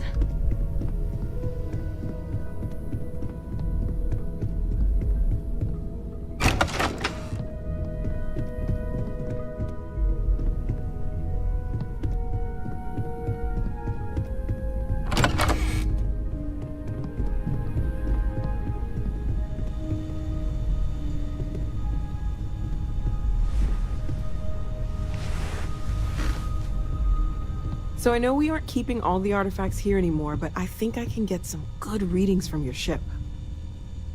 You have no idea how excited I am to analyze the data after you jump to the Unity. I'm gonna make some coffee. Pull an all-nighter. What? No. I do not do field work, especially not the restructuring yourself at the molecular level kind. Or whatever the Unity actually does to make you starborn. Anyway, Vladimir and I have been talking, and we're both staying here. Someone has to keep Constellation going with so many people leaving. It'll be pretty quiet at first, but that's what Constellation has been doing forever, right? An old generation moves on, a new one moves in.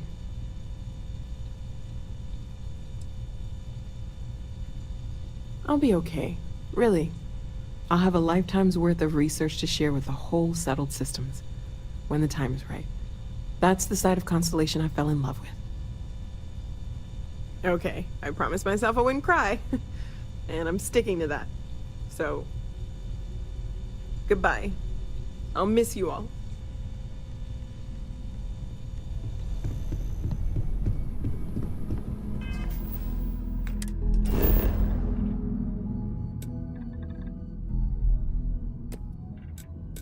to be back on board.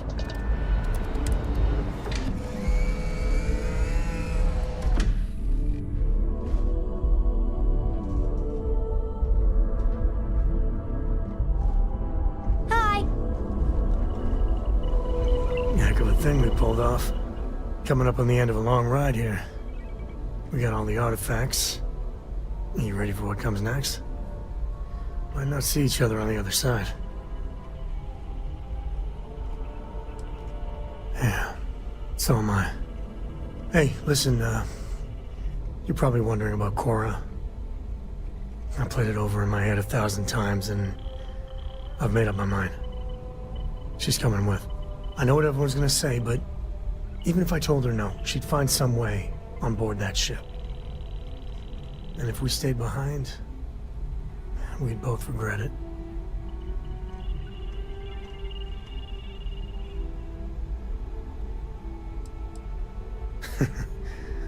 Glad to know you still got that sense of humor of yours. Okay.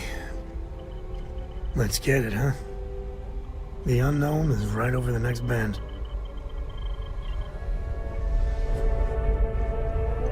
Our journey seems to be coming to an end. So, the Unity awaits. I'm not as afraid as I thought I would be. Stepping away from the world you know Now, you're not pestering a captain, can lead to a better place. Pester? You think I'm a pest? Oh, never. I do not know if I would say the same. You being nice to the More crew. that I accept it. So this book collection. I'm ready. Do you think we will see each other after the Unity? Will we even recognize each other if we do?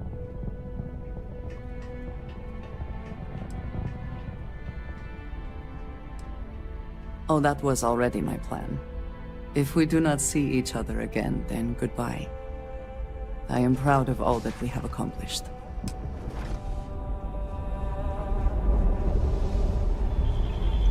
Whatever you need, you got it.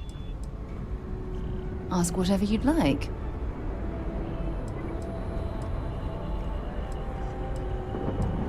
Absolutely. Sona is clever, and she's proven that she can tackle anything life throws in her path. You can rest assured that she will get the best education and care that Constellation can possibly provide. You know, Sona and I share an interesting bond. We both survived on that inhospitable world, and it drastically altered our lives. Most importantly, though, I'm certain we're both stronger after the experience. Very well. Next time, then. Don't stay away too long.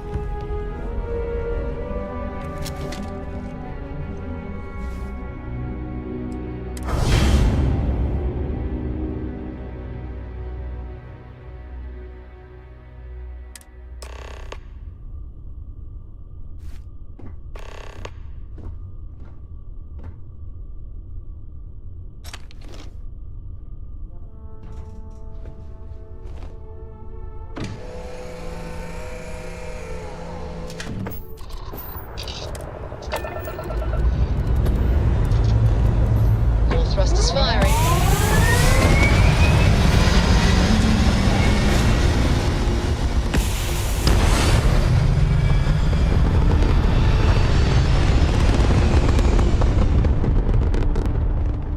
Wait now.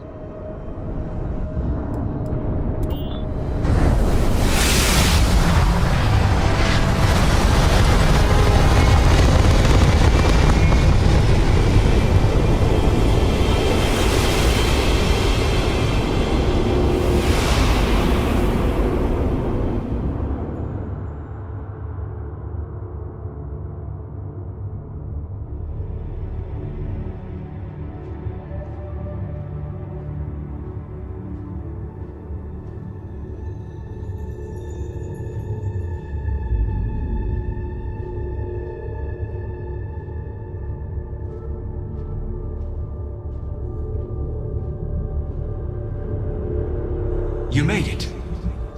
I hope you're enjoying the view. I never get tired of staring at it. eternity.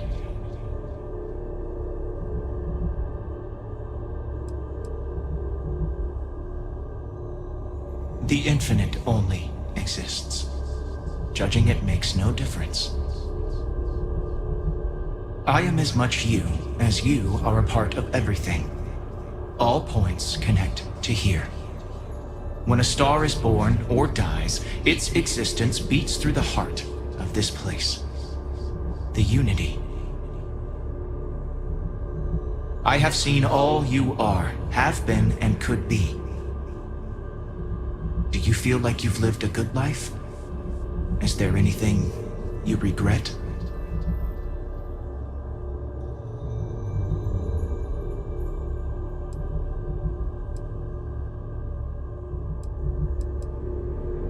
Fair. I wonder what your decision will be then. In order to become Starborn, you must give the universe one last thing. Yourself. That intangible part of you. That something that makes you unique amongst the infinite will explode like a supernova. A part of you will fuse with the essence of this universe, while another part leaves it behind forever. Do you understand what I mean? This one final leap will change this universe forever, even as you leave it behind.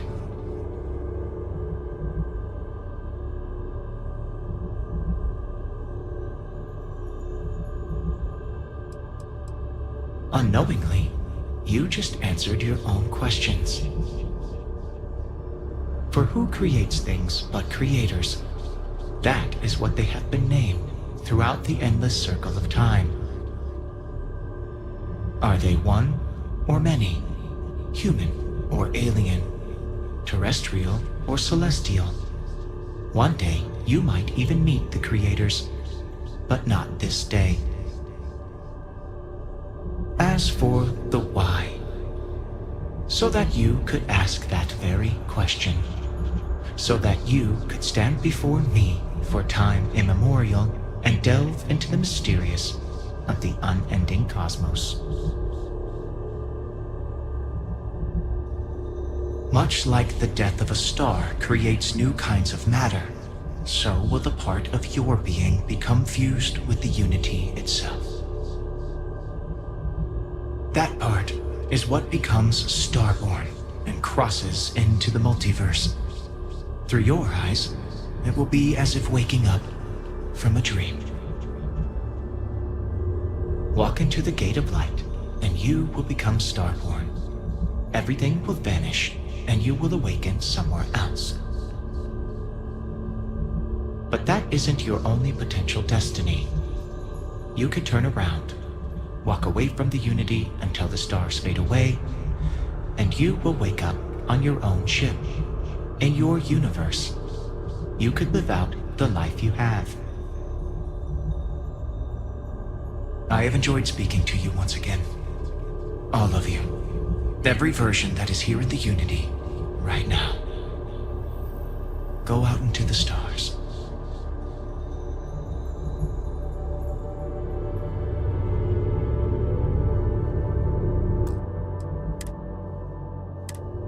As you consider stepping towards infinity, I offer you a glimpse into what will happen to the universe you may be leaving.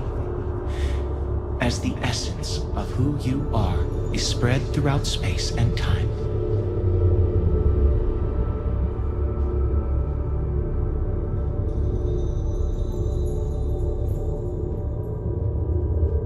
Your lover, Sarah Morgan, eventually chooses to be reborn herself. Your commitment to each other bolsters all relationships in the settled systems. Marriages blossom. More children are born who want to be explorers.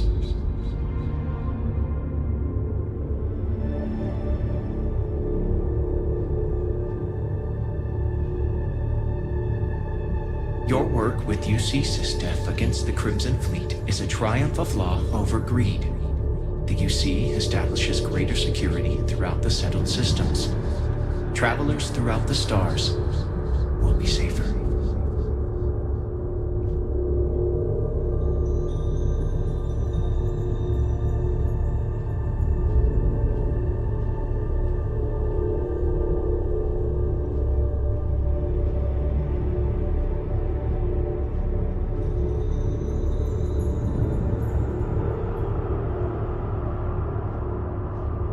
By defeating both the hunter and the emissary, the path to the unity in this universe is left for the people of the settled systems to discover on their own, uninterrupted by powerful Starborn.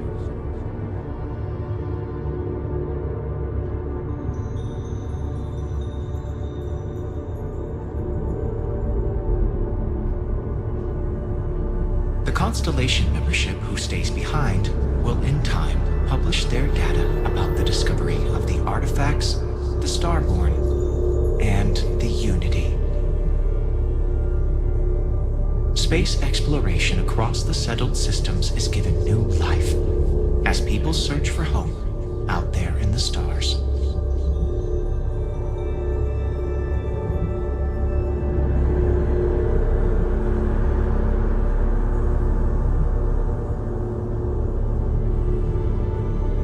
Once you are reborn, there is no going back.